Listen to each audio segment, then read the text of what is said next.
stuff, especially for her, because she's pretty slow. So she doesn't get to take advantage of something like multiple massive amounts of hits, but she knows how to really knock it out of the park. Thanks to her not sharing weapons, she can get herself her gigantic horse dick and just smack people around with it. Like, come on, bros. There's no other way to look at it. Either that, it looks like a giant parking baller that they have in a parking garage or something. But this affects her blue build, which is why her supporter is so adamant towards it. So it has increased damage dealt to debuff enemies by 12 to 24, and when you attack with skills, inflicts damage reduction on enemies, so it's an attack down, on enemies by 10% for 8 seconds. So it's a 12, 24, and a 10 to 20. Honestly, it's an okay sub-supporter. It's not exactly going to change anything in terms of like ousting the big supporters that everybody likes to use. You're mostly using this for increases allies' damage dealt to demon type enemies by 40%. Absolutely devastating stuff, because it's like, if she wasn't racist enough to demons, this proves it. Like, my goodness, this lady's the Grand Wizard if I ever saw it. Like, she just comes out there, it's like she has, like, I think almost everything in her terms of her weapons deal more damage to demons. It's just a really shitty situation that she kind of sucks ass at fighting certain demons, because they're just slightly faster than her. What is it supposed to be, like the Doomslayer's Claymore or something from the Park ages? I think I played the first one like a couple of times. I actually have a playthrough here on the channel from like 4 years ago. That was pretty cool. I have the second game, but I never bothered to play it because it's like I just felt like that's enough. That's all I wanted. Who knows? God knows. But anyways, we're going to try to get us a couple of copies of that. But before we do that, though, we certainly have big news that has certainly appeared earlier this week. Let's go to Twitter. Because this is like, everybody's been talking like, oh, we're about to get a new character sometime soon. Because it's, it's the end of the month. It'll be June next week, so they're like, oh, we gotta get ourselves a new character. Well, you better believe it. We're gonna be having something, to say the least. And that's what we like to hear. Where are you? So let's go over to Twitter, so we can go over to the YouTube page. I'm sure you guys know it already. There it is. Chrome. You can chroma key it out.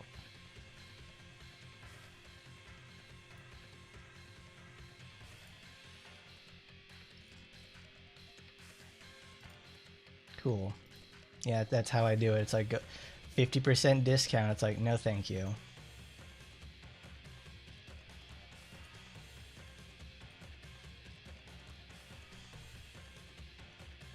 Danganronpa, that's right. Pinned. 12k views, 430,000 impressions. Botted to hell and back. Well, for the most part, we don't like to talk about that.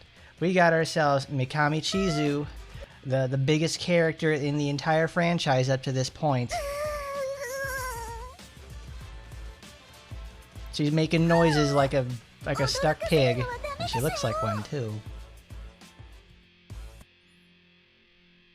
She is absolutely enormous, and honestly, it's like, it's pretty good look. It's a good look, to say the least. Gets certainly, like, Last Origin had their English release on Thursday. If you guys are into that, good luck to you. And obviously they released this. I don't know what she's going to be exactly doing, because frankly, she has like zero relevance outside of being massive, to say the least. It's like, oh, she's a nice girl. It's like, okay, that's about it. Personally, I'm not the biggest fan of her, because she just doesn't have a lot going on besides having huge tits. But we'll certainly see how she plays mechanically when she releases on that time.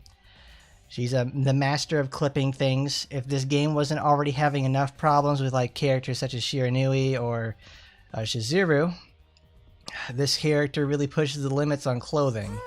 Like, she just, it's clip central. Like, this lady is absolutely insane when it comes to this stuff. So I can only imagine what she's going to be looking like when she's in the game, smacking those sloshers around, to say the least. Like, goodness gracious. What other another thing we can notice though is that she has a two a two weapon style thing, but it's the way the weapons are positioned that we can actually look at and determine important things about it. Let's go to inventory. Where are you? Where are you? I can't fucking find it. It's all the way at the bottom. It's not going to be Kurenai because all of Kurenai's weapons are crossed together. It can't be Tokiko because Tokiko's is only an individual knife.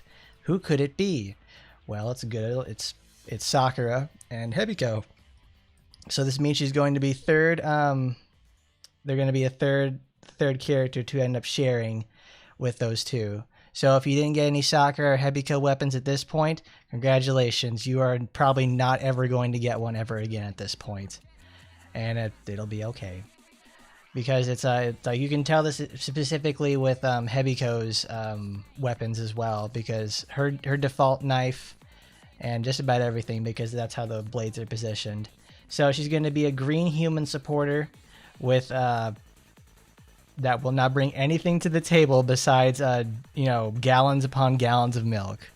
While I certainly appreciate it, this makes me think of like Passion Lip from Fate Grand Order, where Passion Lip, Melt, and some other third girl in there, they're designed to be like the absolute extremes of like fetish material, where it's like Melt is designed to be like the flatty, it's Melt BB and Passion Lip. They're all designed to be a certain thing regarding like desires. So it's like the lithe, super streamlined and sleek beauty that is Melt, and the massive memory masher that is Passion Lip. And she's a nice girl who managed to get several rate ups and upgrades over time, so she can actually be usable. And now you can use all three of the BB channel of Team BB and get a lot of use out of them for the most part. We'll see how she turns out, but damn, this thing is doing numbers for them. I can only wonder just how much they're gonna be doing with this, because they're gonna do it again. I can already tell, because we're gonna get people, one, when they release characters, you have to pay $45 for them to get them early, and then two is like you have to wait for gems. So that's another 2 weeks. They effectively took like 12K. You fucking bet it's a lot of thirst. These bitches are thirsty. It's like, let's read. Hold on, let's shit post in real time. Zooey mama. Oh, the milk truck is here.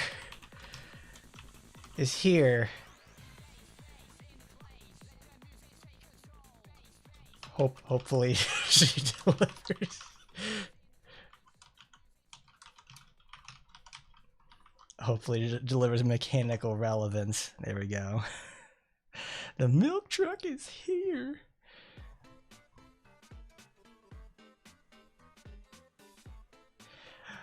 Oh, there he is!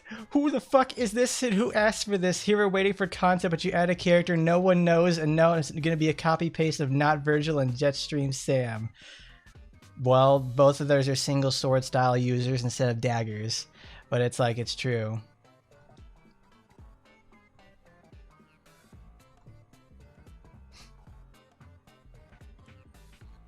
Increase bright was a short dream. It's like, damn. Oh, look at this. It's like a bit half more attractive, just boobs half her size. It's like, oh my god.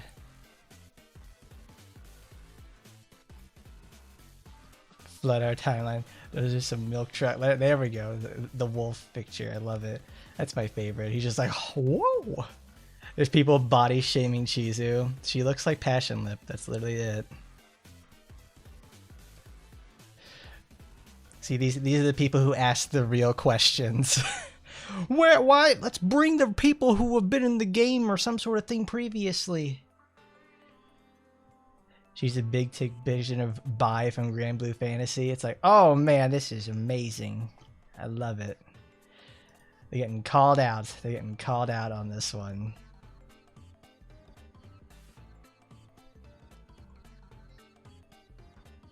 The milk truck has arrived.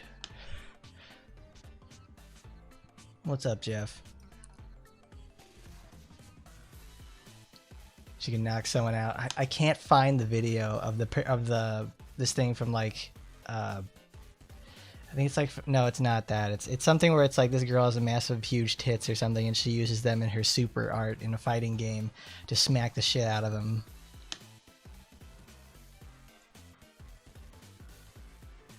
Are you sure you don't want to play it? It's like, I don't know. It's a hard recommend at this point. Be happy to buy her day one. I wonder who's actually going to end up buying her day one for the most part, and is actually like committed to the bit, to say the least. That's my question, because it's like it's a lot of tourist action right now, to say the least, because it's I don't think they understand how character releases for this game work. They repeatedly shoot themselves in the foot every month when they release new characters by making you pay $45 to get them in there in the first place. And then you gotta wait 2 weeks to get in for gems, and you decide whether or not it's gonna be either disappointing or they're the most broken shit possible. I do wonder if it's there's Oe Nagisa reconciliation there, because obviously there's been some tough times regarding that with regarding Oe with the company, to say the least. What package costing would she even have? Because it's like she released in 24 and she hasn't had actually that much in terms of scenes. So I wonder, it's like they're going to probably give her some sort of like, they're going to make a custom costume for this. You seeing the milkers on this one?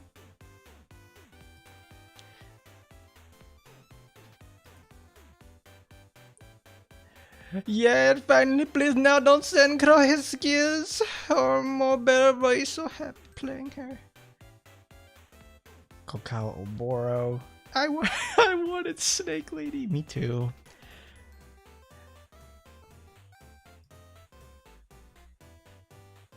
Awaiting an update. Real. Antonio, you have to keep waiting. The Sakuya Warriors are like a very strange people, to say the least, because they've been fighting for her since her first appearance in the game, and yet it's like, where do we even go with this? It's like they've been clamoring for her for years, but it's like, goddamn, who would her rival costume even be? That's a good question, because Aki's that one, and then we have well, yeah, there we go. Awaiting an update. Clone Asiago. Oh, this. That's wonderful.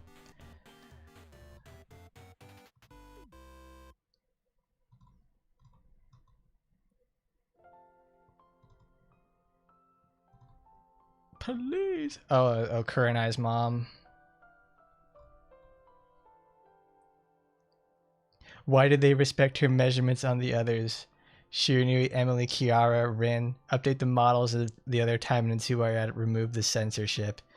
That last part they can't do much about, but it makes me think like, okay, I honestly kind of fine with it. I think, yeah, Shirinu is the only one they could have been like even close to this, because either that, it should go to the modern version of Shizuru as well, where she's like just as enormous too. Those are big. They are big. Surprise, surprise. That's like all this week just dropping these like surprise stuff. Oh yeah, they had the emergency maintenance that was like, what, 14 hours? I didn't realize that it was like, it happened until I went to bed, and then people were talking about it, because I spent like all that night yesterday when it was happening playing Squad to get ready for what's it called, yesterday when they had the drop for what's it called, increased EXP gain. So I spent like a bunch of time doing that. Emergency maintenance certainly was a surprise.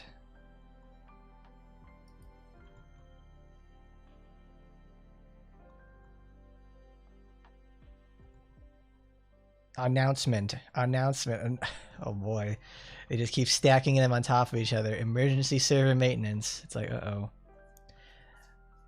I see it like this though. They're gonna probably put someone like everybody's obviously been clamoring about like, today's the year where they're like, okay, we're just gonna put a bunch of characters in the game that people have been asking about. So what we've gotten so far, Mary, Clone Yuki, we've got Chizu now. We have, I feel like Fuma Amane would be someone they're gonna put in like what's it called? Nendoroids. They're gonna put her for anniversary. It just makes sense to do so.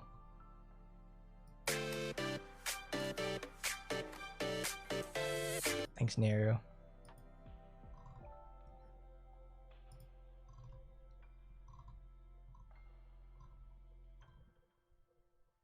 Dude, everybody's blowing up about the Rio statue. If that's what it looks like in the prototype, it's probably gonna be pretty good over there. I'll put that next to my my full-size Lancer Artoria statue with the horse. We can't like that stuff that's AI art.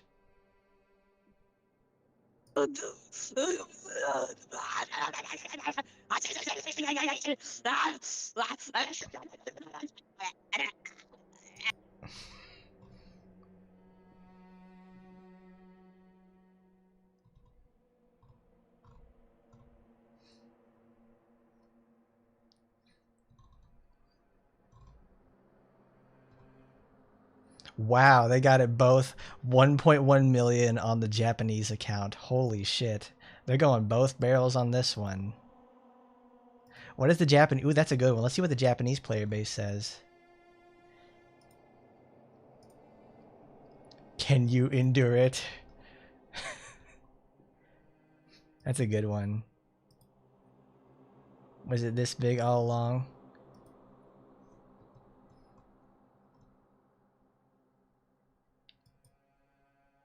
Absolutely crazy. I would like Clone Asagi. Of course I would. It's like I really enjoy myself some Asiago. I did want them to implement the character, but it'd make properly big, but then to deflate it like the other characters. That's what I thought, so I'm shocked. That's great.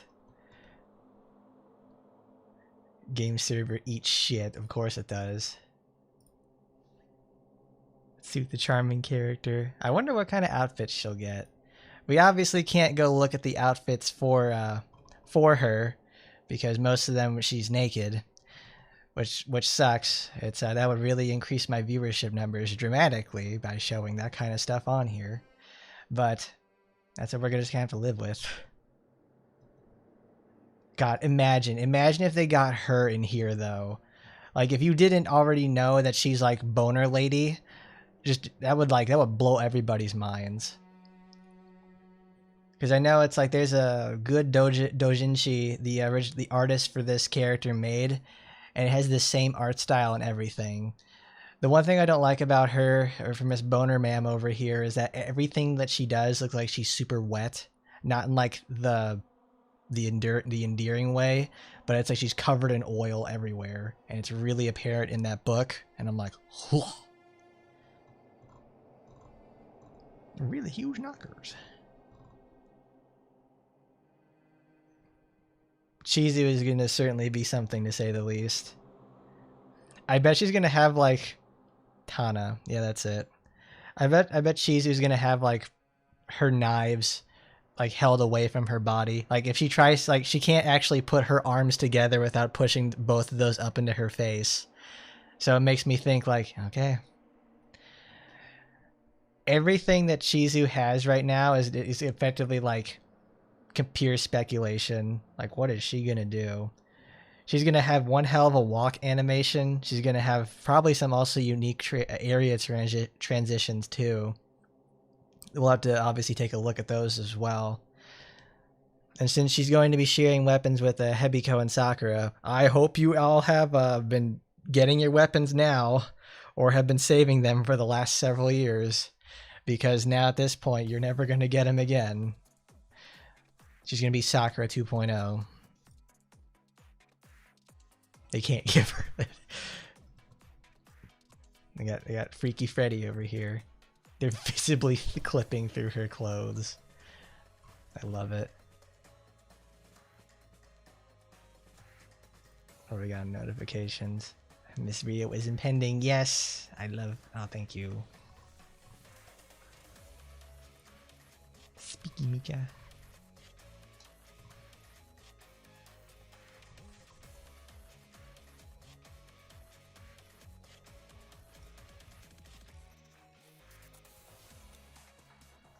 Suzumi all the time. In real life, other devs hear him entering this situation like, in this situation, Suzumi would say to me, or in the situation, she would react this way towards me, even when they were eating together. They wondered at this point they should send him to a hospital. Wow. Alright, we're not going to click on that as much as I want to. Alright, that's enough. We'll be here all night. What? What is this? PGR and Data Live 5. Are you serious? The fuck is... Why? What are those girls gonna do against the punishing virus? Oh my god. Alright, let's... What are they supposed to do? They can't do anything. Hide the review. Okay, cool. Did you see Billy's demo? I sure did. This is the finalized version of Billy that's gonna go up against fucking Promia. I don't know why they gotta do it. They gotta drop Promia and they gotta drop Billy within like the same month from each other. Like, that's not good. It's like, I want Ice Evelyn, and I want Billy. Gotta get back in the game.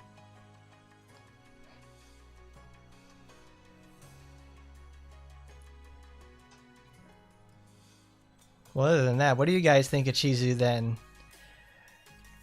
I think she's obviously very divisive for most people because of the way that she looks. For me personally, I think she's just going to be looking like Passion Lip from Fate Grand Order, where it's like, if you like her, you like her. If you don't, you don't. That's just the way that's the way it is. She's designed to be an extreme. So if you are really into like giganticism and all that other stuff, like the super size saggers, good job. She's not my not my tempo. Here's the thing though, the worst thing you can do in this game is not be bad, because when you're bad, people want you to be better, and if you're good, you have to compete against the other really, really good characters in the game. Being mediocre is the worst thing you can be in a game like this, because you're not good and you're not bad, and you require so much help to make you good. It's going to be like, you know, you'll move in heaven and earth and thousands of dollars to see any sort of validation out of it. It's like playing white. Because, like we said earlier, chat's over there like, the new characters get mocked by the fucking renewals that happen the next month. Clone Yuki is very strong, and she has a lot of good potential inside her. And then they drop Ina's renewal, who's one of the most, like, you know, requested characters to get one, because not only does she have the insane speed, she also has now the insane generation of particles and damage to actually make the most out of the entire her entire kit. And now she just deals millions upon millions of damage without even having to look at her. She's effectively like Super Emily. Can you believe it? Well, I certainly couldn't. What level am I? Oh, we're only at 480. That's fine. It's fine. It's fine.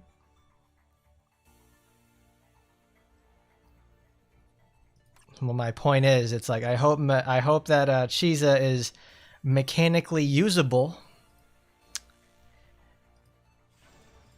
and not a fucking hunk of shit that is impossible to use, and like, great, you managed to get massive impressions on your game for the first time in like forever and a long time, and now you're gonna make the character crap, which is very likely.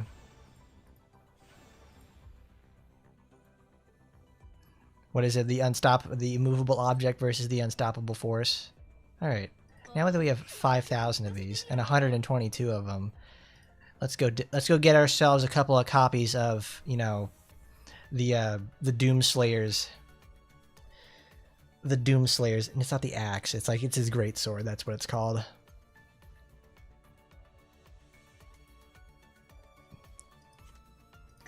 Chizu used Moo Moo milk? Oh no, Chizu used she's gonna be using rollout to say the least. Oh my god. Well, let's go gambling, everybody. What are we gonna get? Butthole Punisher, your mom's sledgehammer, Yokoshima. All right, there we go. Look, no, that's her Rin. Nice. Particle reader. I can't read those. Fuck yeah, there we go. This outfit, you snagged it from the drama club. Oh, she's doing cosplay. That's cool. A freaking cow is faster than that. Well, Arcanine can learn extreme speed. Alright. If anything, this is a great time to start picking up desires. Alright, what's the weapon gonna be? Lapis Prism. Alright, a copy for Micah. I got a weapon for her sister, but not that. Yeah, she's yoinking clothes. She's yoinking that spoinky.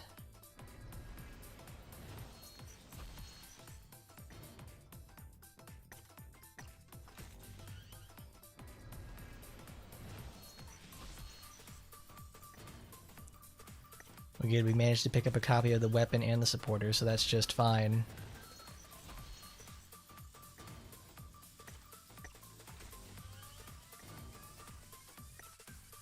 I keep wanting to hit skip. We can't do that. We can do that now. What? Oh, it was a spook. Oh, you bitch. The inventory is full. What do you mean it's full? I'm not hungry. Alright, I guess we gotta chop up some gear.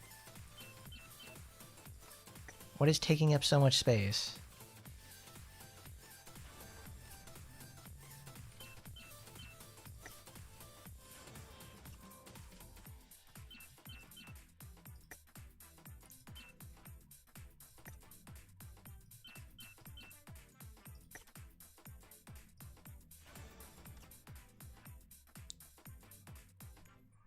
Kikoku Inoue's autograph today. Congratulations. Wow. Celeb sighting, to say the least. What is taking up all my spots? Oh, I know what it is. Is it what I was thinking of? No, I have a bunch of mags and everything. The hell is going on?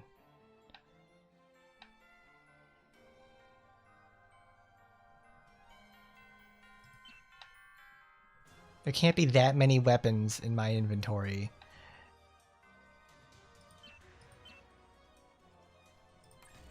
Okay.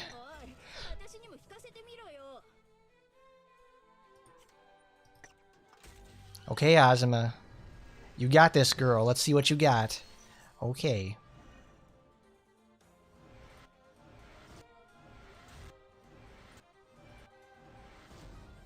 Demon Vanquisher.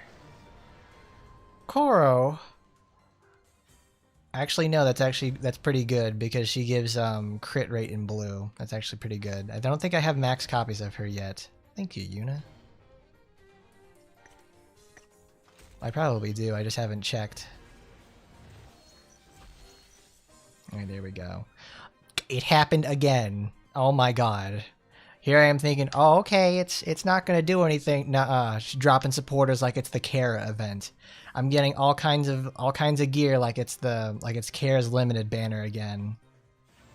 Which I don't mind at all. I certainly do love I love Team Bloodlord.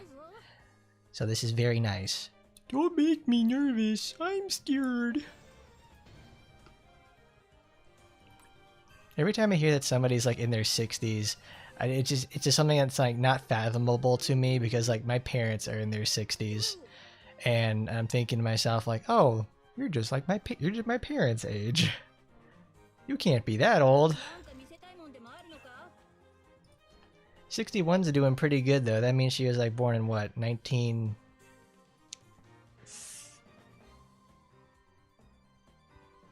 Damn, can't do the math right now. If anything, I want the supporter. No, I want the weapon. Let's combine our copies so we can get some good use out of it.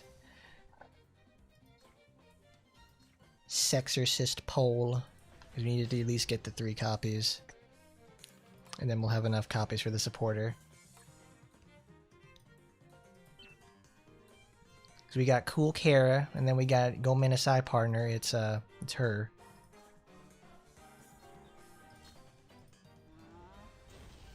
It would be in the 60s, because I think my dad was born in 1964.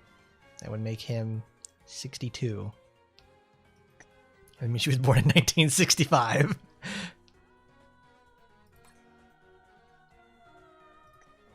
Make sure you lock the supporter so I don't fucking lose it.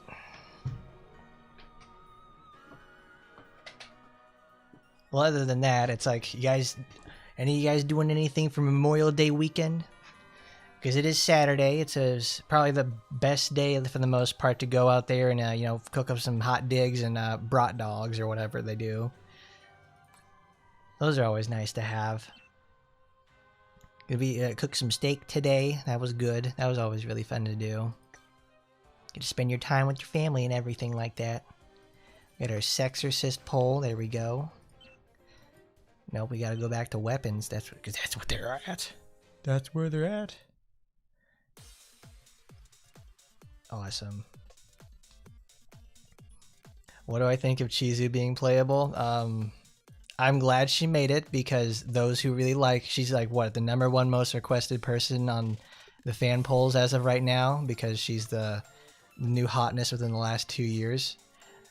I'm glad she made it in there. I just wonder what she's going to bring mechanically to the table, outside of being absolutely fucking enormous. Because a damn girl is packing some major heat.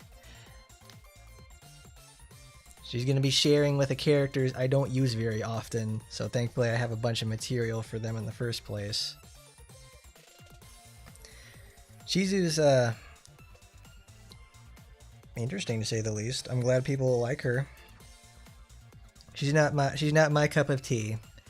I like them big, but I don't like them that big, you know? Because after that point they just start getting like, that's too unmanageable. Looking like Maserati XXX, but in real life. Which isn't exactly a bad thing. It's just, It's that, what is that? It borders on excess. Why did they let me use these? Stop doing that.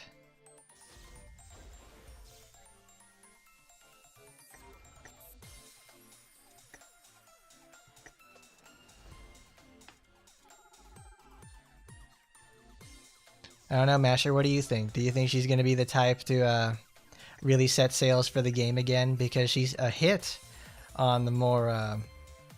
she's a hit in Japan, she's a hit on the overseas, so it's certainly going to be one hell of a release, to say the least, for the most part.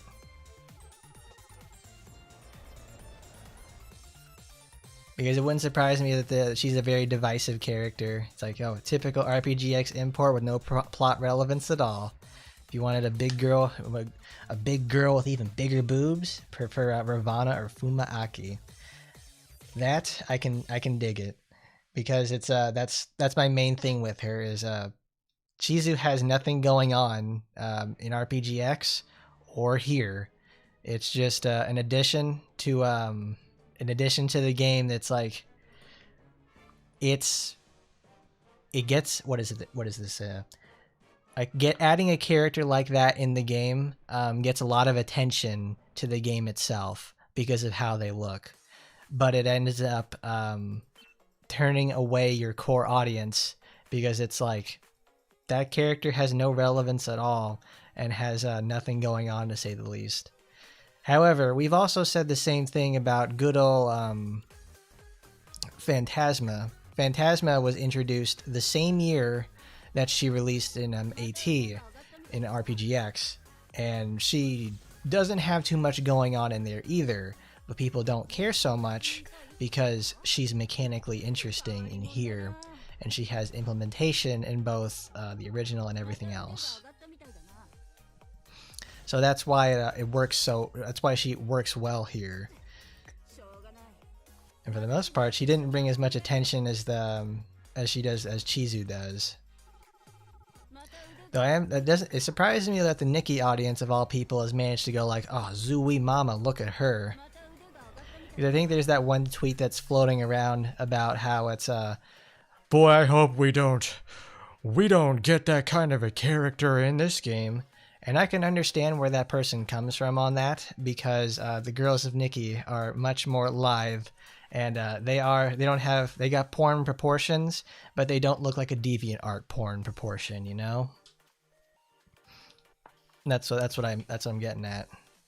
Is adding a character with huge bazongers really turn away the core audience of a Taimanin game? Honestly, no. Because, well, it doesn't turn them away, but it's like they could have added a much more plot relevant option, but they didn't. Oh, that's sick. She's at what? Wait a minute. Thunder God Tuofe is an electrical attack. Why is this on fire? They're not paying attention to even their own content. Here we go again. Like, oh, they're not paying attention. They're not. All right, we got an event to clean up. We got Clash Chinatown Crossfire.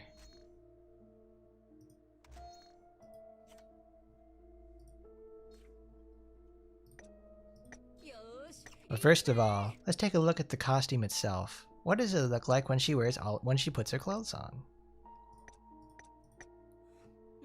So Incognito Teacher is obviously the cool new fancy schmancy costume that she gets. You pay for $31. Is it worth $31? Let's find out.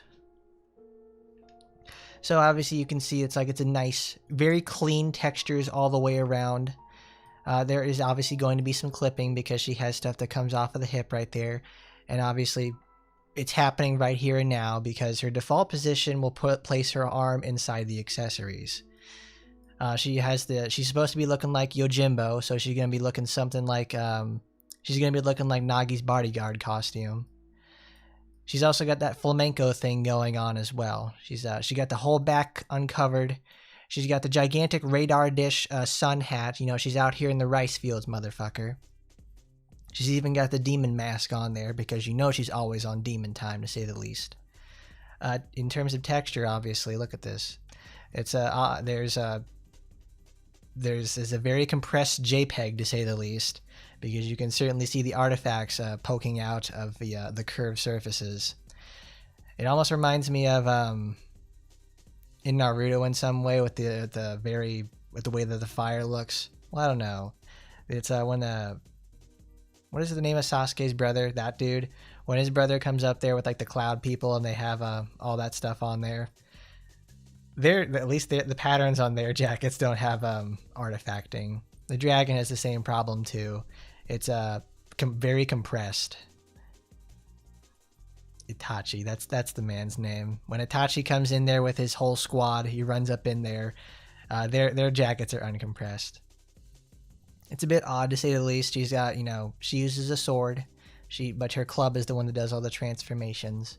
She's got a nice little package, a little satchel back there. She can put some C4 in that or some shit and blow up demons. She's a ninja monkey from Bloons Tower Defense 6. She's a Grandmaster Ninja. There we go. She obviously ties her hair up and puts it in there so she doesn't get all sweaty. She's very practical like that. Look at her. She got the big Chad walk going on. She don't give a shit, and also because her clothes are clipping very hard into her leg again. You can't win them all, but it's okay. The pouch is for the tobacco. That's where she keeps her pack of what would Azuma smoke? She probably smokes like Marlboro Reds, or when I was in Asia, I didn't pay attention too much to whatever cigarettes they had because they do a lot of. Philip Morris has a huge stake in that in the Philippines, so they have they sold a bunch of Marlboro and like other local derivatives. But clove cigarettes, she probably smokes those too.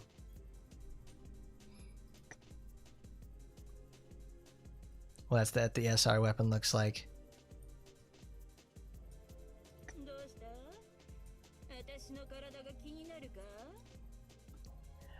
No, she showed no. She smokes filtered cigarettes. She claims it's non-nicotine herbs, so she smokes clove cigarettes. Or better yet, she just smoking like fucking mints. But the mint, she pack it. She should switch to chewing tobacco so she could do it in class. That's what the boys at school always did when I was there. So it's like we got the good old boys who would hang out in the back of class, and it's like you obviously can't smoke. Well, it's like this was before vaping really took off, so people would either start doing snus or they would start doing chewing tobacco. And I could always tell when someone was doing chewing tobacco and they wanted to spit their dip somewhere, because I'd go take a piss in the bathroom and I find like I either thought someone took a shit in there at first, but then it broke up and turned into leaves, and it's like, damn, someone packed a lip and just spit it in there. It's gross. It really is.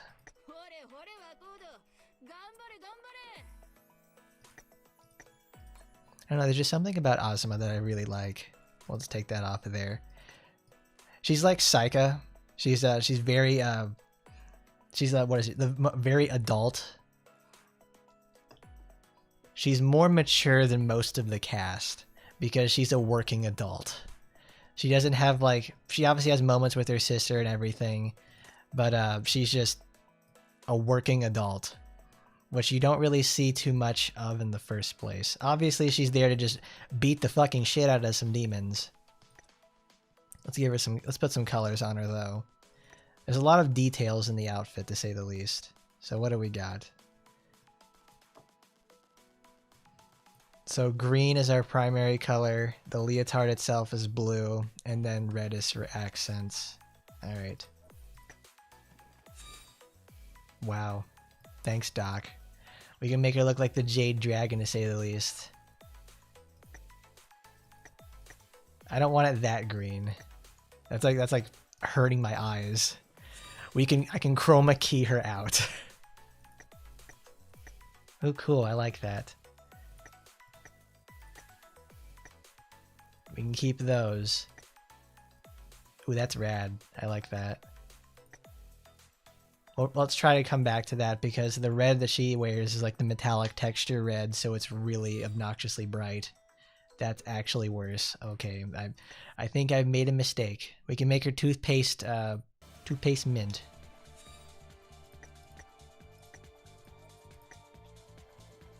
Can she look like Raiden from Mortal Kombat? That's actually not too bad of an idea.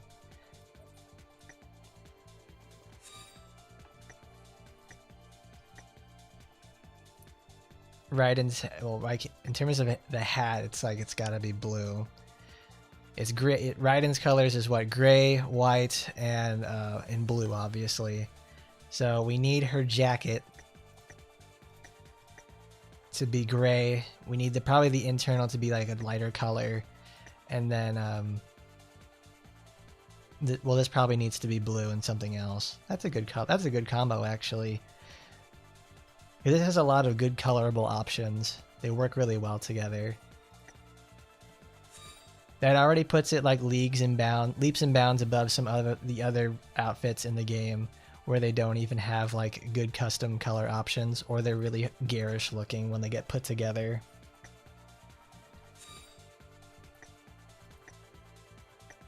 Liu Kang. Oh yeah, that's right. The Mortal Plop Bat movie came out the other day. I think that was last week. Oh, that's good. There's good colors on there. They got the Chicago Bears look.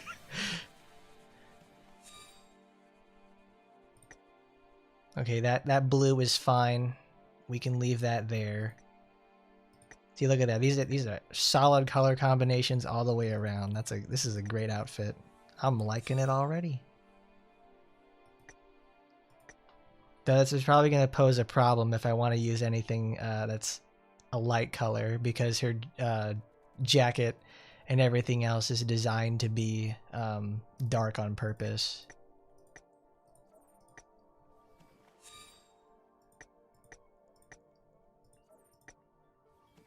And we'll try and get close, because Thunder God 2-0 is part of her electrocution build, so it would be fitting the color scheme. They advertise, it's a scam. They advertised Johnny Cage, but the story is mostly about Katana. That sucks.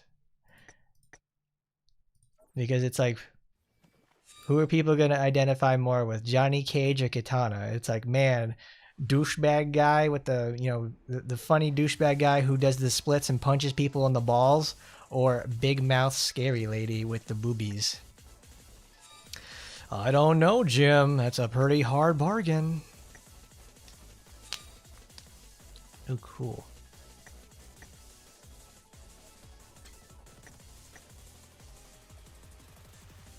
See, now it's too blue. We've stacked our blues too much.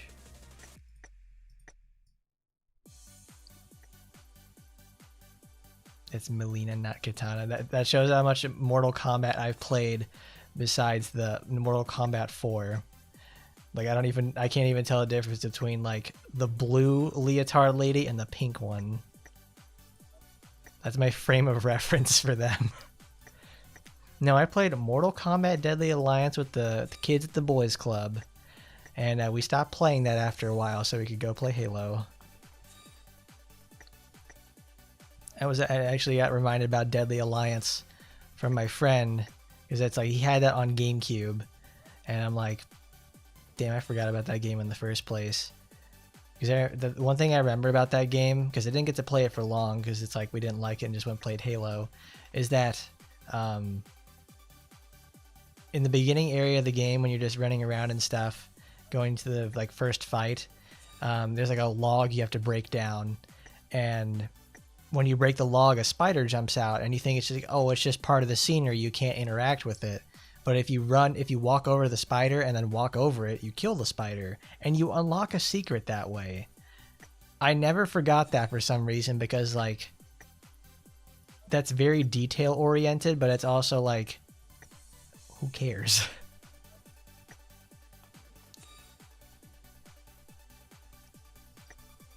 Is it really that bad? If I wanted Steven Seagal play Johnny Cage, I'd watch Steven Seagal. I mean, do I really want to watch Steven Seagal though? My man's breathing heavy on that one, doing anything for the most part.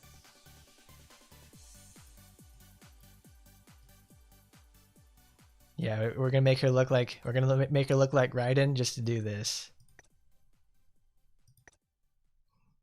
Nice. That's a good look. It's a nice deep blue, because everything else is like, it's too shiny. There we go. I guess you'll wear it if you really want me to. I really want you to there, girl. Come on.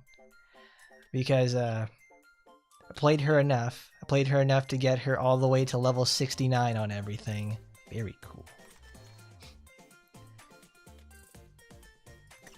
Let's actually equip her weapon, because red's very fun. Red is the one that you use in the most practical sense, so you can just blow things up with her big fiery tornado. Her big bitch fiery tornado. It's like, get out of the way! I'm going to destroy you all. Where is she? Oh, right, she's already at 5-5. Cool, now I have another copy to go use her for stuff. Machine type people. Sandy Homura. And then debuffed character boost.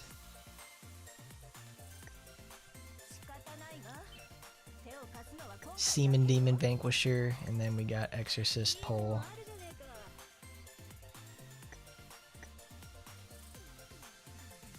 Where is it?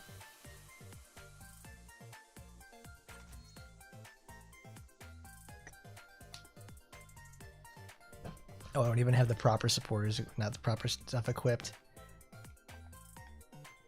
She's got a big ass. She's not as big as her sister. She's the more practical of the two.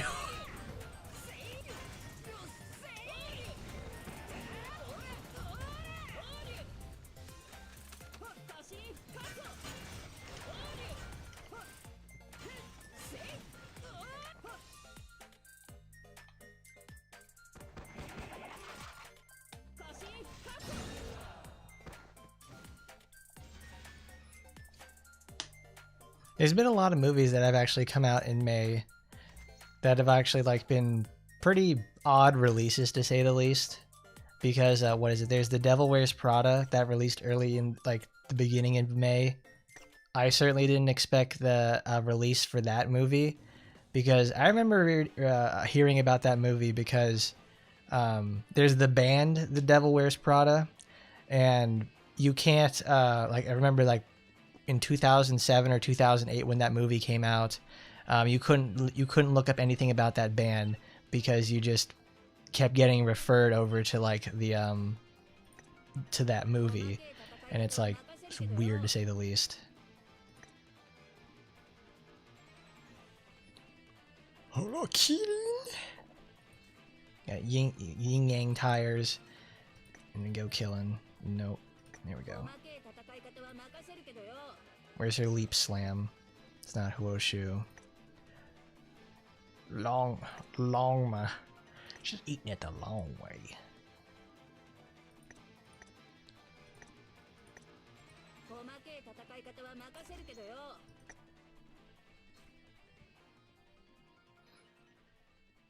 More and more coming at us. Coming at us. Oh my god.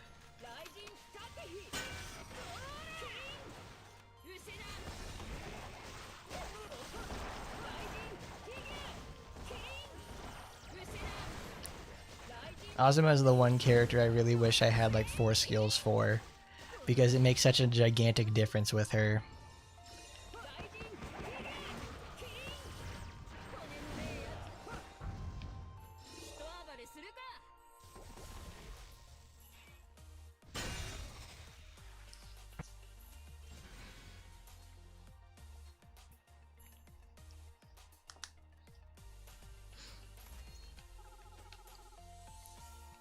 This is the sort of thing that makes me wonder, what would they do for Azuma's renewal?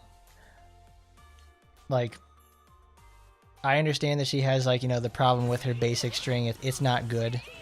You're very reliant on your skills in the first place. And they're all really good skills. She's just very fragile, to say the least, which is a big problem for her. This is obviously what her limited package is supposed to, like, help with in the first place, because her big greatsword build is like super duper slow, but it does like a shitload of damage. It does a ton of damage, but it's also very, very slow. Her whole thing is like based around getting fortitude, and obviously giving either the burned or electrocute debuff, which is really great because her applying both of those together gives like a fun and unique debuff interaction, which is really something I like a lot. If anything, I'd rather them have to do anything with Francis before they do something for Azuma, because she's the only problem that I have with Azuma is like the build I like using the most is her slowest, so she misses out on a lot of damage. But then it's like that can be remedied by just playing red, which is like, honestly, it's her best build because it's so fast, it has insane critical damage, and she just goes hard in the paint regardless. Green is probably the one that I would figure they would have done like the limited supporter for, because that is not the best. I hate that. I really hate that Francis sucks. As a character from RPG that I like, it's just gonna happen again. It's like, you know who else sucks? Kara.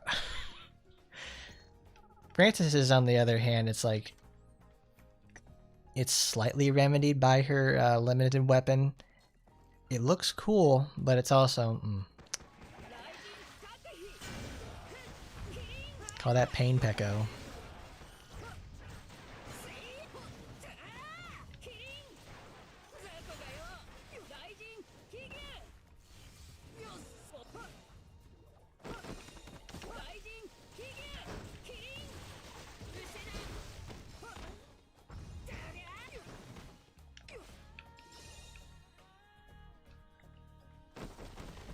Because I enjoy that Azuma is very stylish.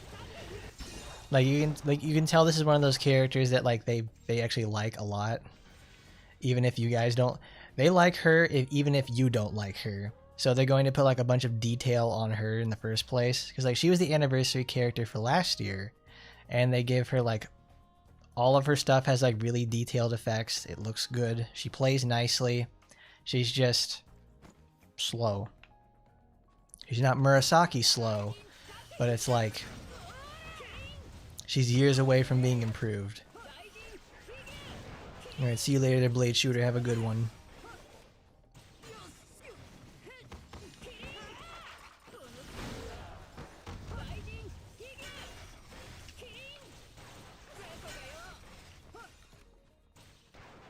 Can you believe it though? It's going to be 1 year since Lansang. Lan herself, all she's managed to do is be in the color blue, hold down the dodge button, and that's it. She also managed to give us a very both of her supporters are actually really good. They're much better than the actual character itself that they were designed for. Because what is it? Green Lan is the only thing that can heal on her, and is just like an absolute shit show to play. What makes me sad though is she has a very unique Taimanin art where it's modified based on where you press the button or where you hold the button during the string, which is, I like that a lot. And I really am sad that it's on a character that's pretty shitty to say the least.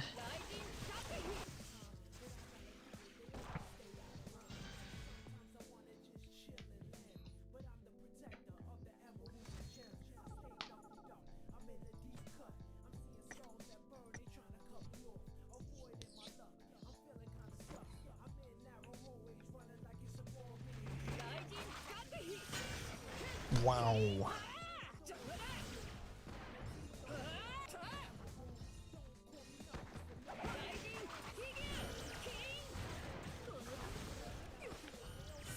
But here, okay, now that we already know, like, okay, Cheese is going to be using twin daggers, and that's how she's going to, and she's probably going to be some sort of like speedy character of sorts. Now that begs the question, who's going to be the renewal that comes after it? Oh yeah, there we go. Got that whole ass in the air. I love Azuma. Here's the thing though, it's like you can mispronounce Azuma and then go into Azusa, and you have two solid characters you can be mistaken for. Azusa is a different story because man, that girl is like, she demands you to play her well, but when you play her correctly and you've got the good shit behind you, you're going to be, it's like she's the single most devastating character in the game. She's so awesome. Wham! See, this is also like the big problem with her with Azuma in the first place, is like I can't take her anywhere where she uses her slow builds, because she just was shot by 4 dogs, and then hit by like 6 enemies. If I take her anywhere that the enemies do at least 2,000 damage a hit, she's gonna lose half her health in one attack, and she can't complete the mission. That's why she needs like so much help in like VR and stuff, because her whole thing is like kaboom. It's like you either get the job done or you're done. That's just it. You're either famished or finished.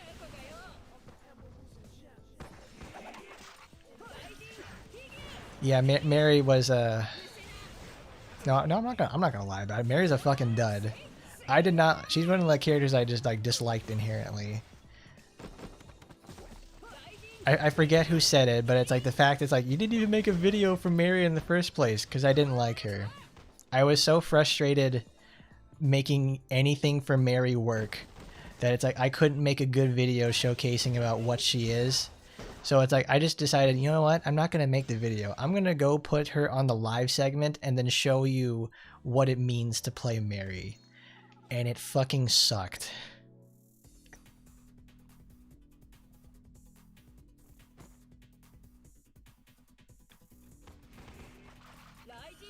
I like Mary. I like Spinel. Spinel is cool because it's like she's one of those fun-loving gals. It's like, and she's fun to use too.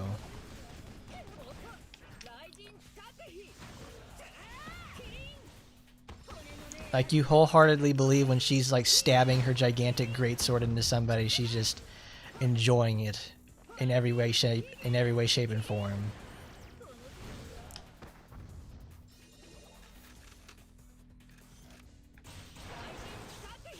Thunder God, who over?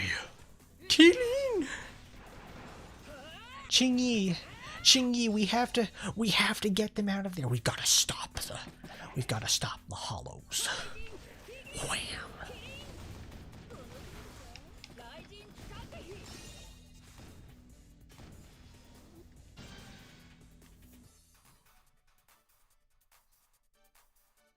Because like I knew when I was using Mary, and it's like just how much of a difference her limited weapon made for her, even at 1-5, and that's to only make just even the slightest difference for her to make it to win. Like I have to do like some crazy stupid, like there's like the fun build I had in mind, which I recorded footage for, was getting Mary to 160% increased damage because of stacking all of her buffs together. And it's not a viable build. It takes you like forever to get all these buffs in the first place, and you can only keep them for between 3 and 5 seconds. So your window is absolutely tiny. You need the super armor scroll to be active, because if she gets interrupted in any capacity, if even a stiff breeze or a bullet hits her, you're out of you're just out of the skill cooldown, and you just fucked up, and you're probably gonna die because it's a huge gamble with her, and I really didn't like that.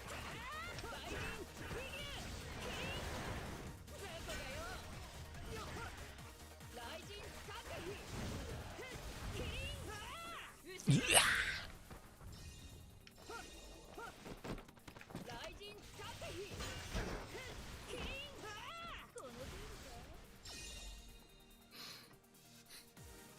Which one is Ravana?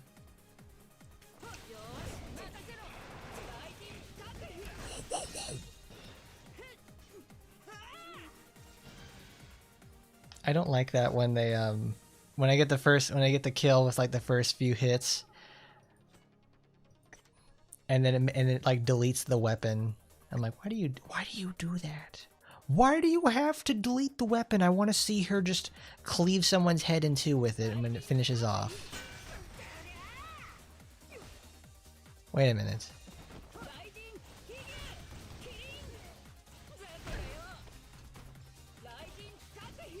Oh my god. That's part of it. I thought it was like, oh, it's like, why does it delete it when it happens? No, it modifies Thunder God Tuofe by making the weapon invisible. Or it probably has, there's probably a bug going on where it doesn't properly render, it probably doesn't resize her, the club, so it makes it look invisible. That's very cool. That's a fucking awesome bug that probably no one's reported. Because I thought, like, why is it deleting her sword? That's something that she's supposed to have at all times, because she has it for, you know, Thunder God Tuofe and Killen. Oh. Cool. Oh, Rakshasa. See, we know Rakshasa for her appearance in Taimanin Nasagi 2 and in Squad and RPG Action Squad. That's what makes the difference out there. Because Ravana. That's an RPGX edition.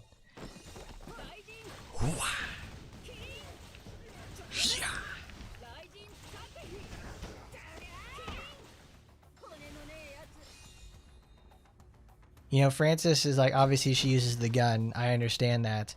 But if anything, they're going to implement that onto some other character. Because that seems like something, if they ever wanted to import Sakuya, that's probably the character who would get the sword and gun style. Or they get it for Spica. Spica actually does that pretty well too, because she uses a sword and a gun as well. Got to use that Yojimbo style.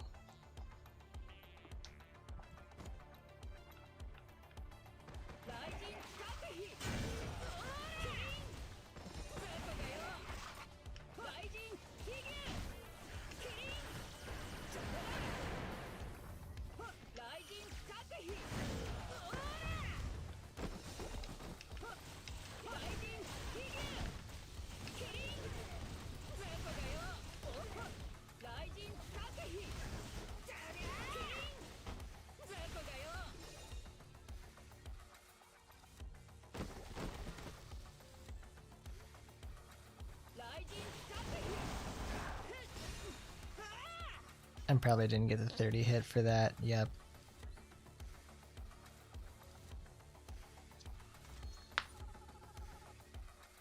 They used the classic armored Rakshasa model. Well, yeah, they did. It's like, it's a very odd decision. But, well, I guess Squad is full of odd decisions, to say the least. I need to take off Killing, and I need to replace it with something else.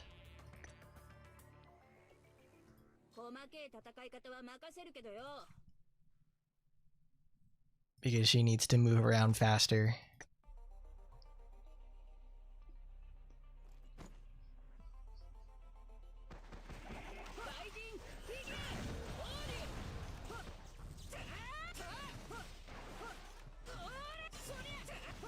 I mean, I hope they do something with her sooner rather than later, because she really, really needs it. Because not only is like the tipsy skill, it's flavorful, it applies to her very, very well, and actually has like a lot of good support inside of it. The main problem with it being is like she also is you relinquish control during intoxication, because it's obviously fitting to, you know, the whole idea of being drunk. You have no control over yourself. You've submitted to the alcohol. So with that in mind, it's like, it's such a really shitty situation with her, because you're left, you have no choice just to sit there and watch her do the entire thing. And if you lose her limited weapon, she just has such a long duration behind it too. In some rare cases, actually, she can actually use her double dash skill if she gets knocked around and dashes backward twice. I would honestly say it's like, if they're gonna do anything, they'd probably give, like, when she has her what is it? When she has her when she's in the intoxicated state, she either gains like fortitude. She like gains fortitude and heals. She has got to. Because if you take her anywhere that's like, oh, we're gonna go to like the Tower 139 and try to fight Kurenai with her, that's going to be fucking impossible.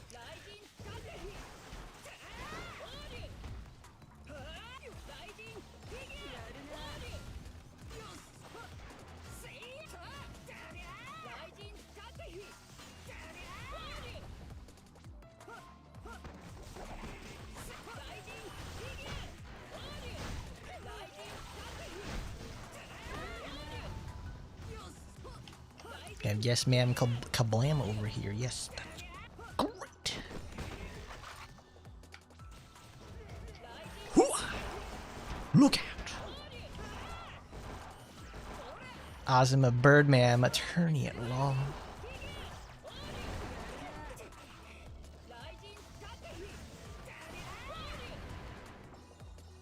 Get over here. Get back here so I can hit you with my sword.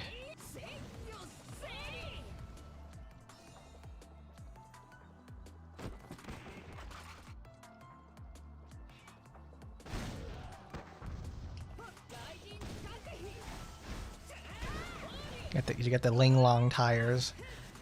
Looking like Josuke Higashikata. Bang, bang, bang, bang, bang, bang, bang, bang, bang.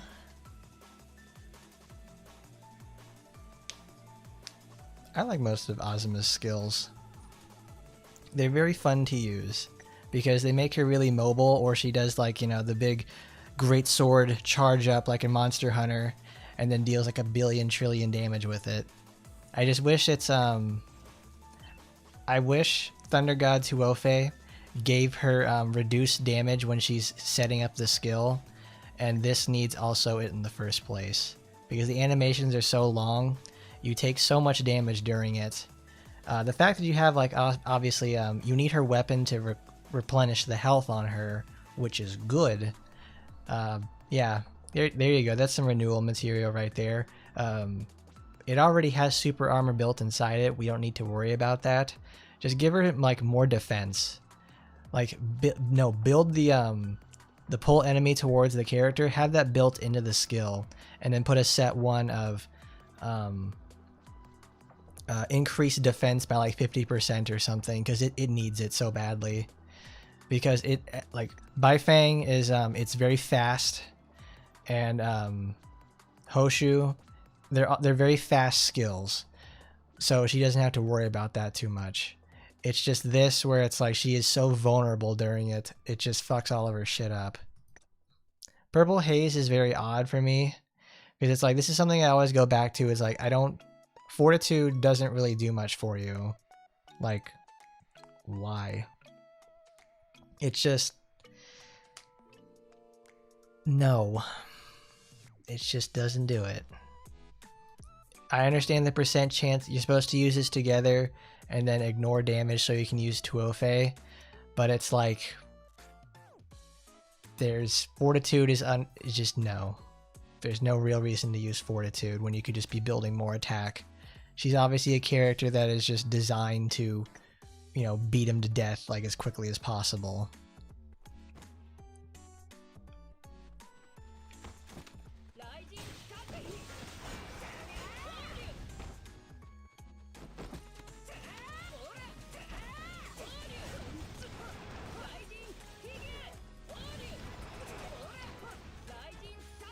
Well, obviously, like we talked about it before, Francis is 100% like a character they set up to be like experimental, because they tried several new things with her in the first place.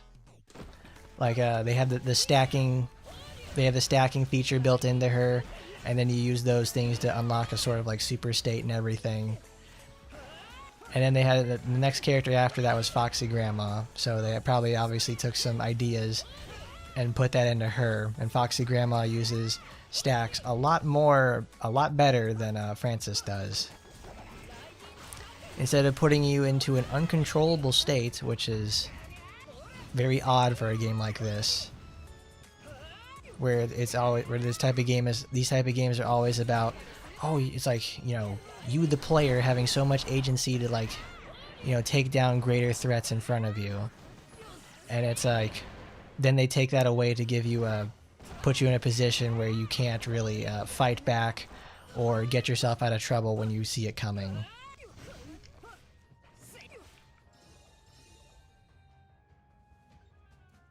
We need her permanently drunk. She's an Oni, she can handle it.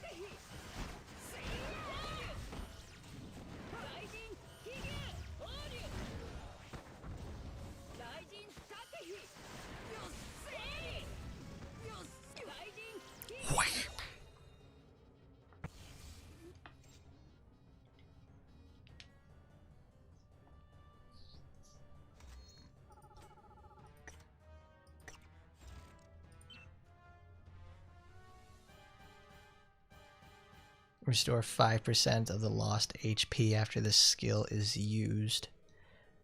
I'm not seeing it. I'm not seeing where the 5% HP is being reclaimed. Or at least 5% of lost HP.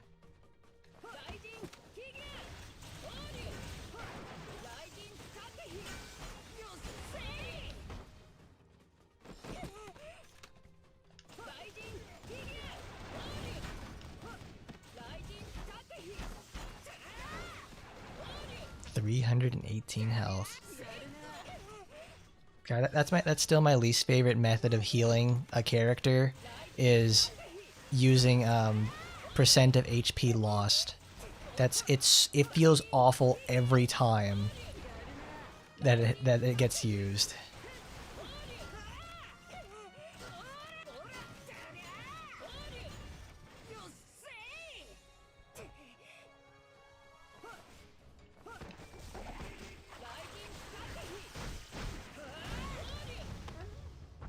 Yeah, percent of loss. I hated it so much. It's like, I guess percent of maximum HP is such a luxury. They only give it to certain characters, while everyone else has to suffer with the worst form of healing like possible. Because lifesteal is too much. Oh, we learned our lesson with Murasaki and everybody else who has a lifesteal type of skill. They last too long. Whatever, dude. They need with the stronger threats appearing, they kind of need it.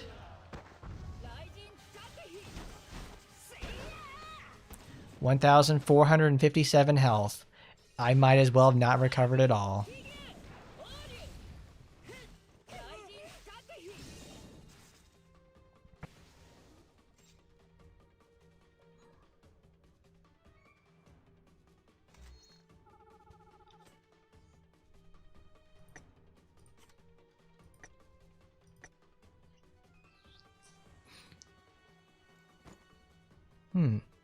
Instead of speeding Francis up, they could slow everybody else down, but you can still control her.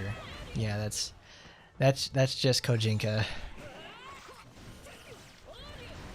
Which would be pretty cool to have. It's like another character has Kojinka, but she's, instead of Asagi's like Rock Hawk art, she's like Francis is so drunk that the world is you know, just slows down into like hyper speed around her.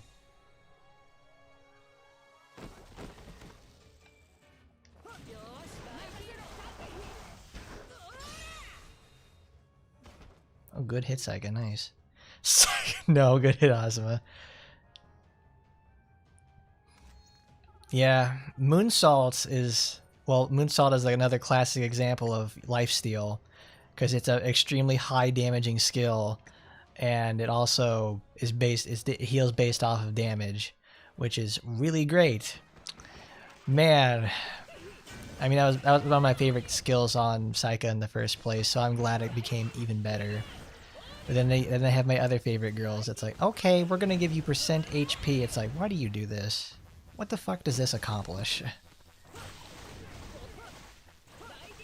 It makes it so that if they get interrupted or a stiff breeze happens, like they can't trade. Like Saika just like, she just trades all day. Call her fat ass a stockbroker. Is Micah any good now? She's better than what she started with. They cleaned up her animations. They gave her a really, really good passive that procs pretty often. But it's like, she's just okay at this point. She just deals a lot of damage. She's another situation of glass cannon extraordinaire. Much like her sister.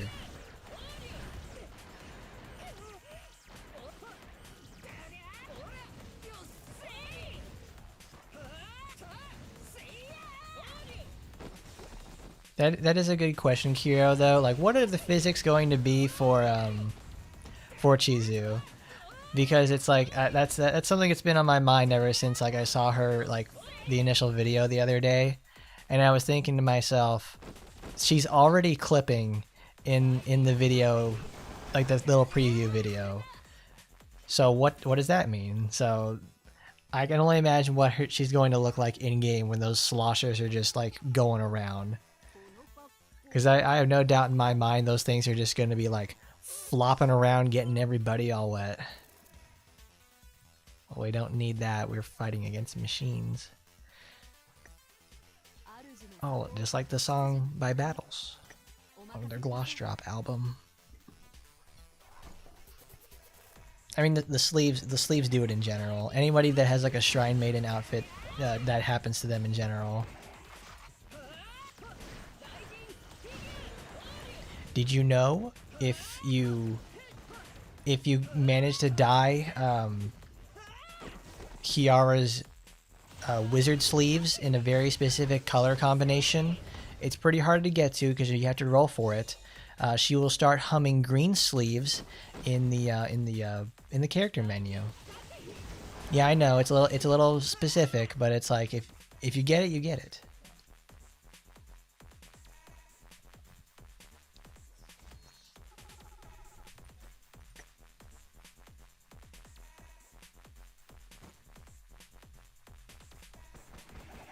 I mean, most of the girls in the game already are like super rigid in terms of like when they're going to commence the jiggling, they're not like, you know, they're not flopping around like Dead or Alive style. They're there, but they're not like they're not like moving independently of each other.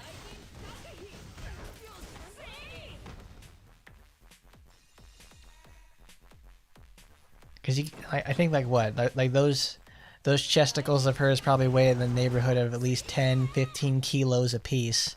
So she's gonna like, she's effectively taking like 2 sacks of concrete, like like 2 bags of Quikrete attached to her chest, and then she just like moves around with those.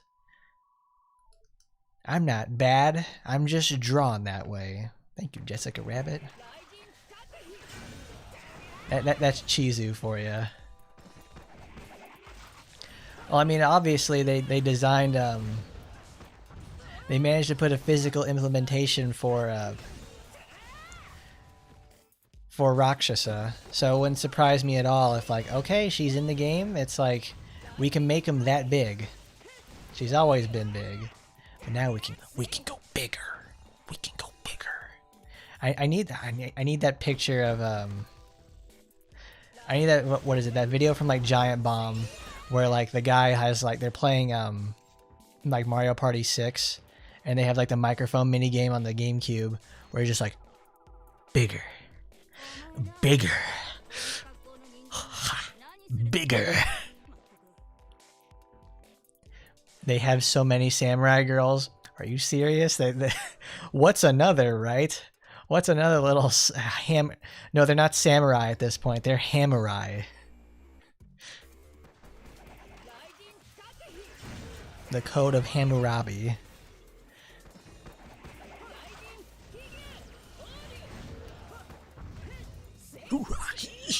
Smack. Adam Wee. Who's Adam Wee? So now, of course, he must have stolen all the pieces from my Light Bright cube.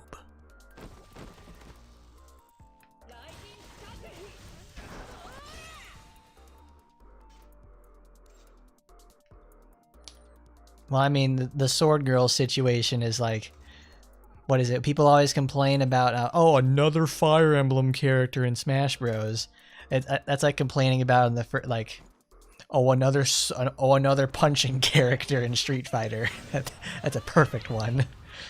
Oh, another character using their fists in Street Fighter. Oh, darn, it's almost like it's part of the concept.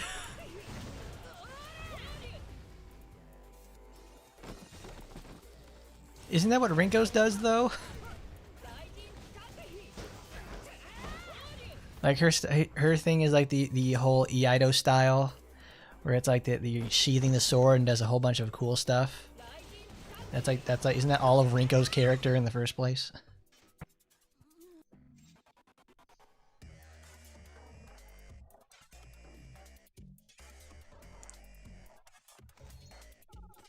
Well, it's like they always like, I'm firing my laser, flash kick.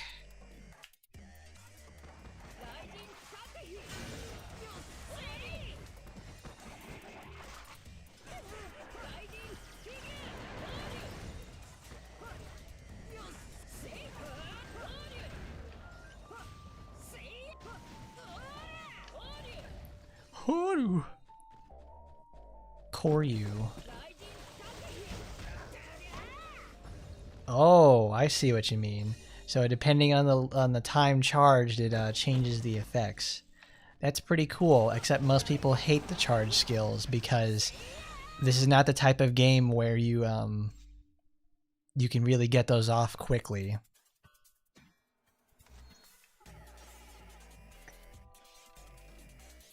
Because it's like most people are not really fans of Micah's charge because it's very low reward for how long you have to charge it up in the first place. Because I mean, the whole thing too is like you need to, when you're charging up, like, you know, the Iaido quick draw, it's quick draw, not like sit there for 2 minutes and charge it up. That's like the whole thing about them. It's supposed to be a very impressive display of speed and quick elimination of your enemy.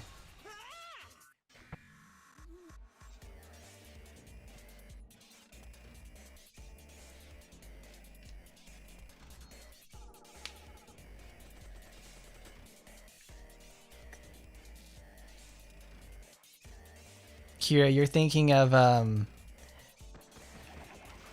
of someone to be like Murasaki, where like they have charge stuff built into them with damage reduction and all that jazz. And yes, Rakshasa is like literally the speed demon. Like she's designed to like, her characterization and everything is like she's fast. She's like competitive to Asagi in the most literal sense in terms of speed.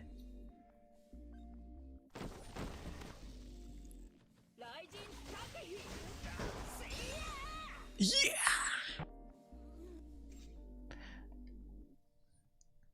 Rakshasa is so weird in Squad because it depends on what's going on with her, because she's either like she properly laughs with her mouth open or she doesn't at all, and she plays the laughing animation but her mouth is closed. That's just like a weird thing that I always see every time, because Rakshasa is one of my main damage dealers in green. So she's always going to be dealing the final hit on a fight, so I get to see her victory animation a lot. I get to see both of them move up and down, and I don't see her mouth move. I'm like, girl, I know what that mouth do. And it's like, you gotta really just show it off correctly.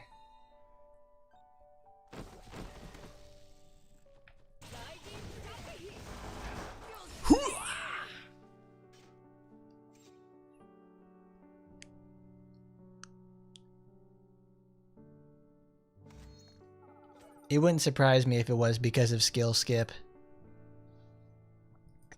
Because that happens a lot. Like a lot of characters, or a lot of situations in Squad are because of skill skip.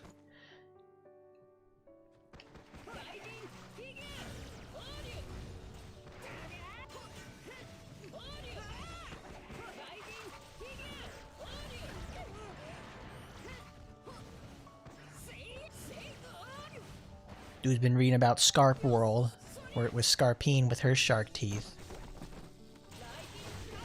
You're almost making me think, like, wasn't one of the Kanker sisters from Ed, and Bretty? Those dudes are, like, I think it was, like, Marie or whatever, the blue-haired one. She had that.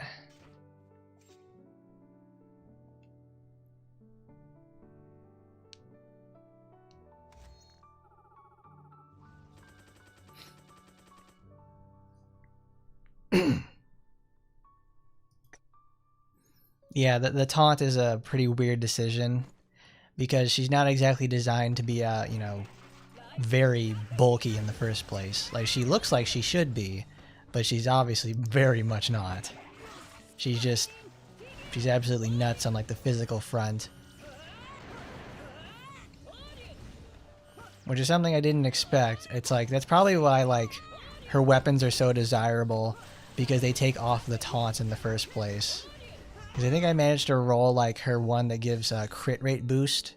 Or no, it makes her passive permanently active at all times with no cooldown. Which is really awesome.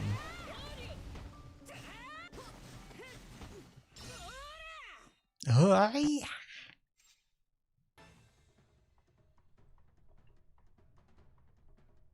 Katakuri. Katakuri's got shark teeth. Like, ooh, what a hottie.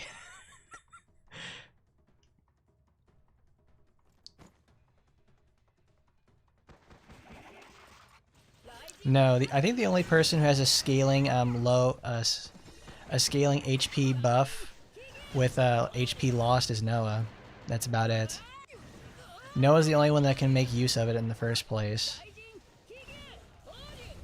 I don't have enough copies of Noah to really like make her do anything with that in the first place, which really sucks, because she's a really good pinch hitter for a lot of content in the game. Because obviously the more that she gets hurt, the more damage she deals. So you just Noah and Amane. Oh, Amane's a tank though. Because like I don't use Amane at all. No, I have her. I know I do because I have her weapon equipped to her and I used her for like one thing. And I always thought to myself, like, I just wish you would deal more damage.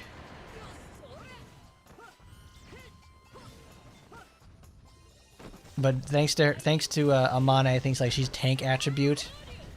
She doesn't deal as much damage as I would like her to.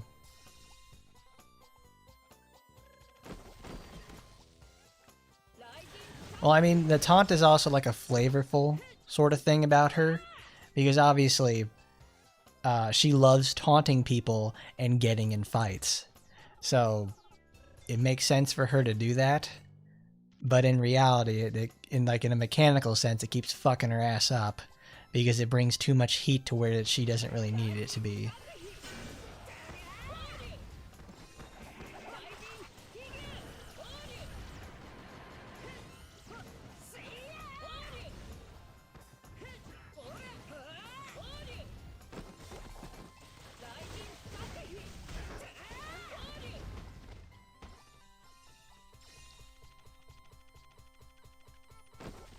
Squad's gearing really is all over the place, to say the least. Like, I really should gear up my Noah, but I haven't. There's just so many characters in the first place to get geared up, and they have to do all this other shit in the first place. There's like a million things you need to do, like, in the game to just get your characters where they need to be in the first place. It's pretty rough. But you just do a little bit of it every day.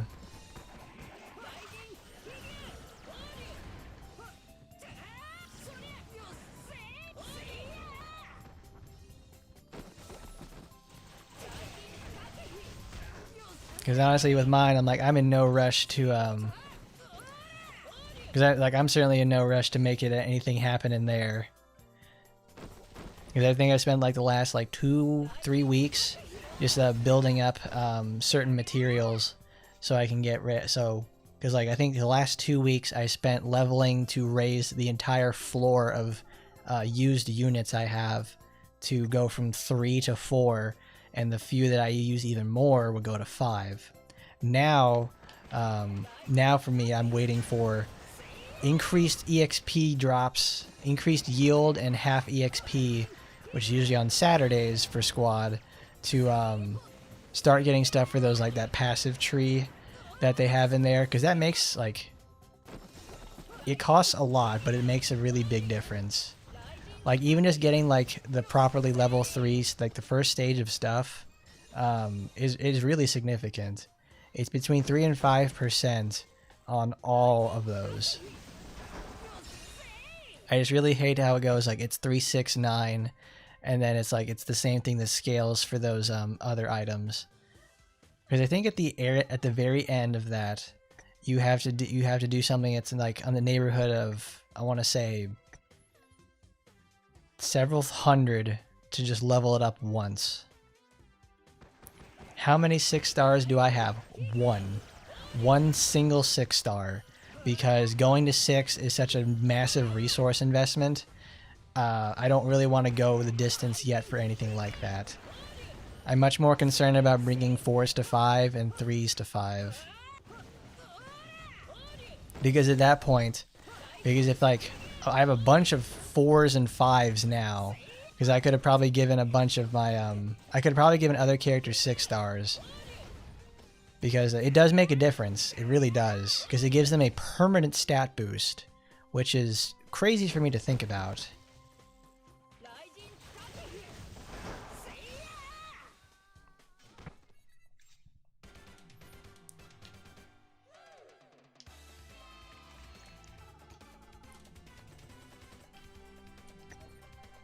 I have not actually used the honor token system, because I only have one that I've done it for, and that's not enough to get any characters or anything like that, which, oh well.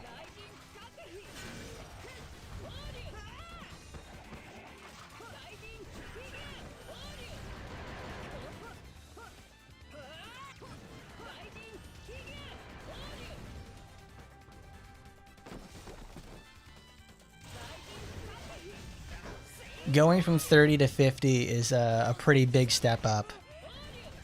At least it adds a pretty significant amount behind your character stats, so it makes them last longer and hit harder. The reason that I like bringing a bunch of characters to 5 in the first place is because it unlocks modules, which is where the real gas is.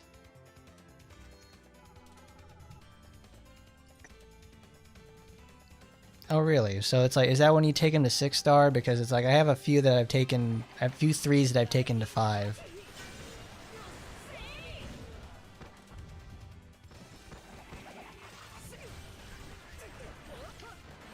Oh, your team is of 30s. Their enemy team of 30s was kicking your ass and you're in your 50s. Like that, I mean, that's what the passive tree makes that much of a difference. And 2, cores and the passives are what make the most difference. Like leveling those up properly will obviously make like 30s into sustaining, like, you know, fucking with 50s. When you see people who have like over 100,000 points in their character power stuff, it's because they have a bunch of passives invested and good cores. Good cores are another story in general, because it's like, I think I got like the first really good core that I've gotten ever. It's this legendary module that I put on for like I think it was for Mirabelle that I gave it to.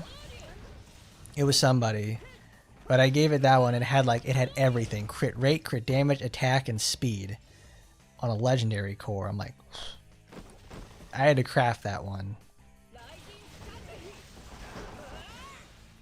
But that's also why you get the characters to 50, is because so you can unlock both modules. Because whoa, man, modules are that's the ticket right there. They will inherently give you good stuff, whether that's like, they all give like high HP, attack, or defense.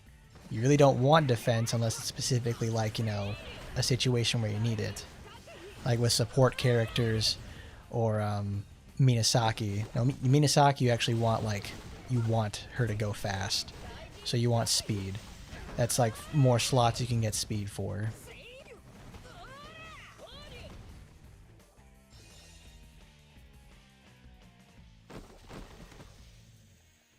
Yeah, that's one way of putting it.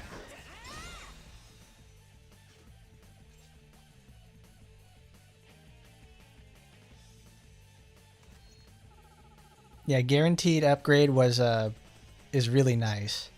I wanted to I was messing around with that to see, like, okay, I wanted to upgrade something to 12. How much is it going to cost to do that in the first place?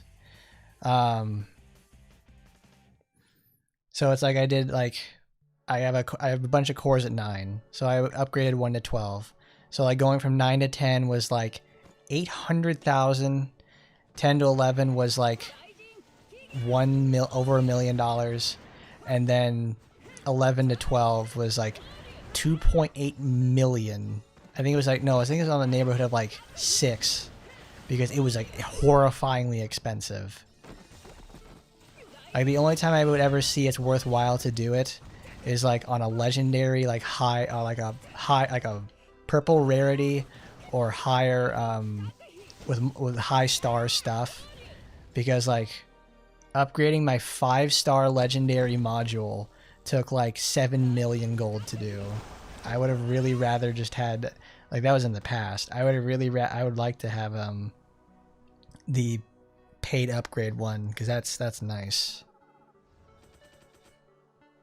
But I mean, that's also the luck of the draw. You get a bunch of shitty 3-star ones, and it's like, in some cases, you just have to live with it, because the upgrade materials are like, because I made a bunch recently so I could just start having some more solid teams, and I gotta take a trip now to Expert Daily and do that.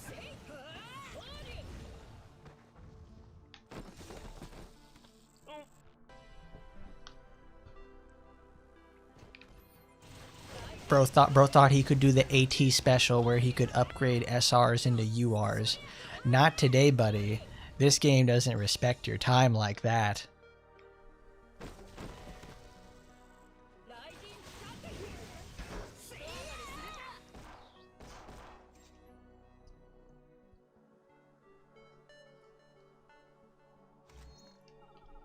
Yeah, you could, don't you wish you could do that? It's like, oh boy, I got a core, I got an attack core that has speed built into it. Oh man, I'm gonna save that one. Oh nope, rolls poorly on the rest of them and gets something like critical resistance.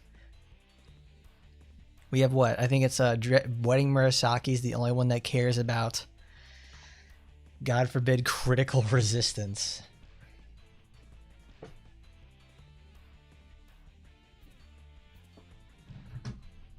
That's such an insane thing to think about. It's like, oh man.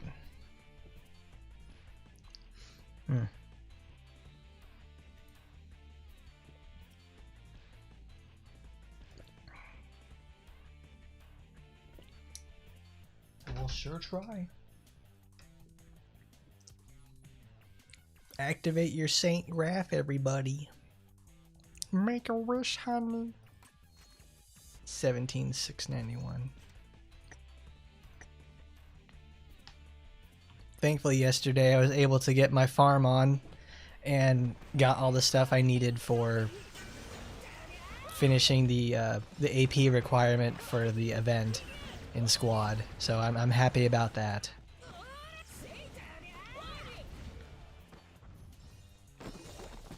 Those Diddy ass bloods really asking you to spend 10,000 AP. It takes a lot. It's like, I think my AP canisters are down to like 11 or 12 at this point, which is like, oh, I'm not a fan. I don't want to be that low because you only get 2 per day unless they're giving them away, to say the least. You do get them from like, you do get like little bonuses from like the facility and such, which is really nice, but it's like, it's not enough in most cases. Because now, like, the rest of the event for the next 11 days is, like, spend another 10,000 AP, and you'll get, like, I think it's a neighborhood of, like, what, 2,000 gems? Pretty good stuff.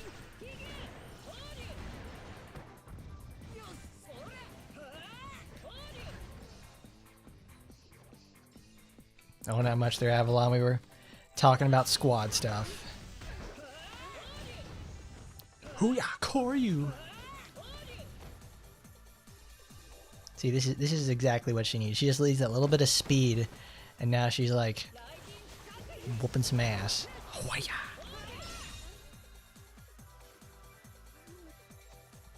She's the 3rd member of the Kara crew. She's got her own route, and it's pretty cool. She gets shoved in a garbage bag. What about you? Kamimura. Azuma. Kamimura. Azuma. 19305, okay.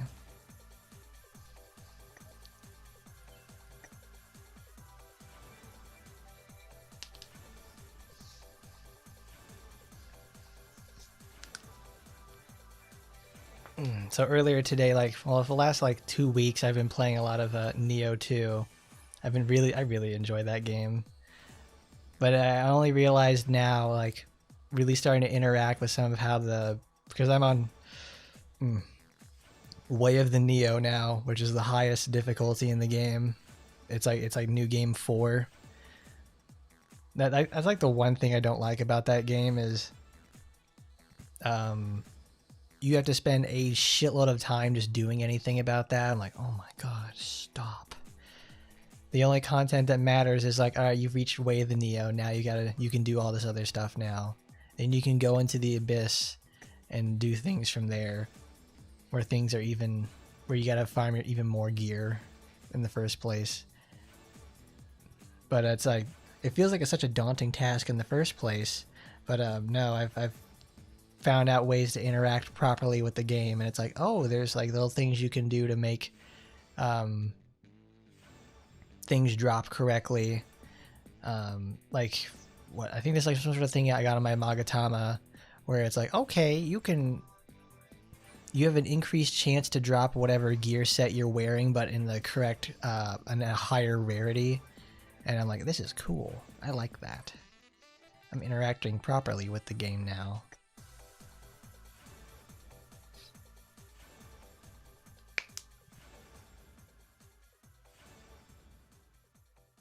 You know, I don't even think they've done anything with Marashika in the first place.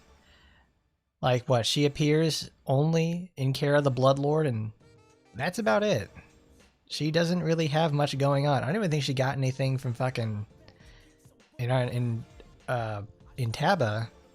Like, she just really like, all right, guess I'm just not gonna exist anymore.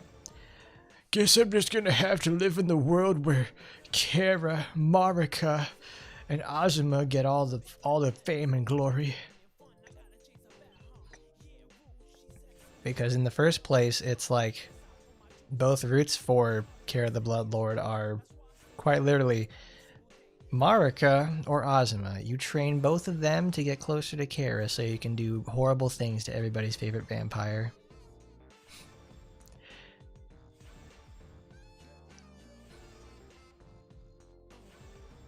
We have to sit around and be arrested so someone else solves the problem. Of course. But of course.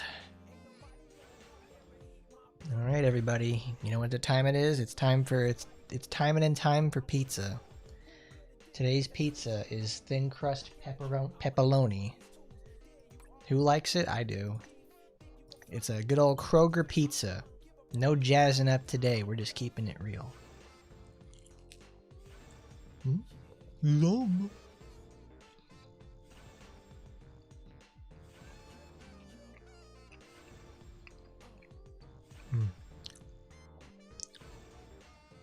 How about they use some of the more of the Hell Knights that they've put into RPGX in the first place? They managed to expand lore on Ingrid's people, but haven't done anything with it, which sucks.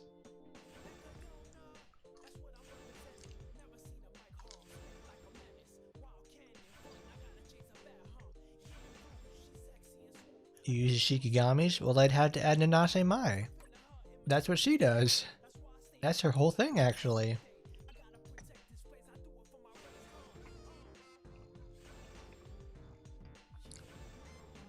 You know who they should add? They should add Kurenai into the game. That'd be really cool.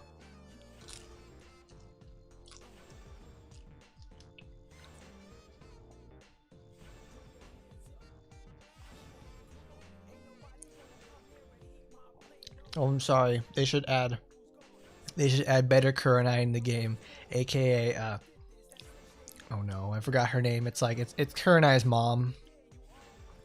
They need because we already have what, 4 different versions of Kurenai. We have like Cyber Kurenai. We have what Cyberpunk Kurenai. We have Halloween Kurenai. We have no, we have 2 different Halloween ones. I guess she's really into that whole aesthetic. We have casual Kurenai. We also have beach bitch one. We have baby Kurenai. We have like literal baby one where she's like fucking what, 3 years old.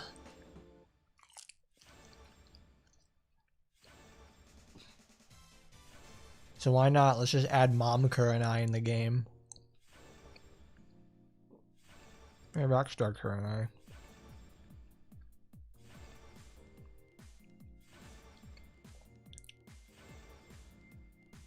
Yes, Azusa is an Onmyoji, but she doesn't use the paper art the same way that Nanase Mai does. She's like the perfect Shinigami user, to say the least. Will Rin ever get a banner? No.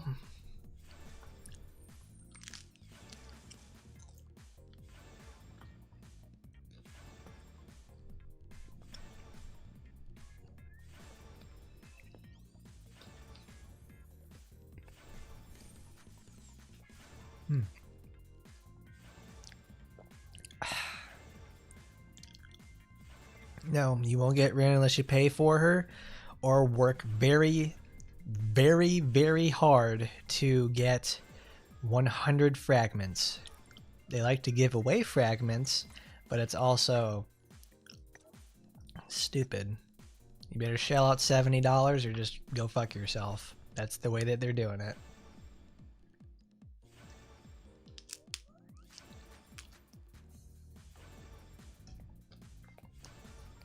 He's talking about Rin from in Squad, because she's also another one of the paid units.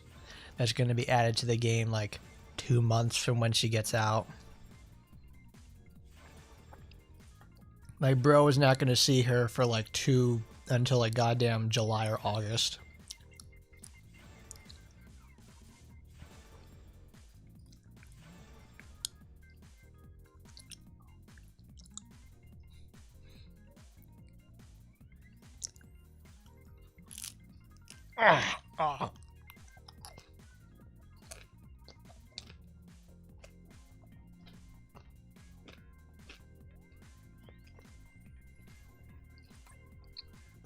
I mean, that's also Kiara. Kiara is like extremely popular. Like, she moves heaven and earth with just her presence alone. So the whole thing, and like Rin, she's there, but she's also, you know, she's not as popular as her. Now I was eating some of the crust. I was putting it away, and I'm like, the parents are always like, you should break your food up into smaller pieces. They're like, no, I need to put all of the food in my mouth so I can chew it at once. And then another time where my friend said, you need to, it's like, because I eat a lot of my food really quickly. And he's like, you gotta stop speed. It's like, because I always do that, and it always sounds like I'm choking, because sometimes I am. And they're always like, you gotta stop speed running your food. And it's like, but I need to eat right now. I've got to do it.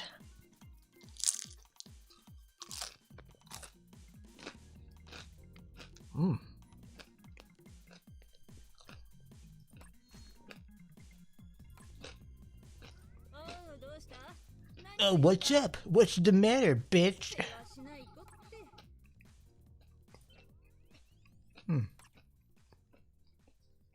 Wait, really? They had a squad fragment box code? That's great.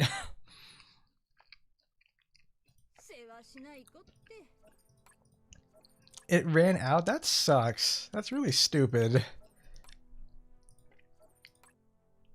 Oh, it actually works that way. Oh, well.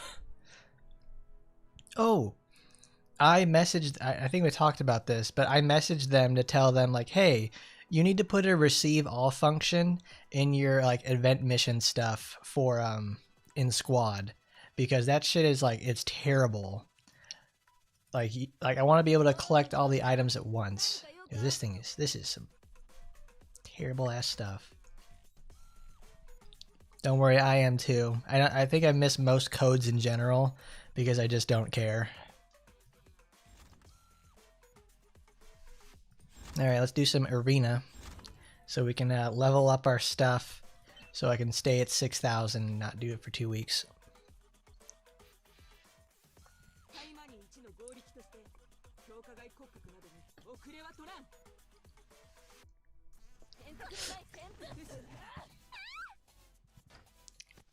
You know, as time has went on, like we talked about Trakal a lot. Next week is not obviously a good time to do it because next week is Blue Archive anniversary. That's going to be a stream for sure. And there's Vesperia we've got to play. I like that. No, I want to add Trakal to the rotation because I've been looking more into it, and it's like it's a nice low impact game. I can miss things. I can just sit around and play the game. It's low investment, and it's just fun to do that so I can pinch the chibi cheeks, and then we can finally meet Speaky.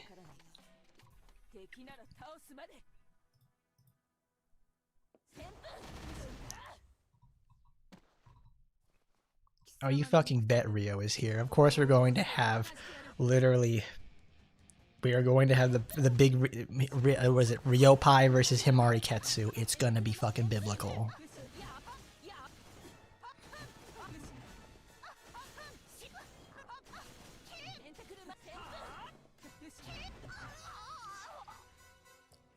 Hebiko is also, like, Jeff got it right.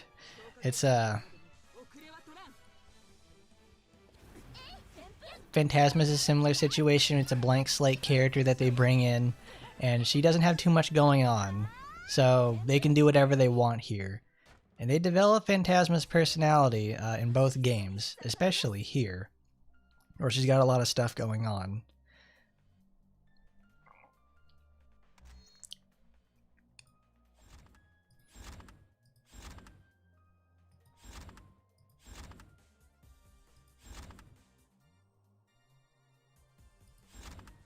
I don't think the song Hallelujah is from Shrek.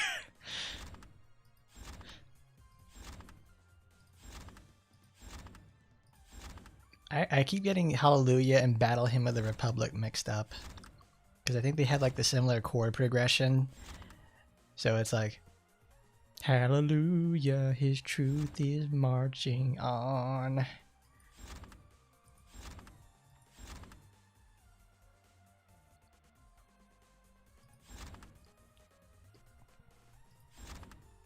Well, I mean, Kay's also a part of that that whole anniversary segment as well. I'm just more concerned about you know, Team Black and White over there. Because I'm a very big fan of Rio. I like her a lot. So I'm waiting. I'm waiting for her. I don't think I have enough materials to get her to affection 50 immediately, but we'll hit it eventually.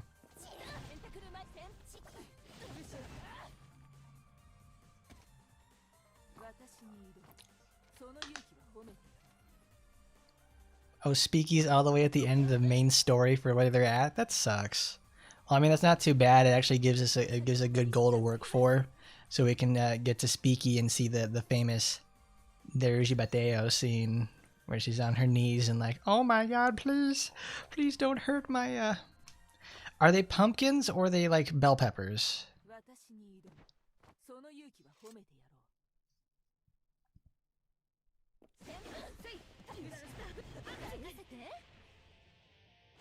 Yeah, Hebiko is...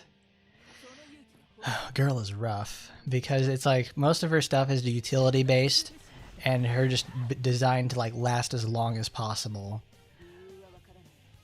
She trades damage for survival, and it really shows.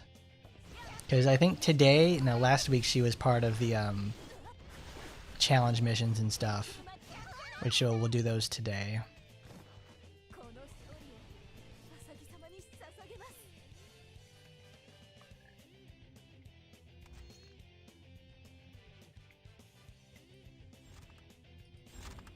Oh wow, I have not thought of the movie Watchmen in forever, because it's like I know the what is it that show The Boys, whatever it's called. I know that's a comic book adaptation, and then I was thinking about other adaptations when you said that. I'm like, I've never thought about I haven't watched the movie Watchmen in like forever.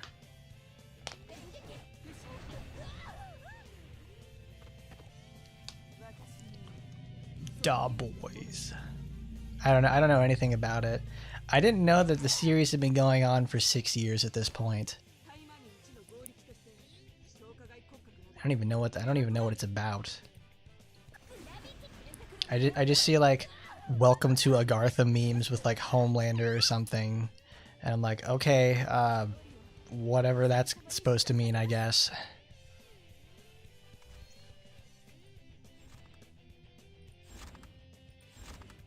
It's not edgy for edgy's sake. Boy, I love that scene where the comedian whips out his cock and then fucks up that owl bitch on the pool table.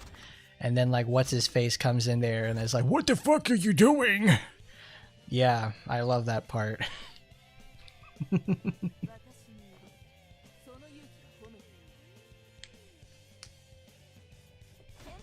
He didn't actually give the business to her. He was about to, but then he got caught up in it. I always remember, I think I've said this. I watched Watchmen with my family. That was like my dad, like, we rented the movie because like, oh, it's a superhero movie. Nope. Nope. It was a pretty memorable one though. I need to watch it again because it's I remember I liked most of the movie. The scenes with Rorschach are always really cool. The comedian was always just like a massive prick. I've never read the comics themselves, so I imagine he's just that's like a movie adaptation thing, and he's like, it's toned down a little less in the books. But I don't know. Oh, it's Emily with like one of the best costumes in the game.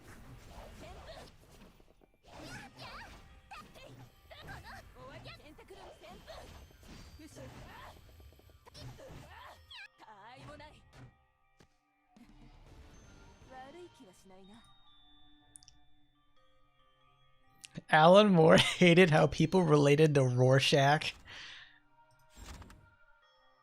Why?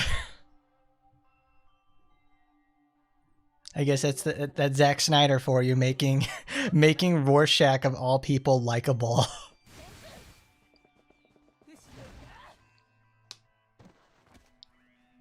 Because I don't know shit about Alan Moore. I didn't even know that was the guy who wrote it. Because I always saw like in Barnes and Noble they had the omnibus for Watchmen. I've honestly thought about like I should read it at some point. It can't be that long, and I could read it like during break at work or something. Because that's what I did for Bleach. I read that across like an entire month. So it's like I'll just do that with Watchmen.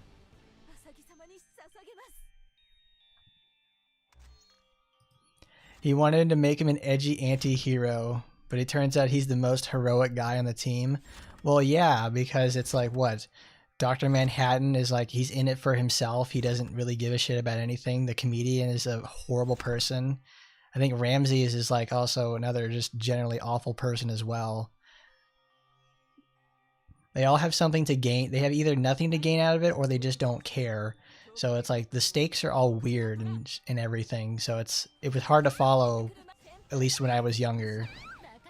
I only really was like into the movie when it's like the sex was happening or like violence was occurring. And the very end of the movie, obviously. I think about Dr. Manhattan. There's always that really famous scene of like Dr. Manhattan just blowing up Rorschach there at the Arctic base. And it's like, when I saw that as a kid, I'm like, what the fuck did he do that for? Yeah, I was like, why did he get rid of Rorschach? He was the one person that was actually likable out of everything in there.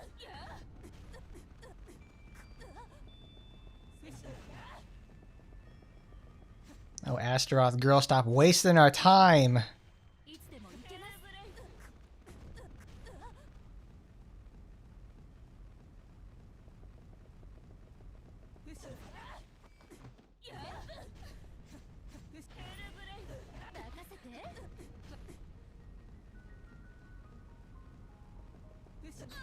Look at that, it's the one time you actually get to see we're gonna win! We won! Oh my god.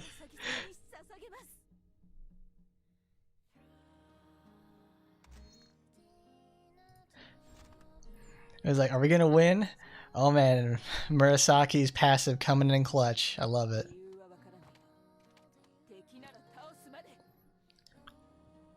He didn't know.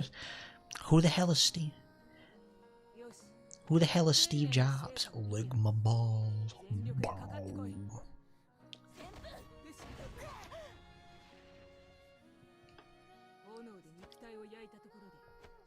That's why they call her the Immortal.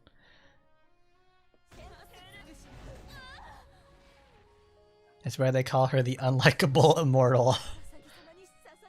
It's just always so weird because it's like I always see Murasaki as someone who's supposed to be like the same age as Sakura or like slightly older by like 1 or 2 years.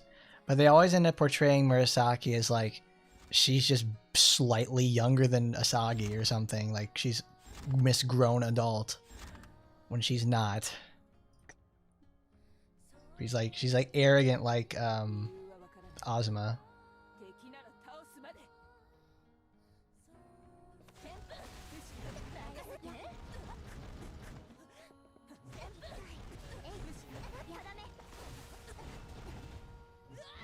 Oh no, not the Kobagi. Kobagi.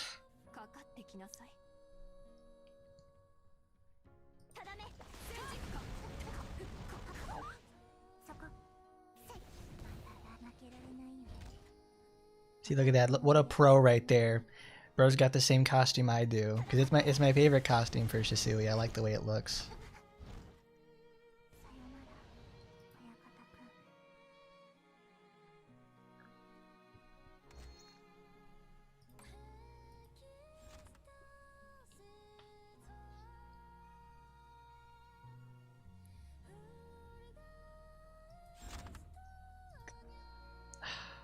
I don't want to. Well, we needed it to actually take a loss because I had a 17 win streak, which is not good because that powers up your opponents too much. I never thought I'd say this, but at least this game has a better arena than squad. Like I can just leave it alone. Because with squad, I have to like, I've got to hit buttons. I've got to hit buttons to win or lose. Here I can just leave it alone.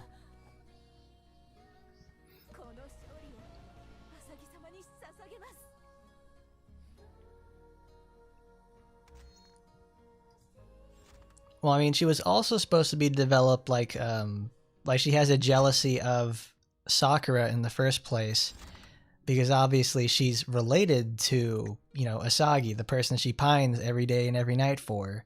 It's like, oh, to be related to her in the first place, I would love her forever. That's where I get the whole thing of like she's a man trapped in a woman's body. It's like she pines so hard for Miss Asiago and everything.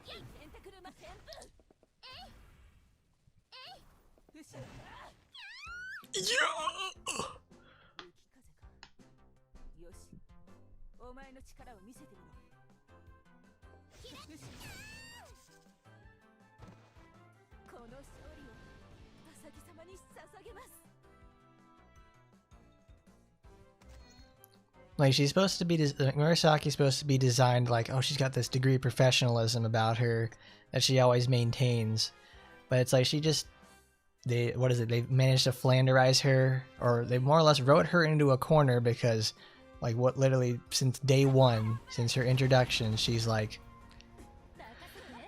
yep, here I am. I'm Murasaki. My personality includes having parasites in my body, being near immortal with high regeneration, and loving Asagi with all of my heart. There you go. That's the thing.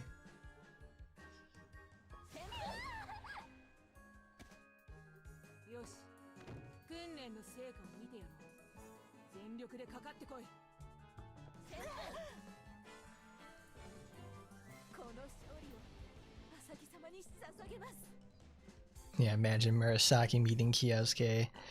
Well, I don't know. Kyosuke keeps dying in every universe. Maybe they'll never meet. They probably will have never had a chance to meet in the first place. Oh, cool. They got it in all black. Tactical black, Rin.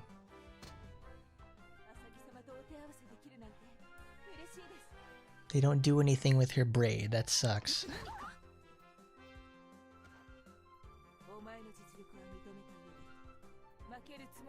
I wish there was there's an interaction you could have with Murasaki fighting Asagi. Like how Sanji in One Piece has that whole thing of, you know, oh, I won't hit women, and it always impacts him in any game that he's in, because it's funny to have your character, it's thematically cool, but it's like, cool, I can't use you in levels where a woman's a boss or something, you know, stuff like that.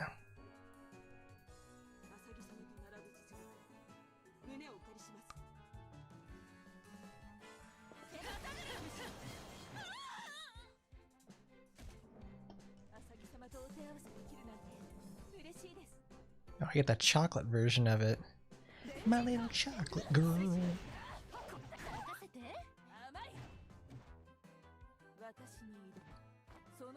I haven't listened to that album in a long time.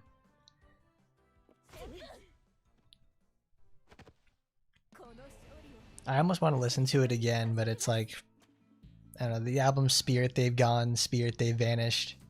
I think it's like Animal Collective's like one of their first albums they've ever made. It has like a lot of synthesizer effects, and like the first song on there has this like low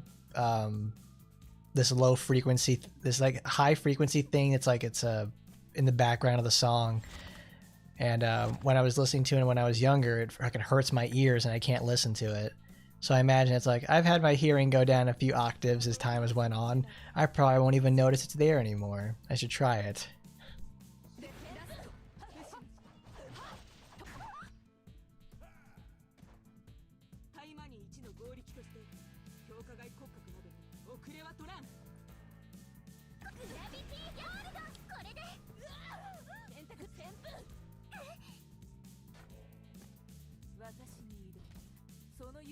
Yeah, that's what I was thinking. Like, when you guys are talking about Queen's Blade, the only thing that I can think of for that is the browser game.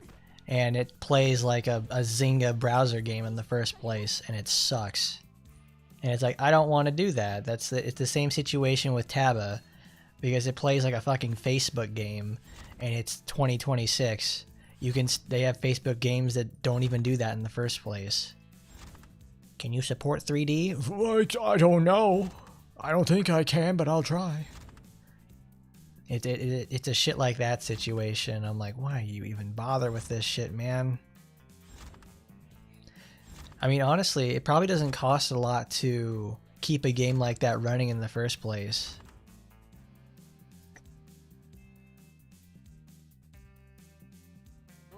See, Masher, that's like the example I use like all the time when I talk about like browser games is Mafia Wars. Because fucking that's what Taba played like. Taba played like Mafia Wars. And I'm like, why? I don't want to play. Murasaki, you need to kill this woman right now. Good.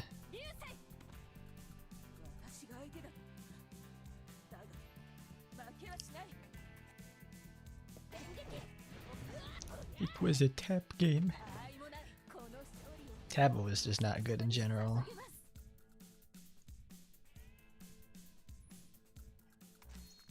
I remember like farming events in Taba, and it's just like sitting there watching it just happen before you. I'm like, well, this is not worth the effort. In fact, this was terrible. Ah, Womb Knight. Alright. There, we got our team ready. Let's do that.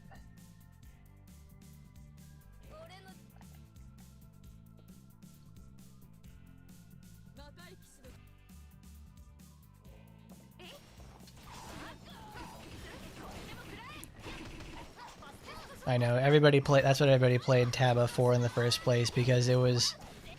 Nobody would have expected that the consequences that Taba brought to the franchise wouldn't be what it entailed, but yet here we are.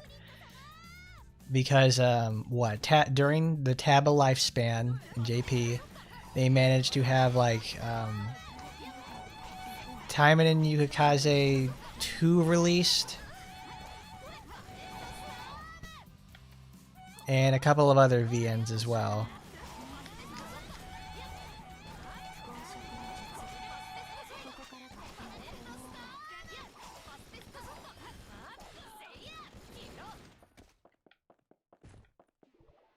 I forget which ones did.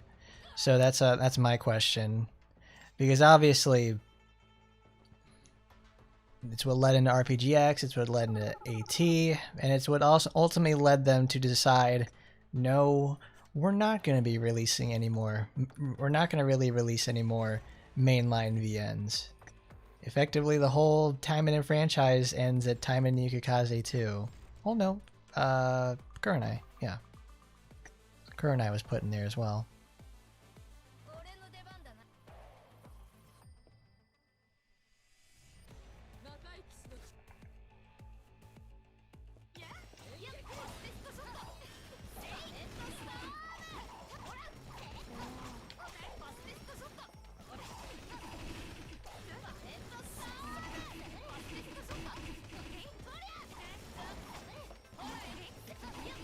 Owarida?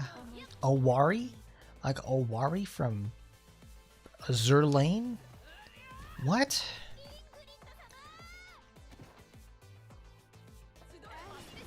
I think the last movie I saw was Cars 3. I like Cars, the series. It's very good. 2 was divisive. I liked some of what it did. It introduced the larger Cars world in the first place. We already have like Cars 2 apologists that appear in the world, but hey, more power to you, I guess. We all can't make the best decisions.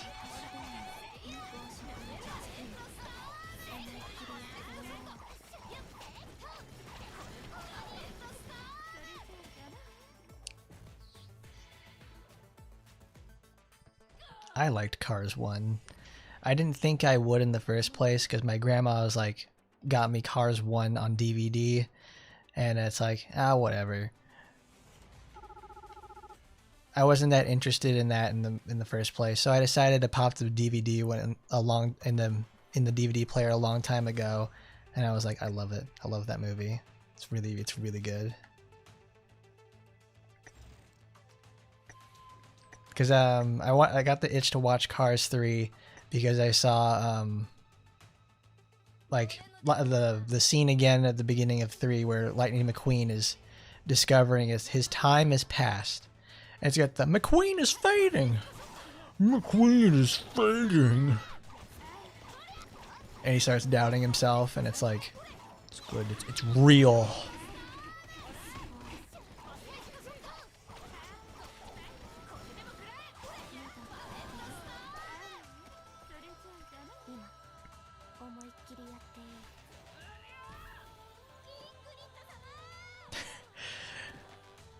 I know, Winchester, you may be tall enough, you may be small and capable and able to use your guns and ammo and everything, but are you tall enough to ride this roller coaster? I don't think so. Girl.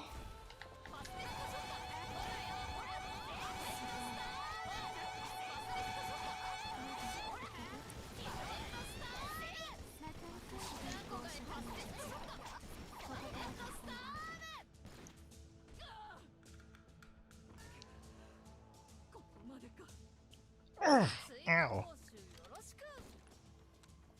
I mean, Ina's always been a small woman, but they just decided, like, when we're going to give her her 3D debut, we're going to make her literally, like, fucking 4'9", where she is unable to ride most amusement park rides or just really do anything. If she ever has kids and they're taller than her, I mean, goodness.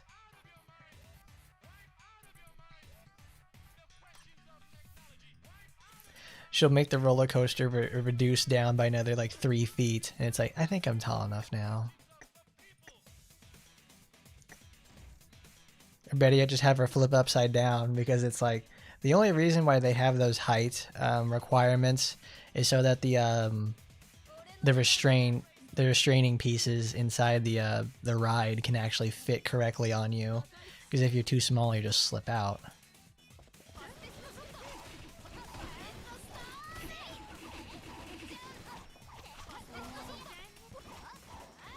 Because I watched a video the other day about, like, I love going to amusement parks, but there's always the ever prevailing idea of, I wonder what would happen if, like, I flew out of this the chair when I'm in the ride. That sounds like fun. So it was like I was watching a disaster that happened at some like a water park in Texas, or like I think it was like Arkansas or something, but whatever. Some accident happened there and some person died. But it was on a water, like the world's tallest water slide at the time. So what they did is they like the water slide was designed poorly, and you built up too much speed on the exit ramp. So when that happened, you would get airborne. So they put a net over the slide so they would get so you would be kept inside. But there's metal hoops that hold the netting in there in the first place. And then I guess like one time, they've already had previous injuries on this ride in the first place, but thanks to like this group, 2 or 3 people was going down the slide, and then they were going down it, they get airborne, and you know, all 3 people get injured, but the kid that was sitting in the back, he got the most air, and he hit one of the hoops that went over top of the slide, and had his neck crushed and his spine split in half. Obviously, he was dead on the spot. And there's another classic case of like theme park accidents in action. That's a roller coaster tycoon moment right there. That, like, whenever I think of a roller coaster tycoon, it's shit like that. Oh god, we're gonna die. Because it's like that's the sort of shit you would see on there. Alright, we're dead.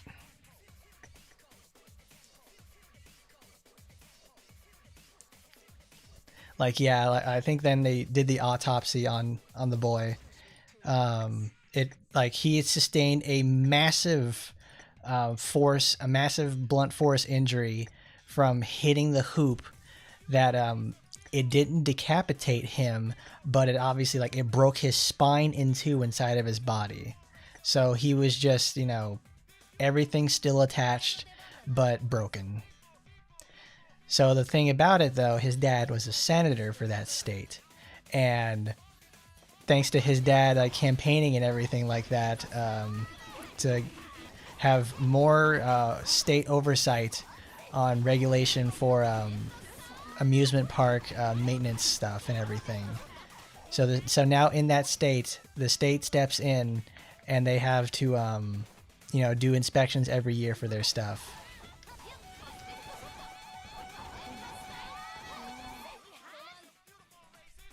It's like one of the worst things that could ever happen to a person ever.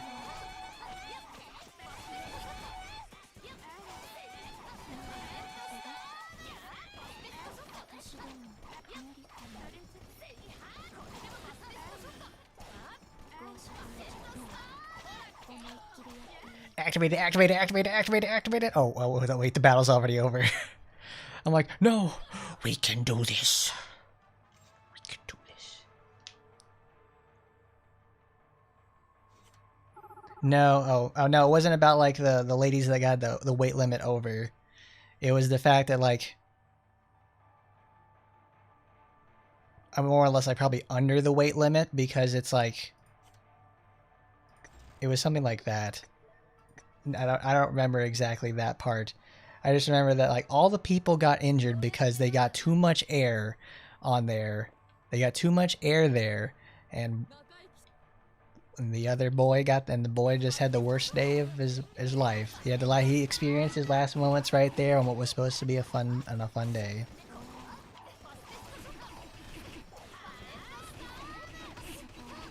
Because then they went into like, I think the video goes into why this happened in the first place, and they showed like a picture of the testing of this slide in the first place, and they show like the little pontoons that go down the slide itself flying through the air, like catching 30 feet totally unloaded in the air, and it's like there is no possible way that anybody should be riding this ever. And yet I think that ride was in operation for like 7 years. I think like 6-7 years or something. After that accident happened and they had to do the settlement for $11 million, I think that park closed. It closed like 4 years after that happened. Because obviously you have like a big problem there, and a death like that. Yeah, there's no way anybody's gonna be coming around your park anytime soon.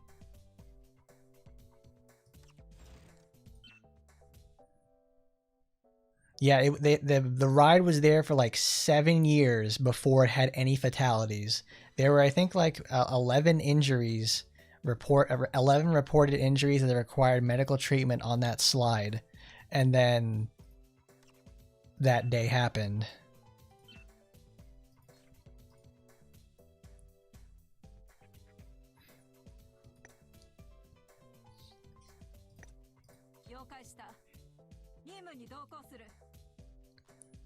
I'm sure you've seen the Action Park. Well, Action Park is like obviously like the gold standard for amusement park injuries. Because it's just that good.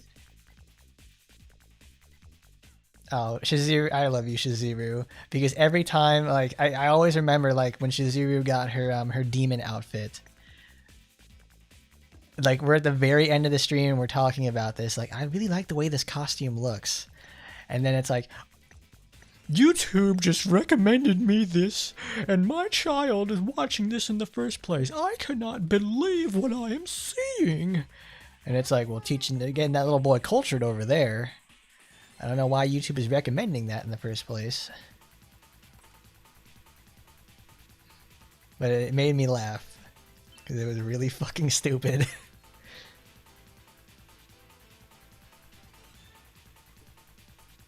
Oh.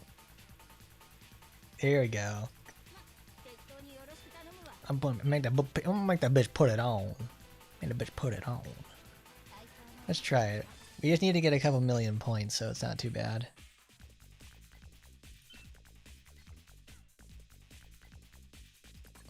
I almost made the mistake. I'm like, wait a minute. This version of Astaroth is human, not demon. So we can put it back on. If I could find you, I'd make you so happy.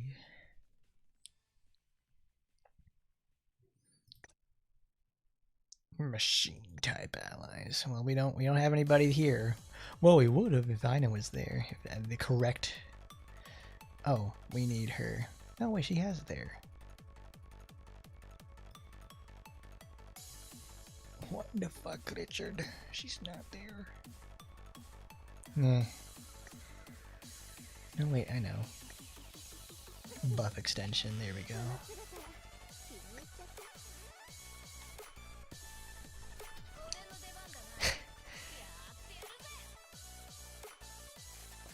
To kill the park manager after a terrible accident has occurred. I never played any of the Hitman games. I hear they're very good. Like, they're really fun to just, like, you know, experiment and get in all the crazy ways that you can accomplish the mission. But it's they've honestly just like never really just popped out to me.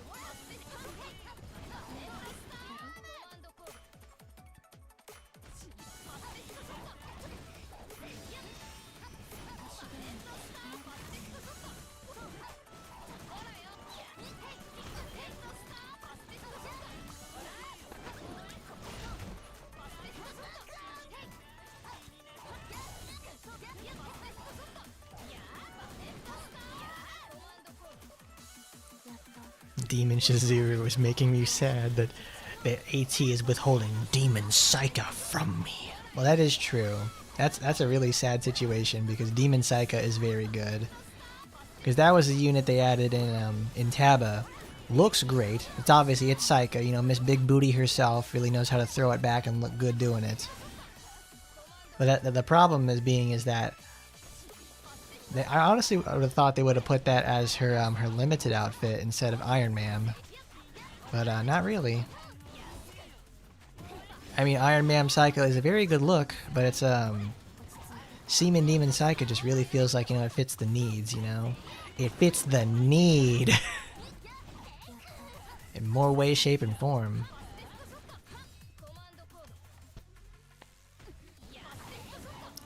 Fastest shot.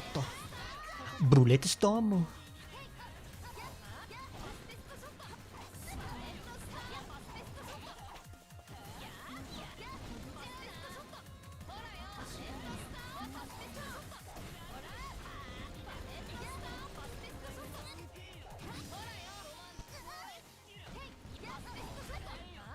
She's getting particles faster and faster. It's been a good run. We're gonna hit like 20 mil. And it's gonna be like, yeah, she was hit by the fire waves a minimal amount of times. Good.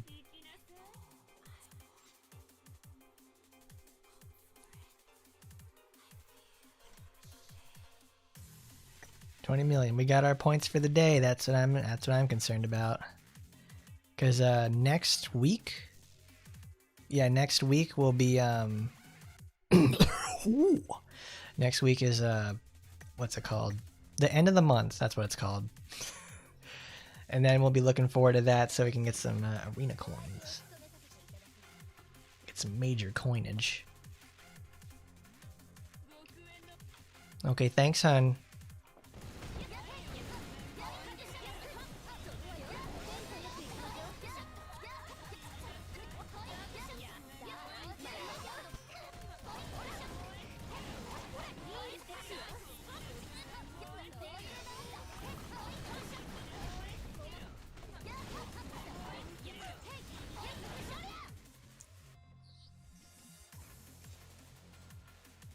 Of course, most of the time, Yeah, like immediate. It's like, what is it?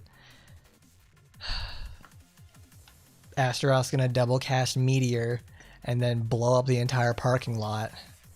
That's just a regular thing in there, and she does it for like 2 solid minutes. Alright, this week is Oboro, Felicia, and Eleanor. Okay, I know how to play Eleanor. I got a lot of use out of her. Felicia, I need to get some practice with her. And Oboro. So let's see what we got. It's Red Oboro, so it's Carnage, Wicked Slasher, Hand Up the Seal. This is the drill, this is the hold input, okay. So we have Critical Boost, we have Speed Booster, we have Cool, we have Miss Kara, hello Kara, and we have good old Skullface. Let's see what this is.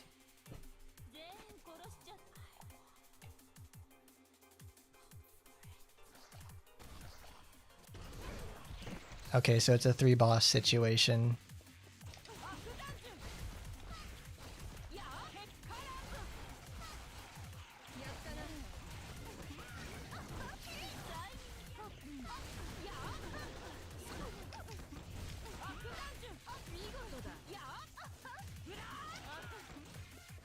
We need to get one ult off, I can already tell, because the enemies are really bulky.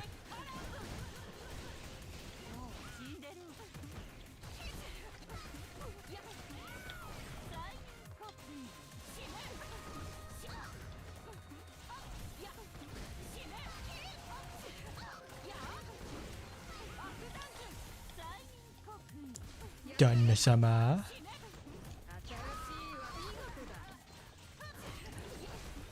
I just every time that I see like Azu says like her Shikigami when she summons those, all I can ever think of is like those are the fucking skull things that like Sand summons in during his fight in Undertale.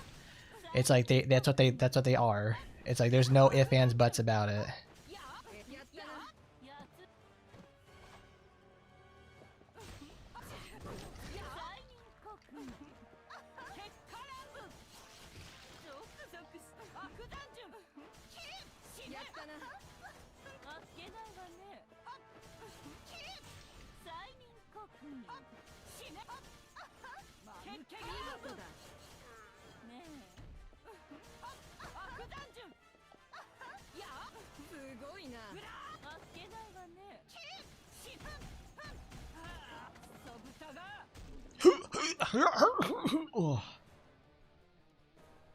Alright, 78k.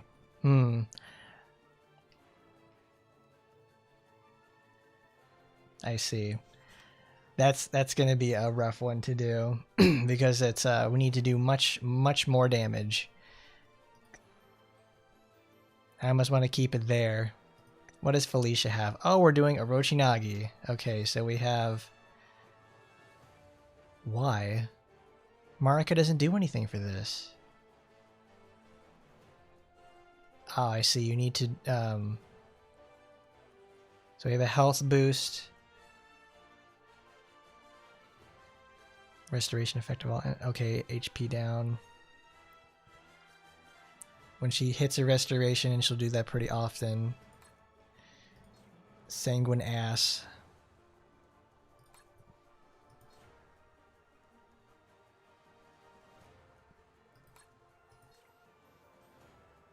These are all attacks that hold her in place, and that's going to be a bit of a problem. We only have... So Rending Scythe is probably going to be the thing that softens our the enemies up. And obviously Bloodmark is the boost. Yeah, it's a speed and attack boost by 10% for 5. Sadly, we're not using Nightfall. Because if we probably had Nightfall, this would be way too easy. That's part of the whole challenge.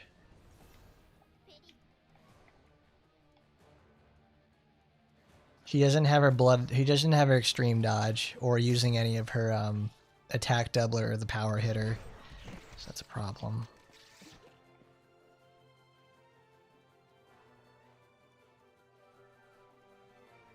Okay.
Get your ult off, girl. We got all the buffs together.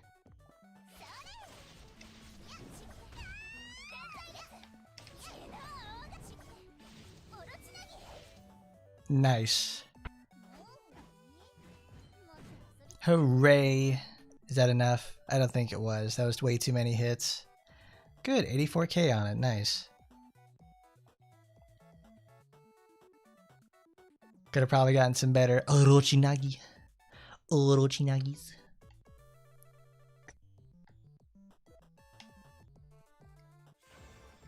This one is certainly a pretty good one you could do 100k on. Green Eleanor. Okay, so this is default Phantasma. Okay. Speed reduction. Every 7. Okay. Boss boost. And this is okay. Does Stampede apply a slow? No. What does? Spirit Blast. 2 additional birds. 1 debuff from an ally. Okay. Okay. I see. Okay. So I guess it's a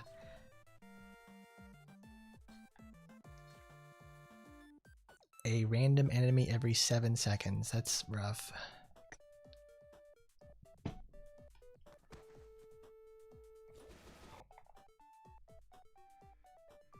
They don't give her like her best skills. That's part of the challenge, I guess.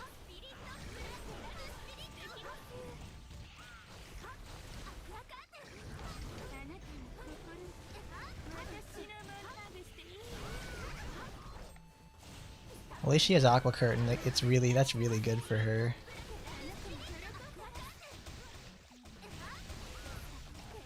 Is that just lets her do dumbass shit all the time?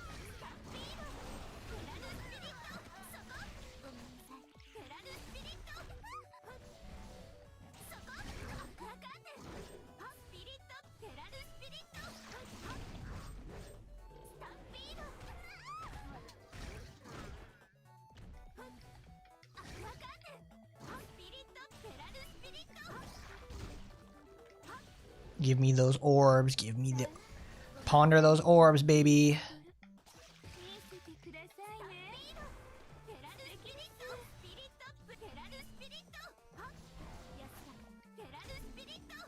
I forget that she has this outfit. Like, this is what her default outfit looks like.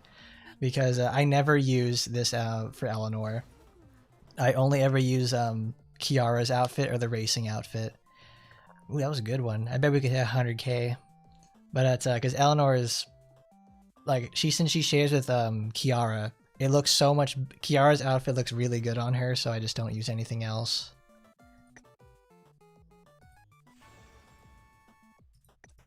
Very cool. Let's make sure we get Ouroboros. Don't want to forget that.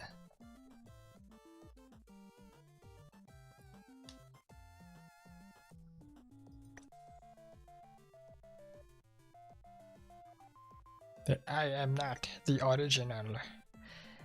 Sir, I am not the original. I'm not the Origel Oboro.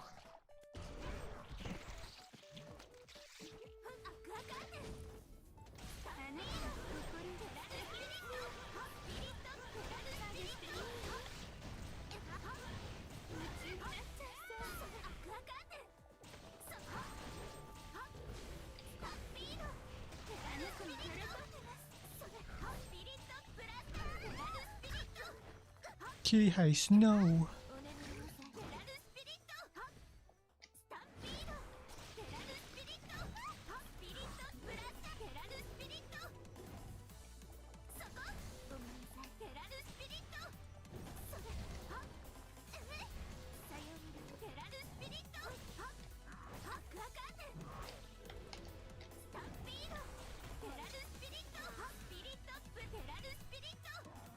No, we didn't get an ult off, so that's probably going to be like 78.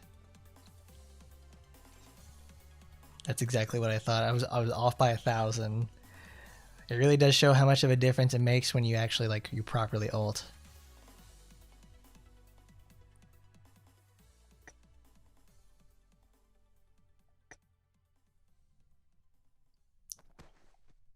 when coked out Oboro. That's how I'm gonna say Kokawa Oboro now.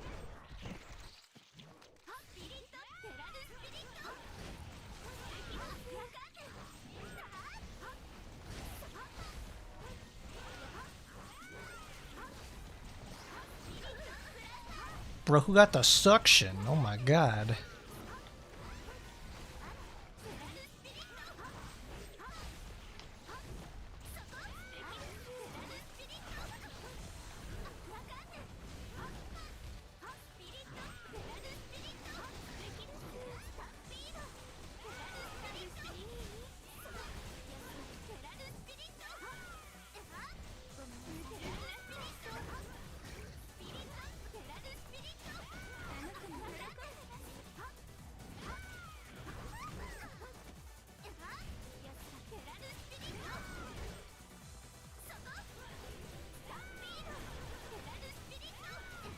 Well, that really was just like a lucky attempt. Because I'm looking at it now, it's like, dang, it's taking like forever and a day to actually get my fucking particles up there.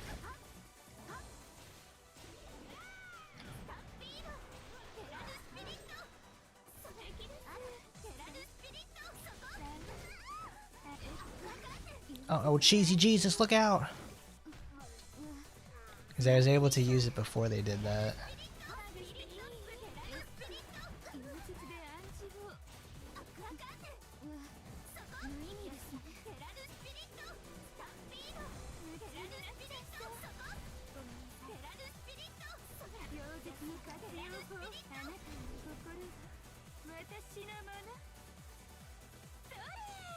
That's even worse. Oh no. Alright, I won't bother with that. I'm jinxing myself every time. But I bet we could get Oboro to 80,000. Let's try that.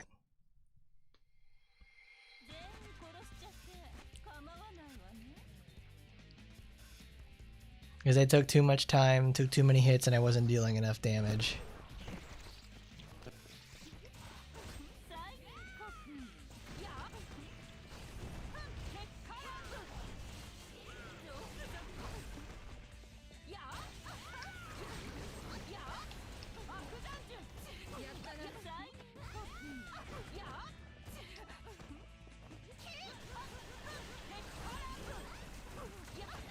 Uh-oh, scary.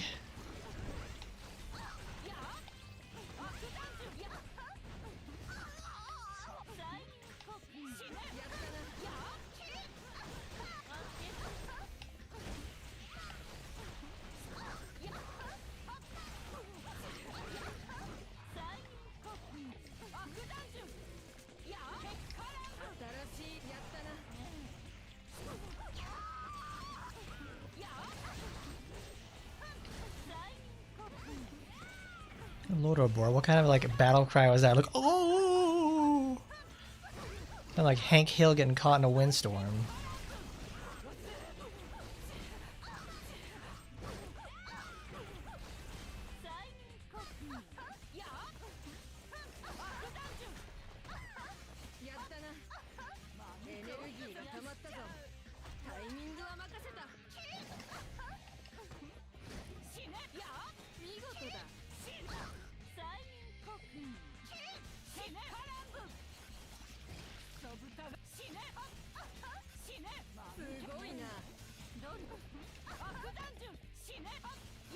Oh, we're gonna get a second ult off now.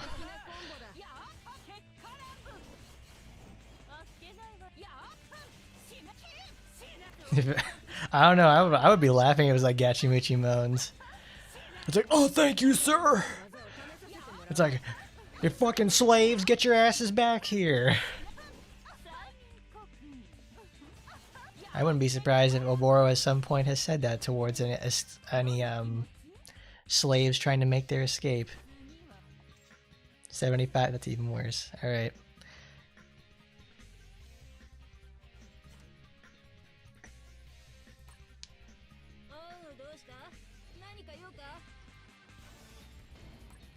Alright, let's take care of Azusa's supporter event, and then we'll go over to squad so we can finish up part 2, Parcheesi 2 of the event. It's not in material, it's going to be in collections.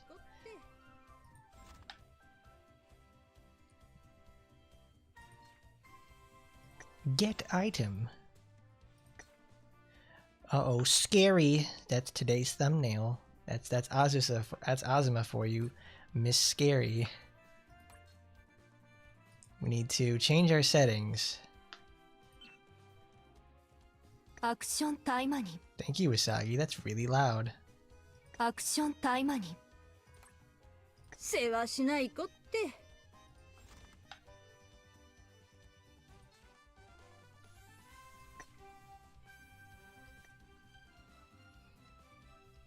Oh baby, you know you love it. It's reading time. Because it's a day when no missions awaited. Fuma was killing time in the library, reading a book related to the history of Taimanins. It wasn't because he had anything specific in mind. It was merely because he wouldn't be able to focus on games even if he went home, since that disgusting bitch was home today. And it was already too late to go to Masaki City. タイマニンの歴史は授業で習ったけど、昔は今よりもっと過激な魔族とかいたんだな。Nowadays, coexistence is possible to some extent, and there are even regions where demons have formed a society. But it says that in the past there were no such regions, and they simply ran wild with physical abilities surpassing those of humans. But before the Taimanins were organized, those demons ran wild. The ancient documents with such a radical era recorded strongly stimulated Fuma's intellect. こういうの他にはないのかな? There, Fuma heads to Ancient Documents section to find more information about the history of the Taimanin. However, this is a library that is open to the general public. There were no radical items, and only books containing information convenient for Taimanins and humanity, which is understandable. Still, one can't help but dwell on their past. 今日の俺の頭は勤勉だな。Muttering to himself, Fuma was about to return to his seat with a few old books with eye-catching titles in hand. But in that moment, he noticed a single scrap of paper tucked between the pages of an old book fluttering down. なんだ? 誰かの忘れ物かな? Thinking so, he picked it up and noticed a map-like drawing on the front of the paper. 地図? 随分紙質が傷んでる。かなり長い間置かれていたみたいだ。Out of professional habit, he inadvertently ended up gathering the information that could be obtained from that single scrap of paper. When he flipped the paper over, there was some writing on there. 何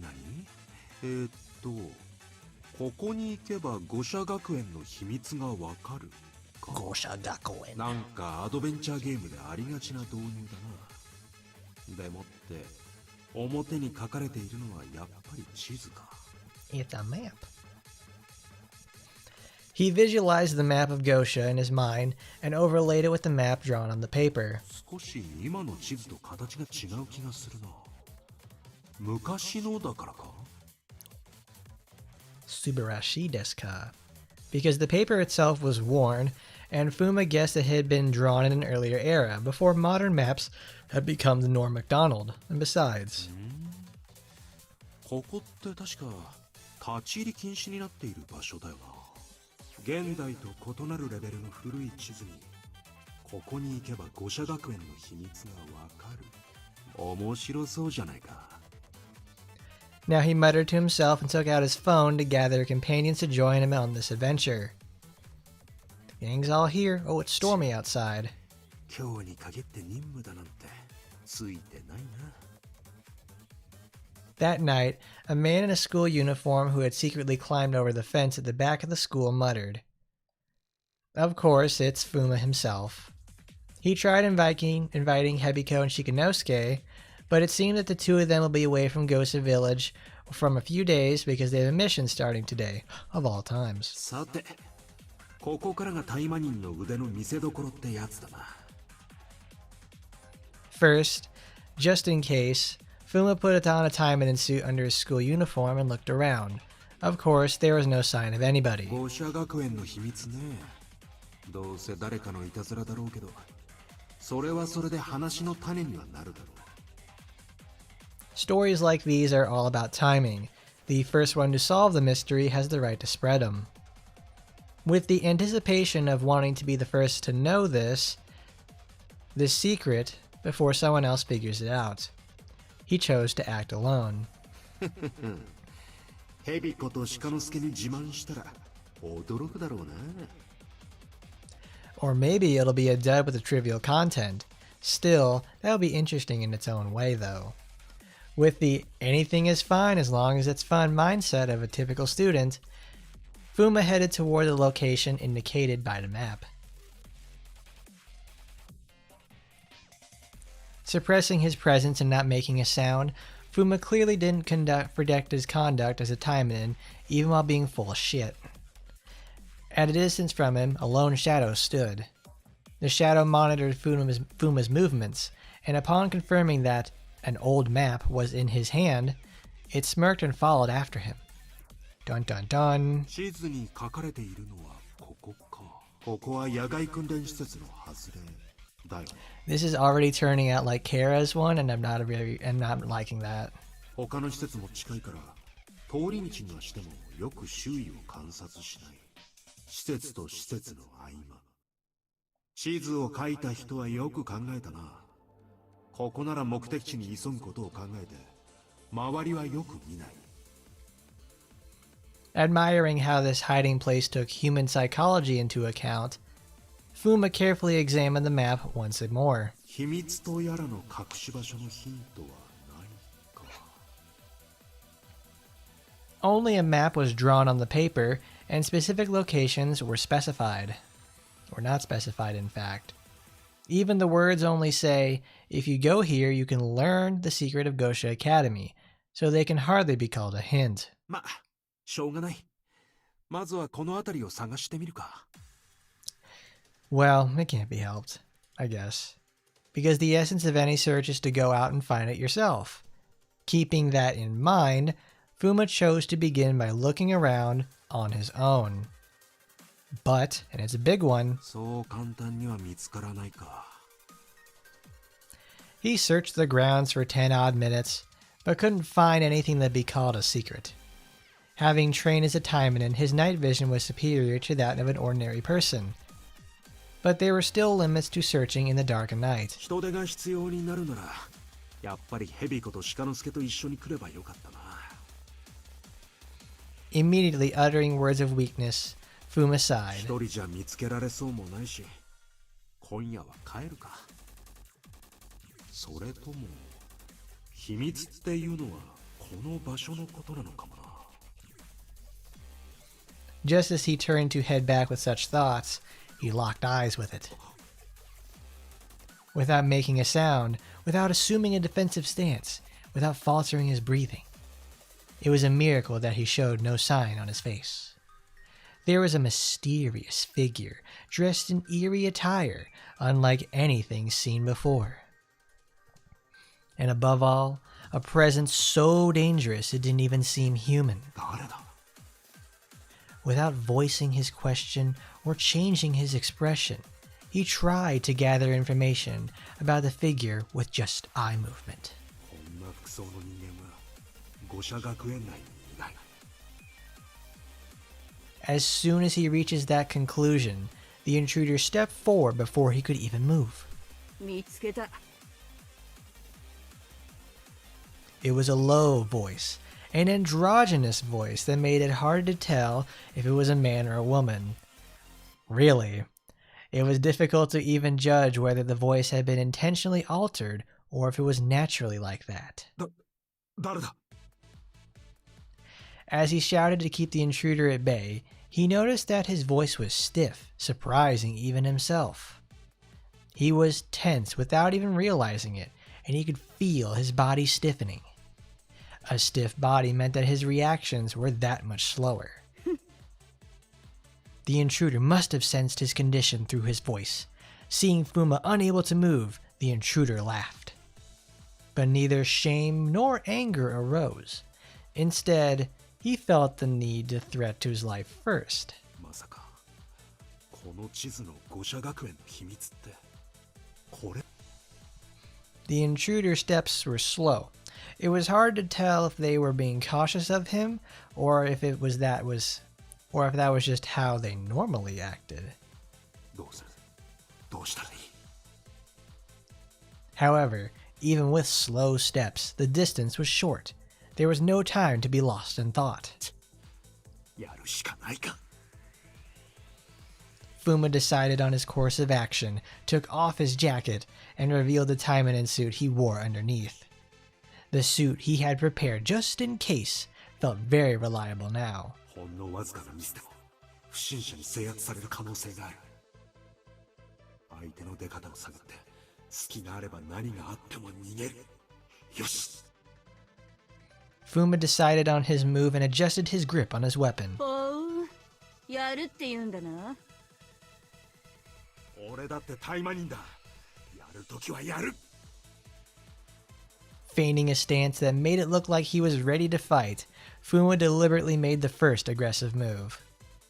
Strike first to win. If you don't know the opponent, the standard tactic is to face them with full power from the start. 俺や His spirited shout echoed through the darkness of the night. The ninja sword he swung down with great force did not actually hit the intruder. Would they block the lethal attack or dodge it? It was a gamble, but the opponent blocked it. やっぱりな The reason was simple. In terms of physique, Fuma had the advantage. Height, build, and probably in weight too. The possibility of blocking a full power attack head-on from such an opponent was low. だが相手はこの状況で姿を見せるようなやつだ自分に自信がある実力は自分が上だと思い込んでいる Fuma predicted they would intentionally block to show off the difference of their power. And he was right. 強っ肩丸高その腕 As they clashed head-on, the ninja sword was tried to apply directly to the forehead, but that was all. The weapon wouldn't budge from where it was blocked. Maintaining the momentum of his swing, he closed in on the intruder and delivered a body slam with all of his weight and the force of his charge. This is no time to be cautious. Even at the cost of his own balance, he forces his opponent back several steps. じゃあな Pushing the opponent away with his physical power, Fuma went back the way he had came, and it was because that path was the shortest route to Gosha Academy. この時間でも先生か誰か戦闘要員がいるはず俺一人じゃあれは無理だ Fuma focused on escaping his plan and headed towards his destination without looking back.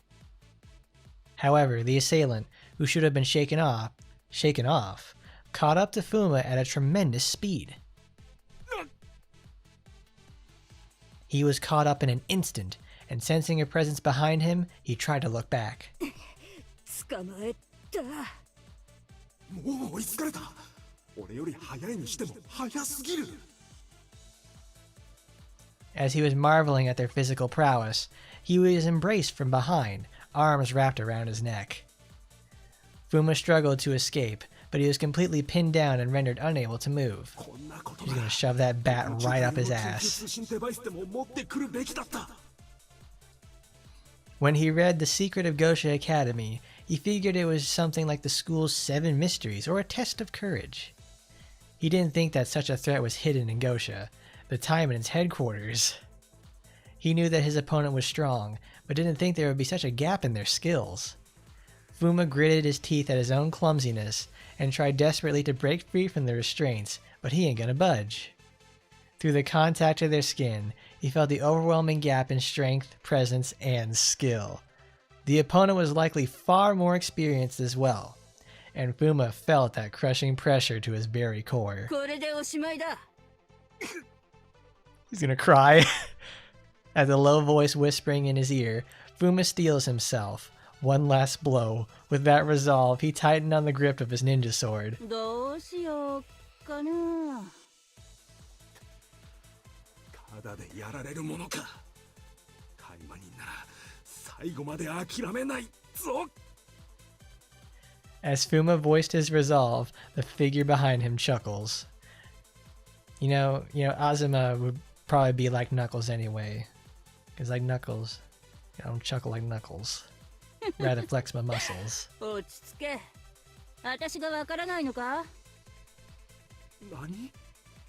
お前がその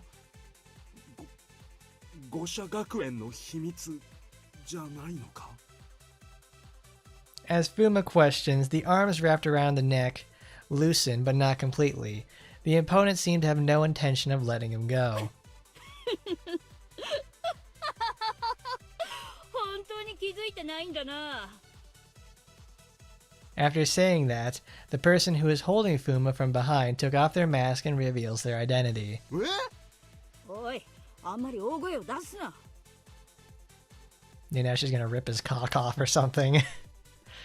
Upon hearing her words, Fuma remembered that he was in a restricted area. ごめん、じゃなくて、なんでここに？ Kamimura Azuma is a teacher at the academy, but she is also a well-known person as a delinquent teacher and a thug. She's always got a cigarette in her mouth, speaks roughly, and lets her fists do the talking. Despite this, she is quite popular among the students in her own way, since she takes good care of others and is highly capable. But そりゃ、今夜は私が不審番だからな。不審番？なんでこんな場所で不審番が必要に？ yeah, I know the art does actually look good. It almost feels like, did they get Kagami to do this? なんでって気づいてないのか？それともとぼけてるだけか？なんで？ As the arm around his neck tightens, Fuma asked again, genuinely not understanding the meaning. だってお前、ここは女子寮の近くだぞ。男子禁制。見つかったら退学直行。でもないが、まあまあガチでひどいお仕置きは覚悟してるよな。はあ？女子寮？そういえば確かこの近くには五社学園の女子寮がある。 Fuma had been so distracted by the words Academy Secret that he had completely forgotten what was in this area. Oh, I'm starting to put it together now. The Academy Secret is like, oh, you get a good look at the bathing area for the girls' dorms. So you got a good spot to take a look at it. Or rather, he hadn't bothered to remember it in the first place, since it was a place that had nothing to do with his own academy 男 life. 子立ち入り禁止になってる女子寮の近くでタイマニンスーツまで用意した男が一人でこそこそやってるんだ。そりゃ捕まえるよな。誤解です。 When Fuma desperately denied it, Azuma burst out laughing. まあその顔を見ればわざわざ知ってるのに来たって感じじゃないよな。ただお前は頭がいいし芸も上手だしな。そうや。違いますって。俺はただ怪しい地図を見つけて、ここで魔の者が何か企んでるんじゃないかって思って。御社の敷地内でか？それは大体そんな格好をしてたら誰だって疑いますよ。 What Fuma pointed out was Azuma's attire. Her face was hidden by a mask, and her physique was hard to discern. She doesn't wear the tattered robe over her in her regular costume that we see in game. So I imagine it's like he couldn't tell that she's got gigantic big F's on her chest, to say the least. Furthermore, it was night. If it was a time of day when visual information was naturally lacking. これか？あんたが怪しいことをしてるなーって思って演劇部の備品から適当に借りてきたんだ。最初からバレてたのかよ。 Shouting that sincerely, he slumps his shoulders. いうか、演劇部の備品って、そりゃ道理で見覚えのない服だったわけだ。Wah, wah, wah. んで、本当は女子寮の敷地内に近づいて何をしようとしてたんだ？ここまで来ると先に考えていた言い訳は使えなさそうだな。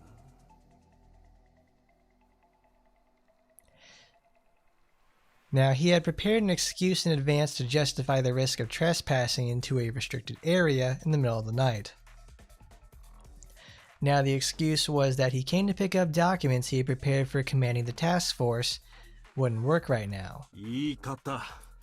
あ、いえ。さっき言ったみたいに、 The 古い地 secret 図を of 見て Gosha. そこに書かれていた5社の秘密ってのを探しに来たんですよ。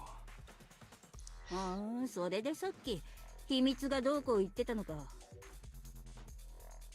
Now, hearing the reason, Azuma snorts. 特務中隊の隊長にまでなったやつがこんないたずらに乗るなよ。いたずら？だってその秘密って女子寮の敷地内のことだろ。その区画に何があるか考えれば簡単に予想できることだろうが。See, that's how you know she's a real teacher. She turns a situation like this into a teachable moment. He slumps his shoulders, unable to retort after hearing Azuma. それにしてもこんな昔から、男ってのはどうしてこうもバカバカしいことばかり考えるのかね。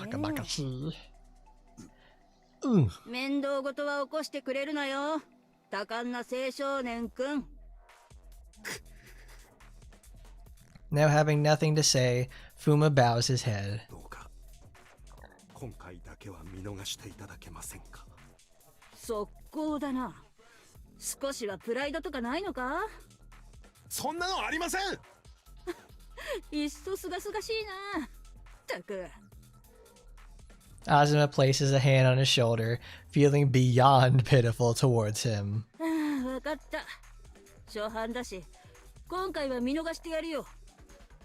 先生。でも、その地図は没収な。一体誰がこんなくだらないいたずらを思いついたんだか。ですよね。うん。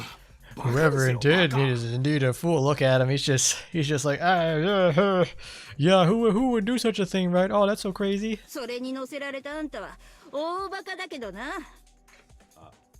それじゃ寄り道しないでまっすぐ帰れよ。次に見つけたら直で校長に報告するからな。それじゃあ失礼します。 Now bowing his head deeply like a thug groveling before his boss, Fuma immediately took to his heels. 助かった。 Although a shred of anxiety remains in his heart, this incident was entirely his own mistake. To forget his anxiety, Fuma headed back home at full speed. Way to go, dummy. この私がその程度で許すわけねえだろう。Fuma didn't hear her last words. Afterwards, Fuma, who had snuck out of the house in the middle of the night, was caught by that disgusting bitch, who was awake for some reason and severely scolded. And from the next day, he received a very terrifying punishment under the pretext of discipline from Murasaki, who knew about his trespassing onto the school grounds in the middle of the night for some reason. When Hebiko and Shikinosuke returned from their mission, Fuma ended up being the subject of their concern, and rumors began to circulate about what was this secret of Gosha Academy could have been, something terrifying enough to almost change his entire personality. Oh, what's up, Menos? Well, there you go. That's good old... Thanks, Azuma. So, obviously, art's by good old Kagami. Illustration by Wong. So, I guess that's their in-house copier for when they're doing, they need a art that looks like Kagami. Because the hair is there, everything is very clean like a modern Kagami piece. But you know how you can tell the difference? It's in the eyes. It's the Kagami stare. Because Azuma is a grown woman, so she has the very fierce look behind them. But when people copy Kagami eyes, they tend to forget how sharp they're supposed to look. She's obviously supposed to maintain feminine traits together, but they're razor sharp, like Kara's, Sagi's, Murasaki, Ingrid, all those, all the adult women have these. That's good. That was fun. It's like, nice job. It obviously ended up like Kara again, where she didn't have too much, to say the least. It certainly looks like they're doing a good job, because obviously, like the fact that we were able to say like, oh, is this a new Kagami piece? But no, it's a Wuong. That's my boy Wuong. Cool. So we got that part done. Now that we've taken care of the lovely Azuma. Does my body bother you? Oh no, it bothers me in certain other ways, honey. Alright, so we'll go out here. Next up, we gotta go to Squab. Next up, brother got a squab. Brother got a squab out there.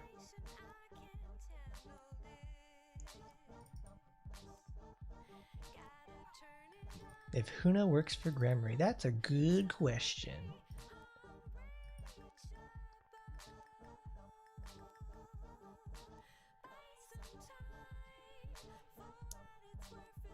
See, that's the one thing I also don't like about Squad, is that it takes forever to load. Like, holy doobie, does it take forever and a day for them to really just put her down. Like, there's certain situations where you can just go to the bathroom and then come back and it's all done.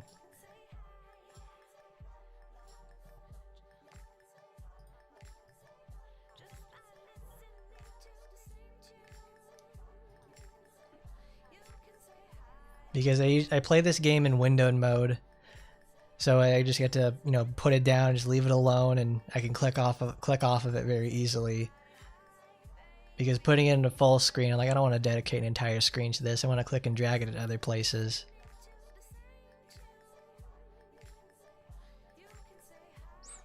What are you talking about? We had a real character on there. We had good old... We had Miss Asagi Yagawa standing there in front of the rooftop, just like looking out into the darkness. And then terror strikes. You know, it's very classy that way. But I get what you mean. We get to see, like, you know, the whole team's there. They're all doing their thing. It's pretty great. Oh, you're here. What's your plan for today, bud?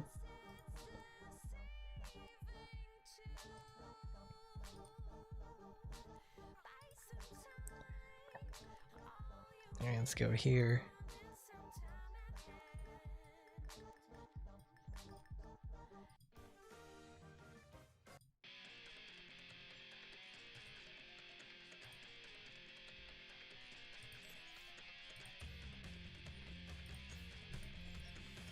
Alright, who's ready for that? Who's ready for the fun? We've got a good old... Alright, hit the button. Hit it back. So let's see. Today's surprise gifts. 20 Saturn blueprints. I can make an SR weapon now. Yippee. Let's put it on full screen.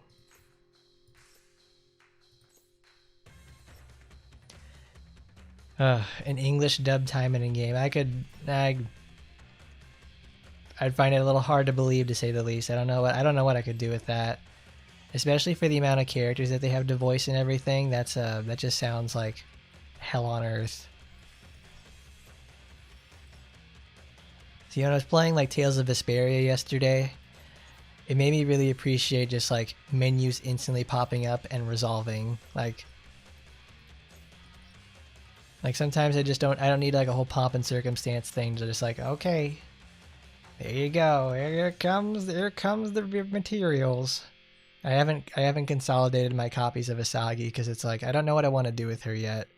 Do I want to use her for facility situations or something or not? That's my question. Oh, hang on. I know what I'll do with that. I'll put her there because there's something I want to do with her. See, look at this. It's like you hit reward acquired and you have to wait for this to come back up. You can't make it go any faster. No, you can. You can click it to make it, like, you know, instantly pop up. But it's like, just resolve it. I don't need a damn effect. Or better yet, why don't we have a whole thing where it's like collect all? It's like They have it in the dispatch system for in AT, where you just like you send out your facilities and everything, and it's like you have a mass deploy function. Because doing that like this is like, ugh, that's a shitter to say the least.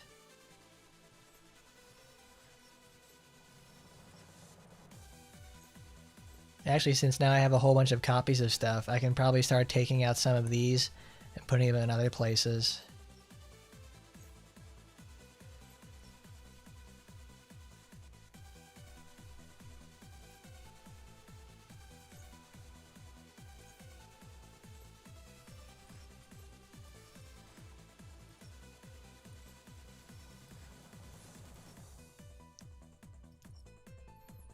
All they have to do is just hit the button.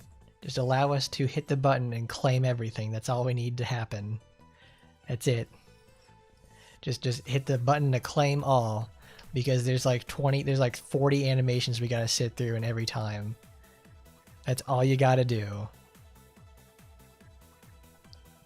Let's see, because the event has what, 10 days left. On my own time, I managed to get to the box. But look at this shit. Then, oh my god, bro. 0.02%. I ain't ever seeing this bitch again. I ain't ever gonna see her again. Like, look at this. The only way it's like... Now it's like we can play every day and get some like enough to do the box. But now at the milestone event, it doesn't give out anymore. It just gives... It gives gems, which is very good. But it's like, damn. I can't get any more. So what is this? 3, 6, 9... 12, 14, 16, 18, 2,300 gems if we make another 10,000 over the course of 10 days. So if you use 1,000 AP per day, bye-bye buddy, you got that. Before we do the story event, let's get some stuff out of the way. Let's open up the arena. Alright, I'm down below. I'm still in tier 5, that's good.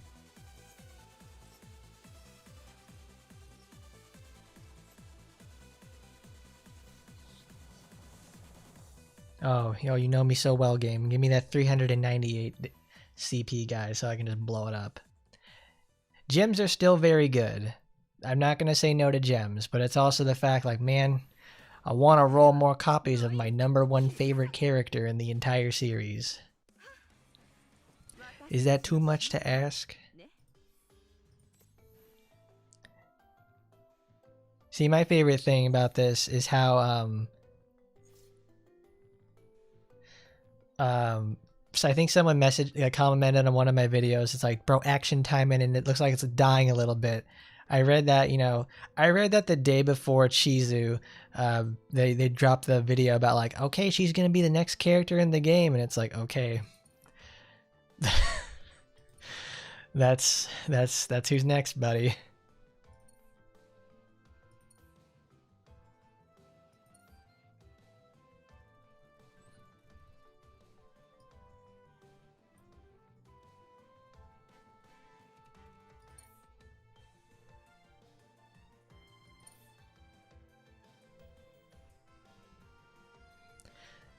I've got a feeling we're going to be back to grinding.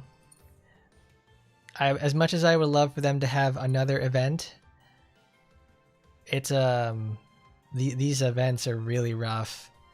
Well, at least for the way that I have to do them. I think they probably got a whole year's roadmap that they've set out, and they're going to pretty much stick to. Maybe Chizu will appear at some point in squad. That's not anytime soon. Yeah, if like they would add Chizu to squad immediately, and it's like, well, they're not, because they would have dropped that at the same time.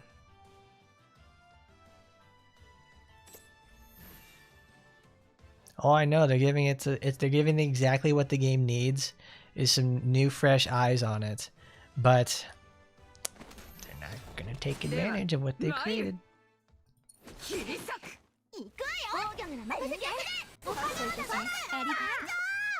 Okay, that's loud. That's like 4 different actions at once.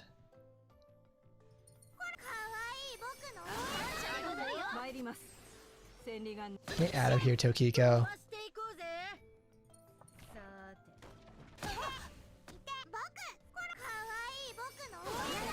私の出番ね。みんな、参りますぞ。張り切って参りましょうね。参る。 Bitch really hit me with the buff disabled. I'll break your spine in half, girl. Come on.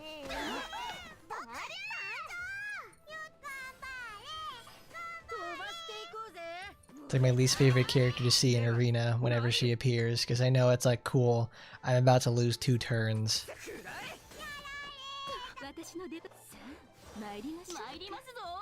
I mean, it's certainly, I wouldn't call it a hellstorm. It's like it's giving them a lot of attention both on Eastern and Western fronts. So it's like they need to take advantage of the lightning that of the sort of firestorm it's created. So it's like, and if they're not going to do it, then like we know they will. And there we go. We got bros telling bros all about it, like, oh my god, oh my god. Oh my god. Uncle Roger over here telling you about Chizu. She's got boob emotional damage. Unbelievable. She really knows how to throw it back. Uh-oh, bratty Mutsuki. Oh, that's right. Mutsuki and Haruka, because I think From Opera with Love is becoming a permanent addition to Blue Archive. They're gonna make them, to commemorate the event, they have dress Mitsuki and Haruka.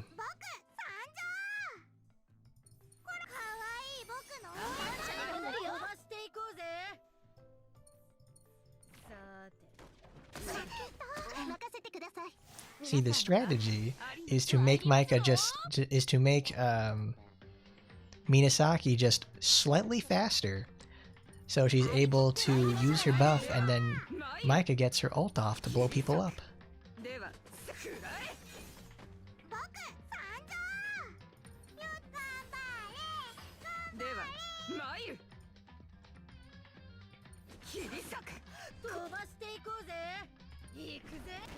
Kobagi.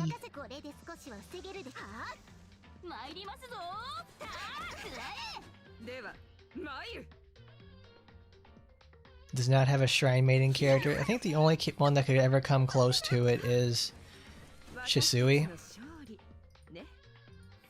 But even then, she isn't exactly one in the first place. Like, she has the costume, but Shizu is like 100% completely the Shrine Maiden everybody thinks she should be. She's got the outfit. She's like, she's drinking the hagi or whatever it's called, the little paper thing that they shake. Like, get out of here, evil spirits. Oh, cool. Team RPGX.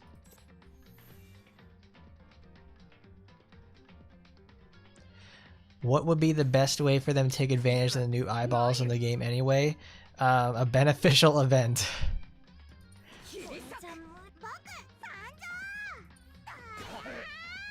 Because if we were real content creators, we'd be taking a huge advantage of the wave of people on there, and I'd start promoting my stuff.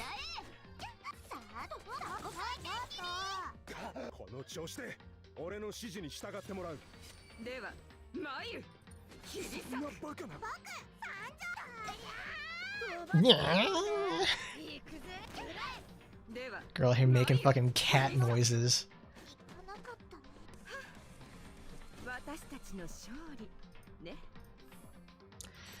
I know, Shisui is not one.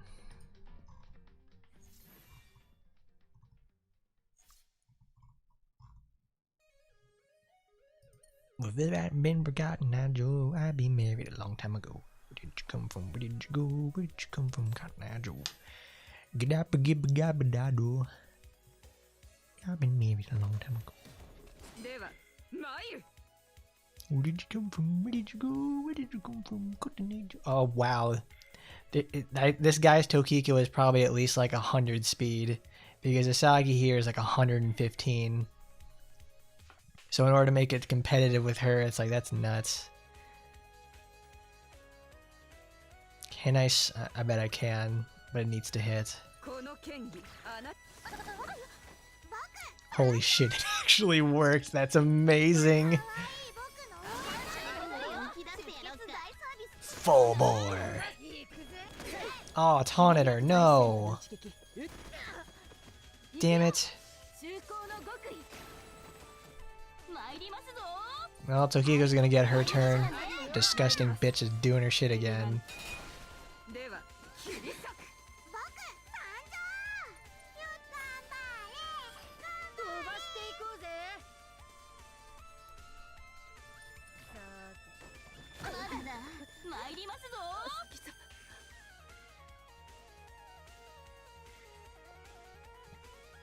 Using now properly is you have to get his weapon that actually applies it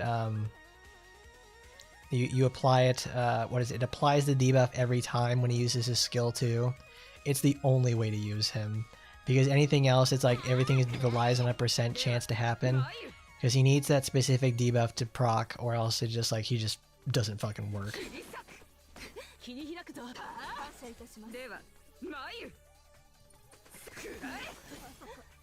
2 for 1 special. Yes, we're very dedicated to the game because we actually like playing it. I like playing AT a lot. I would not be doing this if I didn't like playing it. Squad is a different answer though. It's just a little clunky. It's quite literally it needs a little bit some TLC to say the least. It gets better almost every update. Which is good.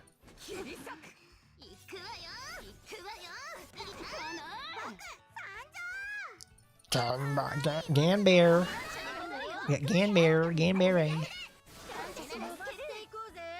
Ah, damn it. Damage prevention. Let's hit him with that.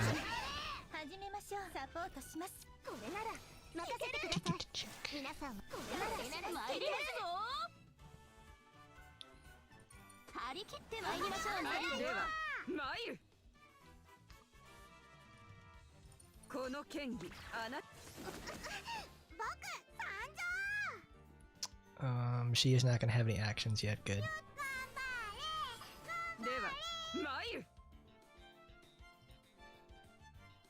Let's get rid of you.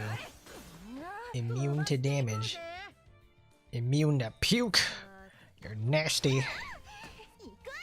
I shouldn't have probably used my ult for that one. I probably should have used it the last turn. Well, that's the best thing about Burn, is that it allows you to chew through like damage immunity stuff.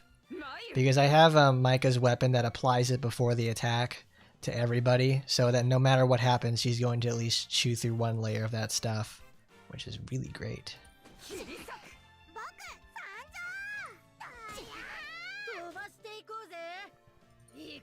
But I mean, like, we also just can't keep playing this game all the time. There's just not enough going on. There aren't enough people who play this game in the first place to just make it like, you know, to have Taimanin gacha drama. I can't believe I'm saying that. What is better, burn or bleed? They both work off of the same idea, which is it's a percentage. The tick is based off of the percent of damage being applied to it. So if it's a 10,000 damage attack, it applies a 3% bleed.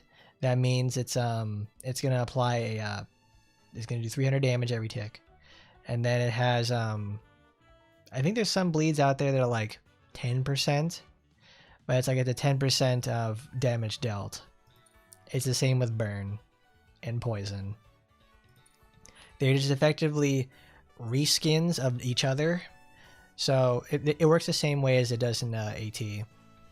Except our numbers here are much, much smaller, so we don't get like ungodly powerful dots. We don't have tourists because nobody knows what the fucking game this is. That's like one of the problems of this series, is that it doesn't do any good stuff to advertise. And we on like the creative team side don't do anything for it. Because you either know about it or you don't. Which is why my stuff expands into like, I want to play other games as well, because that's what I do. Alright, let's slow down to Tokiko.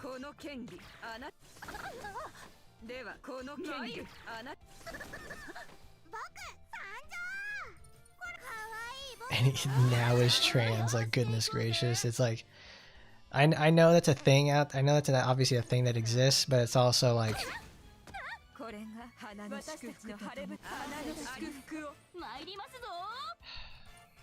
I don't know. I don't want to talk about that stuff. That's neither the time nor the place. I'm just glad we do not have the type of people in here that do that sort of stuff. Bitch can eat a dick. You already failed our mission.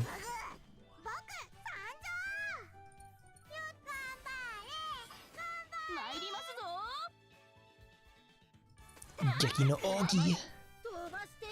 Hey, not in rehab, you're my disease. Man, this Shisui is gonna hit really hard if she gets the chance. And she just did, look at that, she just palm strike. Bam!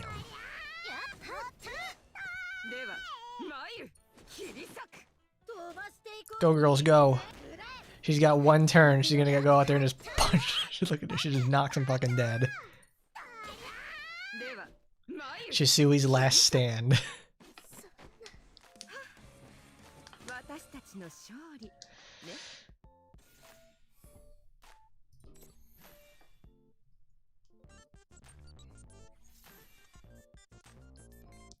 Squad is now 5 months old, so they've made a lot of changes throughout those 5 months.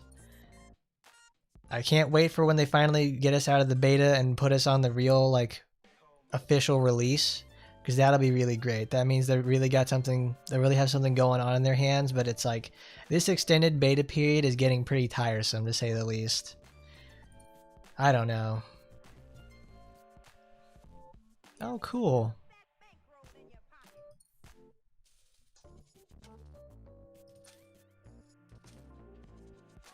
Oh, cool. It's the Farmables team. I love this. I love this little robot so much. As soon as I saw him get in the game, it's like, I've got to have him.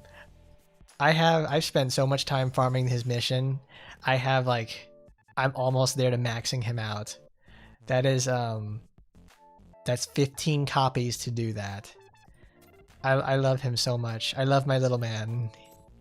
He's part of the bleed comp. He's durable, and he's just like, he's a Gremry robot. Look at this little guy. He's just like, he's so brave. He's like, I believe in myself. I apply bleed to the entire team.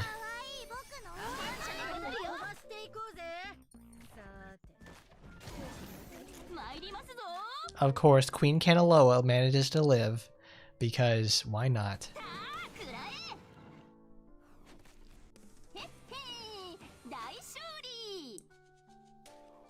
Nice shooting.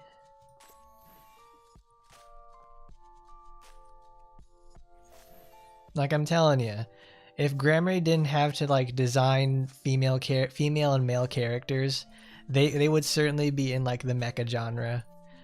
They really enjoy making robots.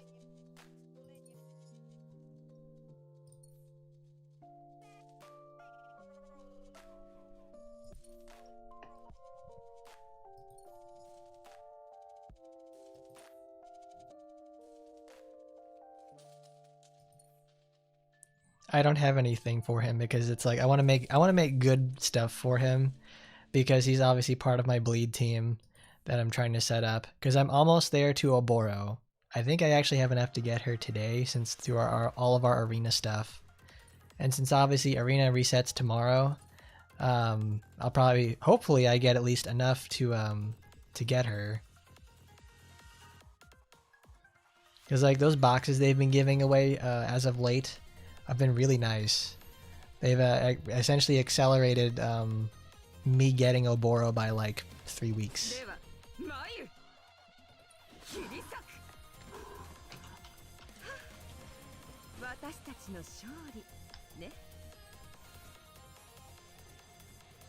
What are you talking about? They just had prison battleship recognition in good old in RPGX for April Fools. They gave them entirely new CG and everything.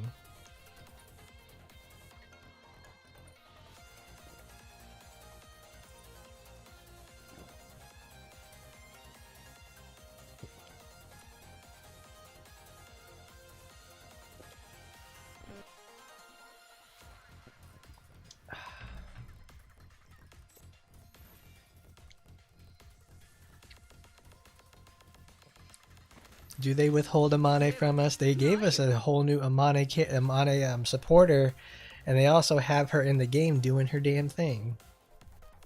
They made Psycho look good too. They made super sexual Psycho Psycha.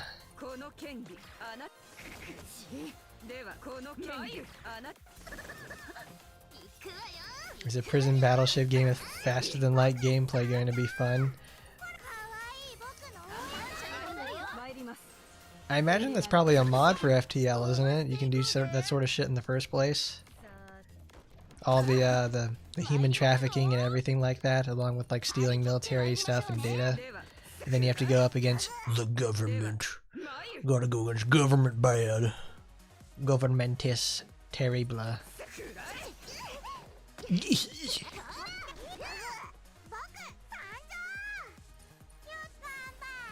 Gotta extend my buffs so they last long enough for the fucking match to end. Alright everybody, focus your firepower on Tokiko. Wipe her off the face of the earth. There you go. Good job, Minasaki. That's my girl.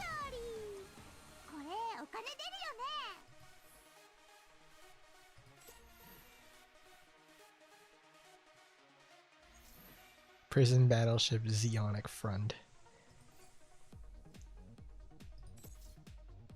Then we go to Kangoku Academia. Do do do do do do. Oh dang it! It's one of those little 1-star guys. Every time that someone's like, "Oh dude, tickets in the shop," it's always at a time when I'm not playing the game, and every time that it's like when they tell us about like the tickets, I'm like, I don't fucking care, dude.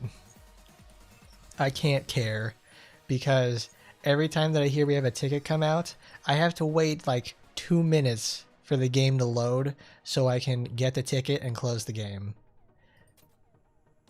It sucks ass for that. Like, it absolutely kills it. It's like, oh, that's wonderful. Oh, Donnie, we're gonna have to go to the shop and get our shit again. Brother, we got shit on. They got that shit on, girl. And I hate it, and it's like, why? Why do we have this in here? This just makes me fucking tired.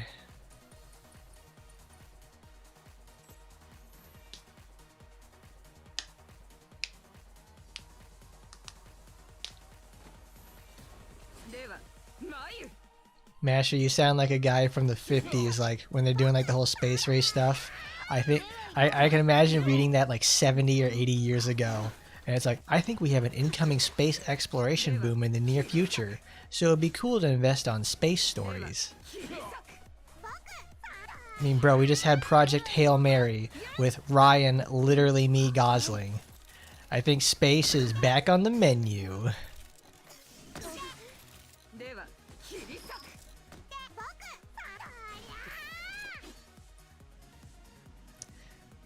Oh, I'd love to get added to AT. I'll be the one male character you actually like getting.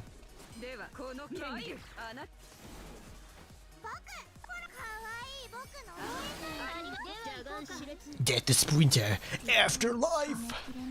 Astounding Howards. I need more copies of Noah.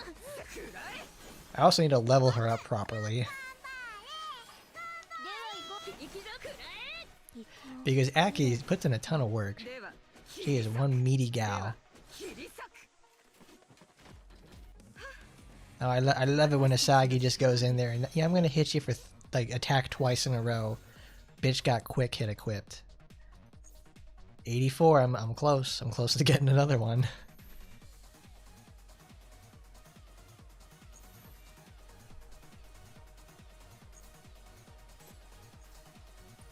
Like, you know, there's a bunch of other people, there's a bunch of other stuff in like in AT, no, not AT, in Squad, like in terms of like the farmable characters. Like, I like them a little bit, but then it's like as soon as I saw like the next farmable person was the robot, I love him so much. He's just a little guy.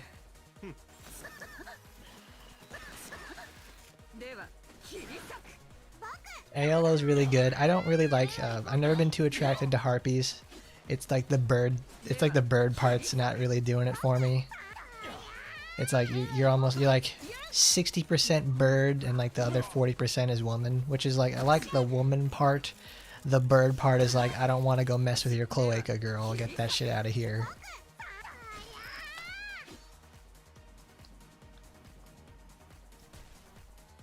The variety is very nice in this game. I like it. Everybody looks good. Everybody does their part. Looks great.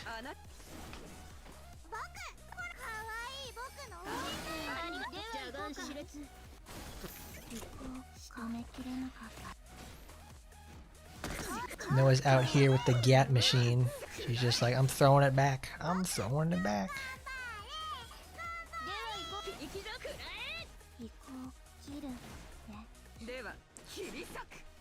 I mean, that kind of says it all right there. It's like my underleveled Noah is doing like equivalent damage to Aki, who is like completely geared, and both like Aki and Asagi who are like completely geared. She doesn't even have all of her stars. She just has her ult and everything unlocked. That scaling buff does so much for her. I'm not a fan of birds, Masher, so it's like if I don't have to deal anything with that, I'm okay with it. Now snakes, however, I really like. I love reptiles. So it's that's a win for me. So let's go to practical training. Oh boy, everybody's favorite. Here you go. Here's my retarded stupid comp for blue.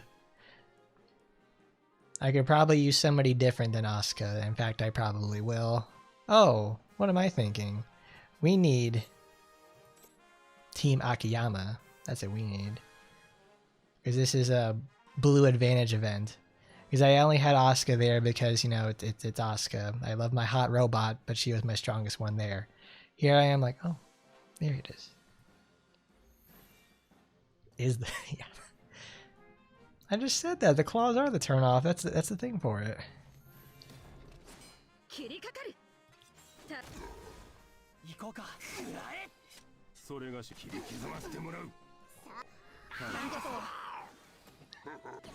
I love that. You go Torajiro. Those were noises you made.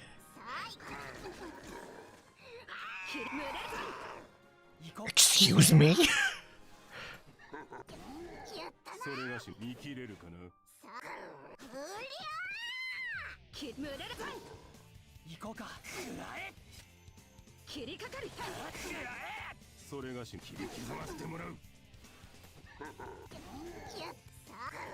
Destroy the child.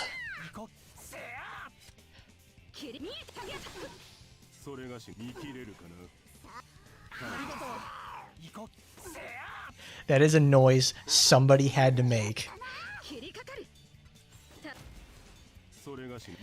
Someone had to go for Torajiro.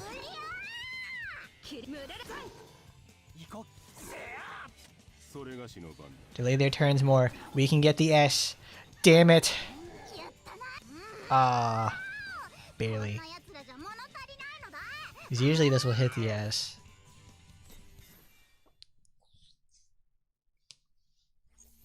This is the part where usually it's like, alright, we get down to the last turn, you're supposed to do all your setup and everything. But you can go for the stall strategy and get more turns out of it. Because it's easier to debuff your enemies than it is to buff yourself. I could probably get more damage if I wanted to by having someone that does shit with shields. Because he needs to get rid of, he needs like a 4-hit situation. And Ringo's ult got wasted on taking a hit out from that. Today's Spec Ops is... Oh, that's right. I have barely any like Mars characters. Like I have Elo, I have the farming guy, but it's like I have nothing for this. Well, all the stuff that I have is either under leveled or I haven't used it all. That's why I don't want to go any further with it, because like sadly I would probably need something like Tokiko, because this shit she like shuts down a bunch of boss effects in the first place. Like she would heal. Sora is actually very good here, for the way that she blows shit up in the first place, and she's actually kind of strong. But I do not have the comp there to take advantage of that. My penis Venus. Who do we have? Oh, that's right. A bunch of characters I don't have leveled. We have...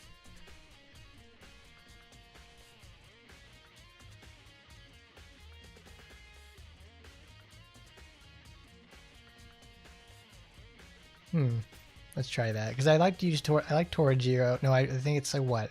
Torajiro herself is blue.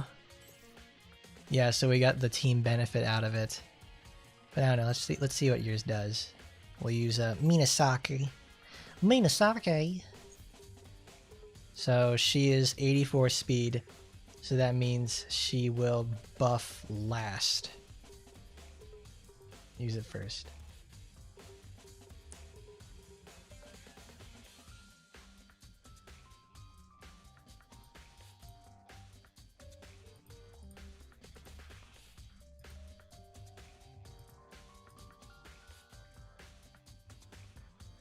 Okay.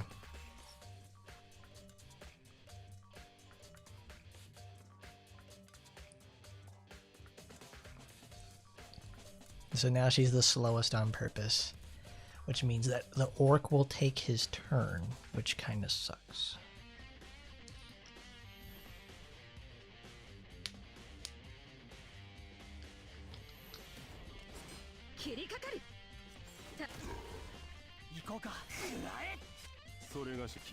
And only one enemy gets it. It's like, I don't know, every time that Tokiko used her stinking ult today, she managed to go, yep, here comes the ultimate. Oops, your characters don't work anymore. Very cool. Like it a lot.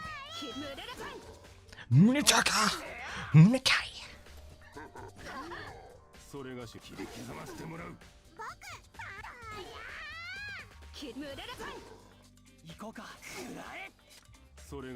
Oh, that's why we had Torajiro in there in the first slot, is because she gave the team attack boost. Because I was like, why doesn't this work? Oh, it's because we don't have the person for it.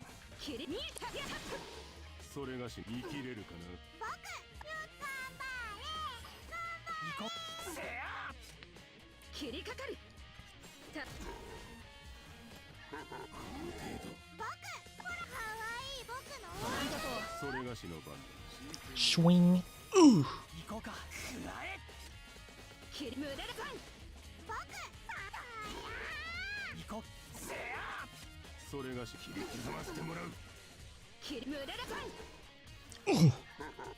Yeah, that was inherently worse because we lost the damage bonus.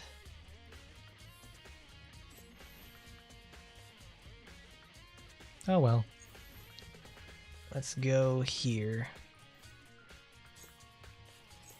To practical, not, it always finds a way to bring us back. Can we do this? This is, I want to see if we can do this today, because this is blue, and we need that means green advantage, or neutral with blue. Oh yeah, all of my greens are just under geared or under leveled. I don't know, we could probably use one of our many Mr. Worldwides.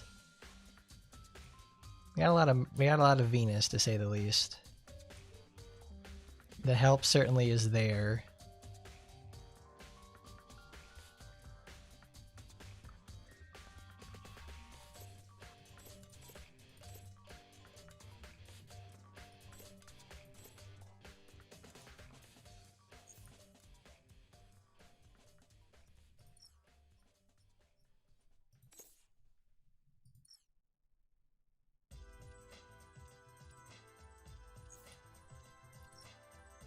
Oh, I didn't even upgrade her. She won't even have her ult.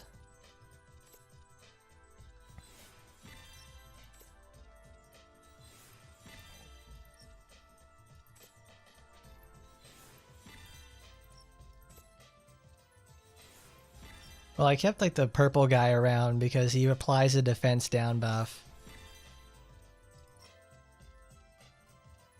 If anything, I could probably replace him with not Murasaki. I could replace him with Asuka or Kurenai because they're both high hit counters on all of their skills.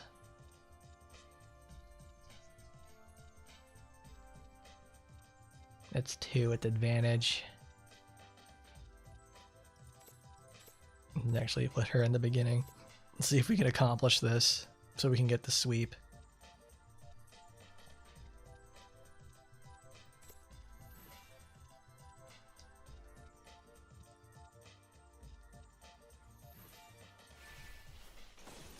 I mean, what? Oh, what different? No, it's when you do the challenge missions, it increases the yield of gold when you have the higher and everything like that. Stop! Oh God, why does it automatically start with that shit? Dun-sama, boing. Dun dun dun dun dun dun dun dun.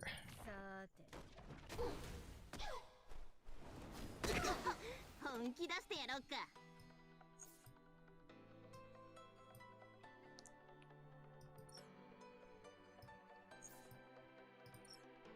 俺に見とれてる気はある。では行こうか。Cool. ターゲット確認。貫け。飛ばしていこうぜ。Stop, stop, stop resisting. Oh, we're not going to get the farmable out of it because she targeted it. Because she targeted her and now we can't hurt her in the first place. I don't need to bring... I should probably not bring Aki to this because she is the elemental disadvantage. We're not strong enough to take it.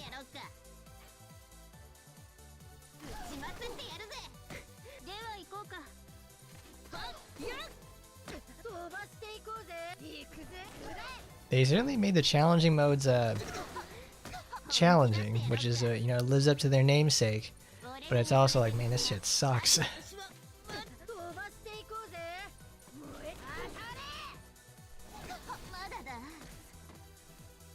Fantastic. My girl Venus. What am I gonna do when I get out my whatever it's called? We'll try that again. Let's take it. Let's take it. Enemies. Well, let's take allies. Don't get totally reamed on that one. Because my options end up being, okay, you want to use Ingrid or do you want to use someone else? That's I think it's like our options are that limited. What does she have? Because also it's like I don't have any cores for these people.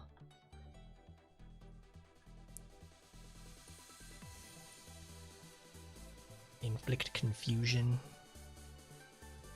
Team heal. See, that's the shitty part about it. We're just caught in a rock and a hard place of we don't have anybody for this. Or at least our options are very limited. Well, we could try her. She's slow. Yeah, Ingrid sucks a lot. She just doesn't do anything really that good. Which is why I don't want to use her very much. She's not very durable. She's just kind of gets totally fucked up in the worst ways possible.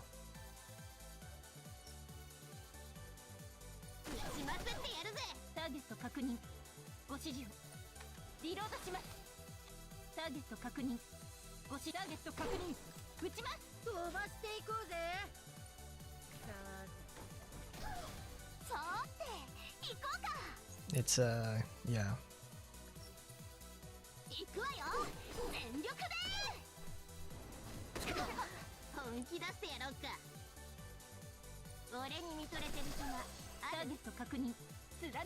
Boing.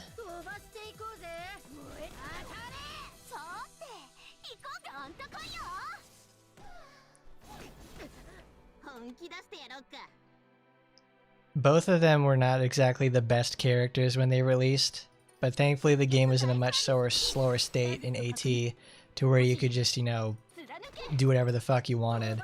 Kiara had the wonderful addition of being able to just freeze enemies, but her damage was so piss poor and getting interrupted and everything like that.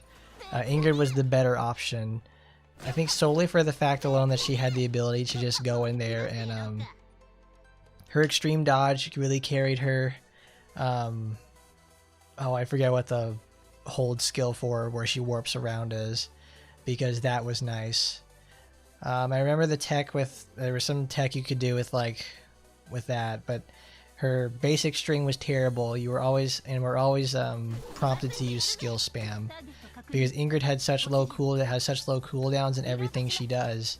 It was always much more worthwhile to use her because she felt good to play, while Kiara just gets interrupted at every way, shape, and form, and was a horrible experience in general. And we lost the match.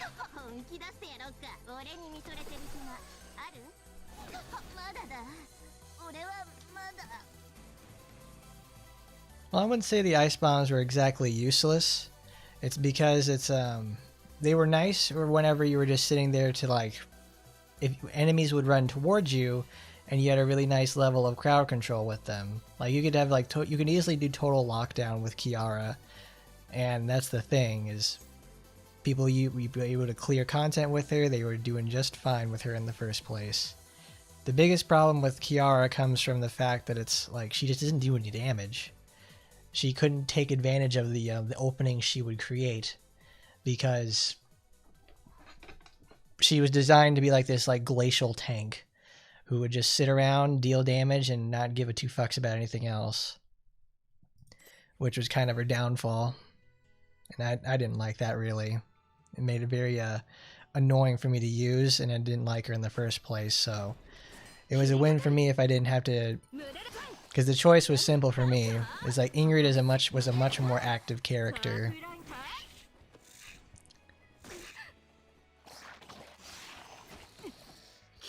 It took literally this many years in the first place for her to get a renewal and get her a passive with her mother that makes her really, really strong. It took 6 years to get there, which is a lot to say the least. And the fact that they pushed Kiara so hard early on in the game, because obviously she's a really big draw in RPGX, so they gave her I think 7 different paid costumes within that first year when she was introduced. She had a ton of Golden Pass content, a ton of limited gear, and now they just don't give her anything because they don't need to now. The game stands on its own.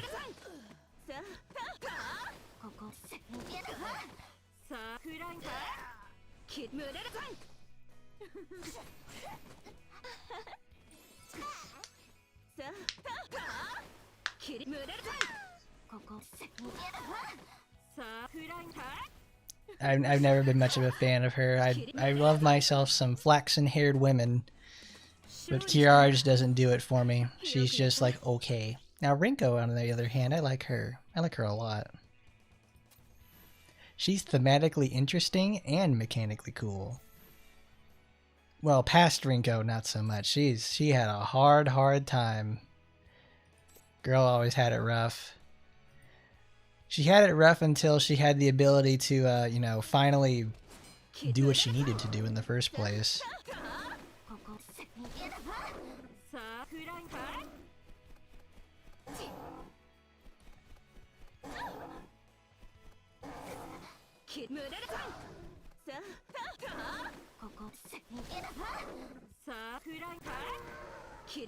Something they don't talk about though is in AT and parts of Squad, and I think in some parts of RPGX as well, they show off the fact that Shiranui is very capable. She uses obviously her pole arm, but she's very capable with other series of weapons as well. And she's supposed to be Asagi's equivalent. She is the right-hand man situation. We never really see her doing a lot of stuff. We obviously see her, getting totally torn up to say the least. But there's probably more stuff that I need to read in RPGX to see the capabilities of Shiranui are more than we could have ever imagined. But it's for the most part, we never really see Water Mom do too much.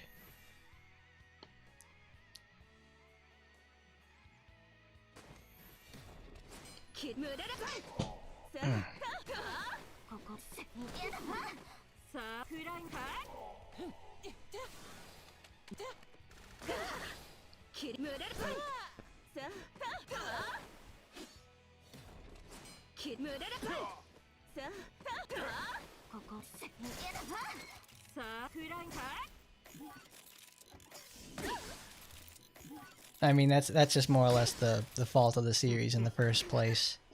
In that it's like they don't do anything with her besides, you know, making her chest larger at every opportunity. Because they don't ever stop doing that.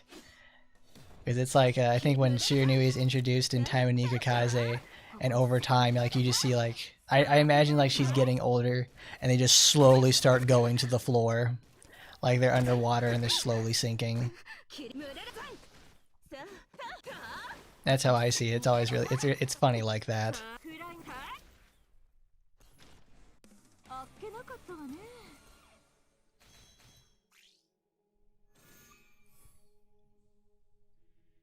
That's true. Shiranui herself is like, she's more or less just tired of the life, I guess. Because uncorrupted version, she's just like not a very good mother in the first place. And even when she's corrupted, she's not that much better. There's nothing really to her in the first, there's nothing really she does there. We'll do that. We'll just go here. No, wait, we cleared 15, so we can do this. We can do the sweep.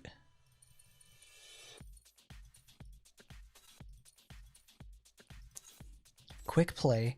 Is that the sister location of Random Play?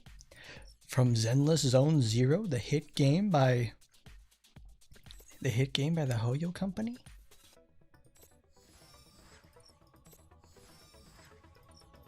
Oh my god, just make a collect all, you freaking prick. Come on. Alright. It's 2:41. Let's get this finished. Okay, time to read.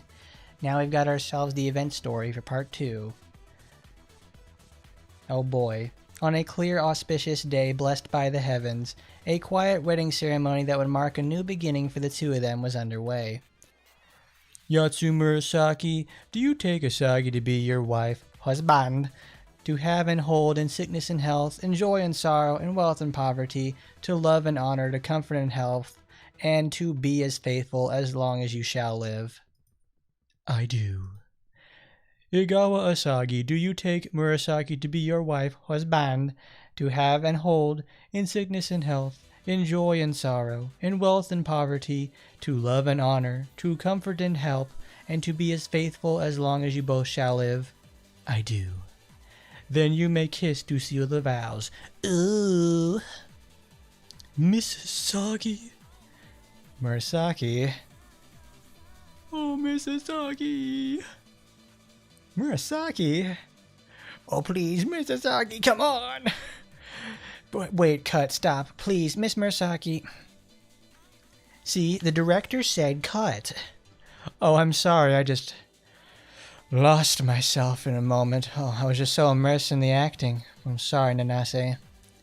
I really thought you were gonna kiss. What's in some missions often call for acting. You really are amazing, Miss Murasaki. Yeah. Murasaki's long-awaited Miss Asagi's bridal photo shoot was proceeding pretty smoothly despite the minor and major troubles, including dragging in their student, Mai. Wearing the white lily-adorned dress that Murasaki had spent so much time custom ordering was the almighty Taimanin and chief commander, Igawa Asagi. This is her RPGX outfit. Standing beside her as both bride and groom was Yatsu Murasaki, dress decorated with roses, full of passion, reflecting her feelings for this session. They really suit you. Oh, you look both so wonderful. Thank you.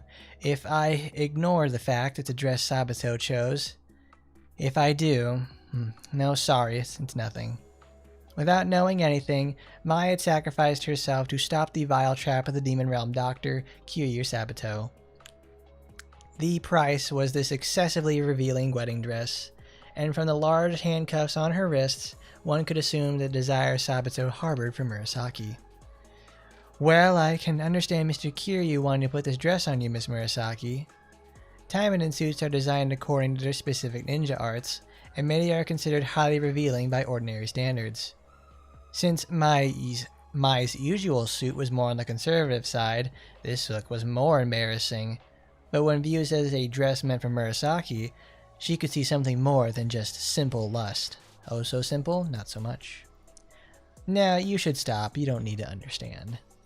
Perhaps it was just her imagination. At the very least to Murasaki, it seems that she thinks this dress is filled with nothing but lust. Thinking so makes Mai feel a bit sorry for Kiryu, so she stepped away and picked up the camera again. I'll stop Mr. Kiryu in his dress, so should we continue with the shoot? Yes. Then, no, wait, gosh, I was so focused on the shoot, I forgot to give you the key. I'm sorry. Finally remembering the key she had snatched from Kiryu, Murasaki hurriedly tried to pull it out, and Mai gave a wry smile at the sight. You can give it to me after the shoot. If you try to force it out now, your dress is going to get messy. Immersed in the shoot, and surrounded only by women, Mai stopped worrying about the dress she was wearing. She was just coincidentally dragged in. It wasn't like she was showing herself in the dress to anybody else. More than that, capturing these two in their beautiful dresses was much more important right now. Alright, if you say so. I do. Well, yeah, she says I do because she's getting married. For now, please listen to your assistant/director. Okay, then Miss Asagai. Shall I move on to the cake cutting scene? Murasaki's pizzazz and possession for this photo shoot were fierce. Constant ideas for new scenes came to her, but eventually those settled down, and the session moved from couple shots to individuals. Perhaps she was captivated by the beauty of her subjects, but Mai, who had been photographing for a long time, also found her passion rising. Miss Murasaki, look over there! Strike a pose and give a word to the groom beyond the camera. The scene would be turning into Director Mai's solo stage. A word? Well, I shall make you happy, therefore you shall make me happy. That made my heart skip a beat. Wow! Murasaki has always been the reliable type, so hearing that would be irresistible for a man. You really know how to shake a man's heart, Murasaki. Oh, Mrs. Sagi, please don't tease me so much. You too, Nanase, there's no point in only me being on the camera. I'm sorry, we got a great shit. Now, Mrs. Sagi, you're up next. Well then, I'm in your hands, director. Alright, now in that spot, can you give us a word as a bride who's about to become happy? I didn't really plan on getting married yet, but let's see. You've awakened me as a woman, so shower me with the love you promised. Oh! Murasaki, are you okay? I think that was a bit much for her. My heart was racing as well. I'm about to bust loose. Bottled up emotions make you realize that I had no idea you could make a face like that for someone you love, Mrs. Sagi. Of course, she was about to have the moment herself. I think I got a bit swept up in the mood. Please forget that. She just falls. No, I have etched into my mind and my camera perfectly. More, please show me more of that side, Mrs. Sagi. Nanase, give me the camera. As Murasaki resurrected to capture the sight of Asagi blushing with shame, Mai handed over the camera and stepped back to give him some space. It feels as if she was seeing a side of her teacher she shouldn't see as a student, but she continued to watch them from afar in the bridal wear. Will I also wear a wedding dress someday and stand beside someone? It wasn't that she preferred romance novels over others, but as a lover of all books, Mai naturally had read many. Pure love, tragedy, affairs, forbidden romance, and bereavement. She had read of love in countless forms, but those were always in books. Experiences belonging to the characters. Wuthering Heights! Therefore, even if she had a girl's longing for romance or marriage, she couldn't imagine herself actually standing at the altar with someone. Or so she thought. Ugh! Suddenly, a very specific image flashed in her mind, making her flush. She reflexively shook her head to drive the thought away.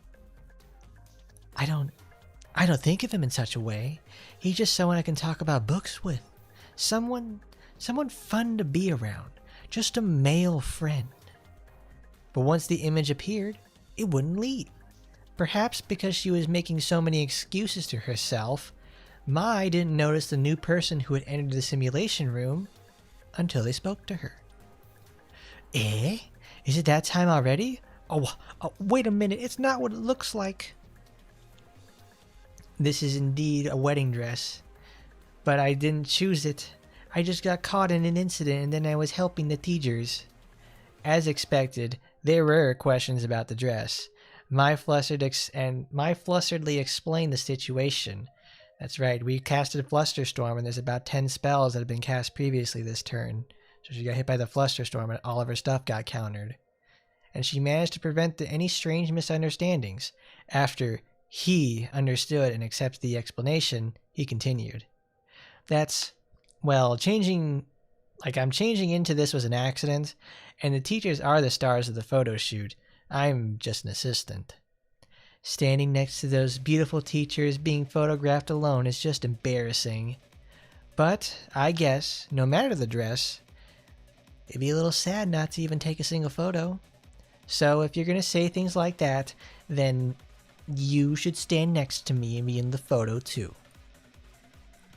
I mean, you asked me so easily why I wasn't taking photos, yet do you hate being photographed yourself? Or do you hate being in photo with me? You said you don't dislike it, right? Well, then it's settled.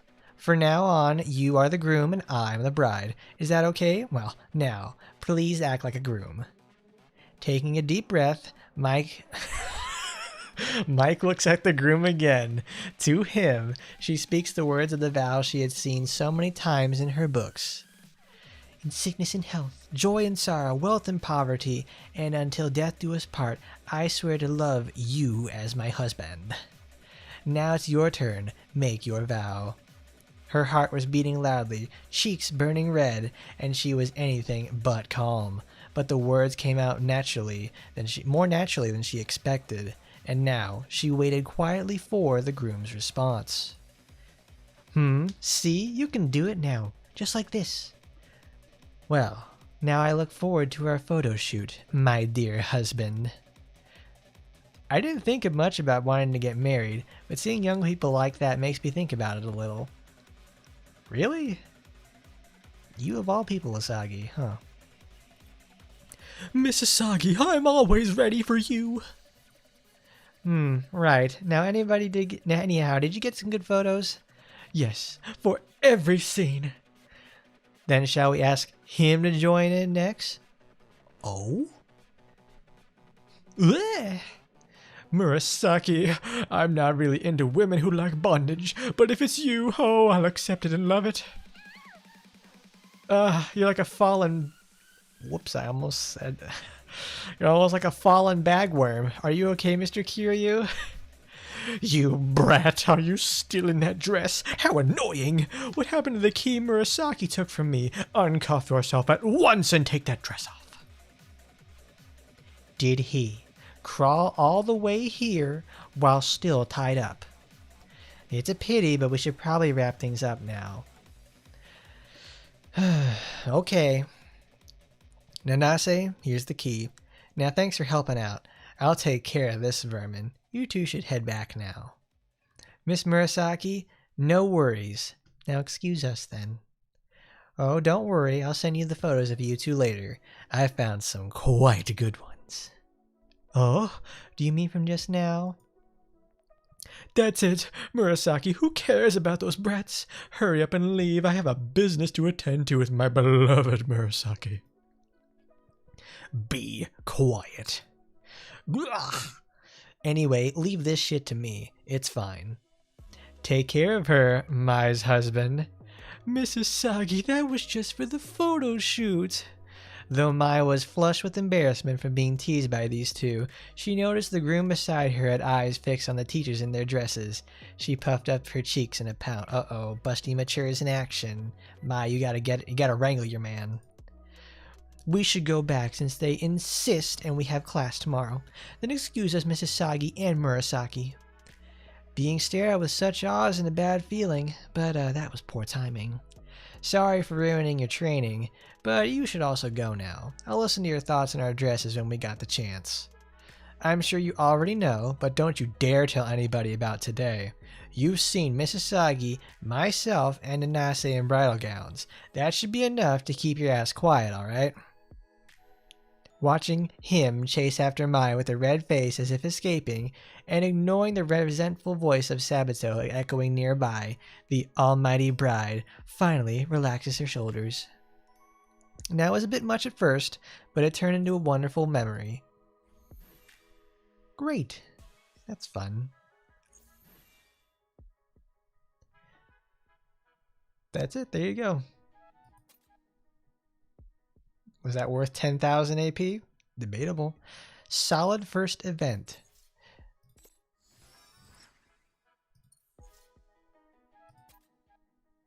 Let's actually upgrade this.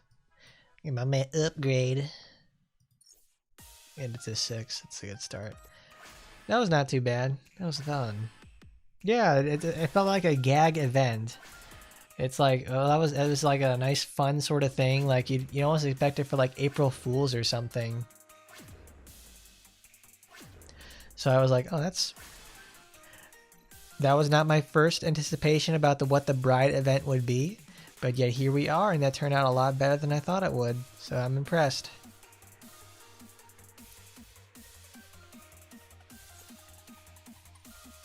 Thankfully, this thing lasts for another 10 days, so we're certainly gonna have a lot of stuff in there, because I managed to also get another several copies of Nanase Mai, and I have not got another copy of Murasaki. I'm kind of okay with that, but it's also like, well, I kind of like her, so because these characters are not going to come back anytime soon, and that's a good SR to have because she's a absolutely big bitch devastator. Yeah, she's for Sun class as well in blue, so she's an absolute devastator. Lasts for 10 days, so that's like the entire duration. That's the entire duration of the event. Long ass banner. That banner goes long.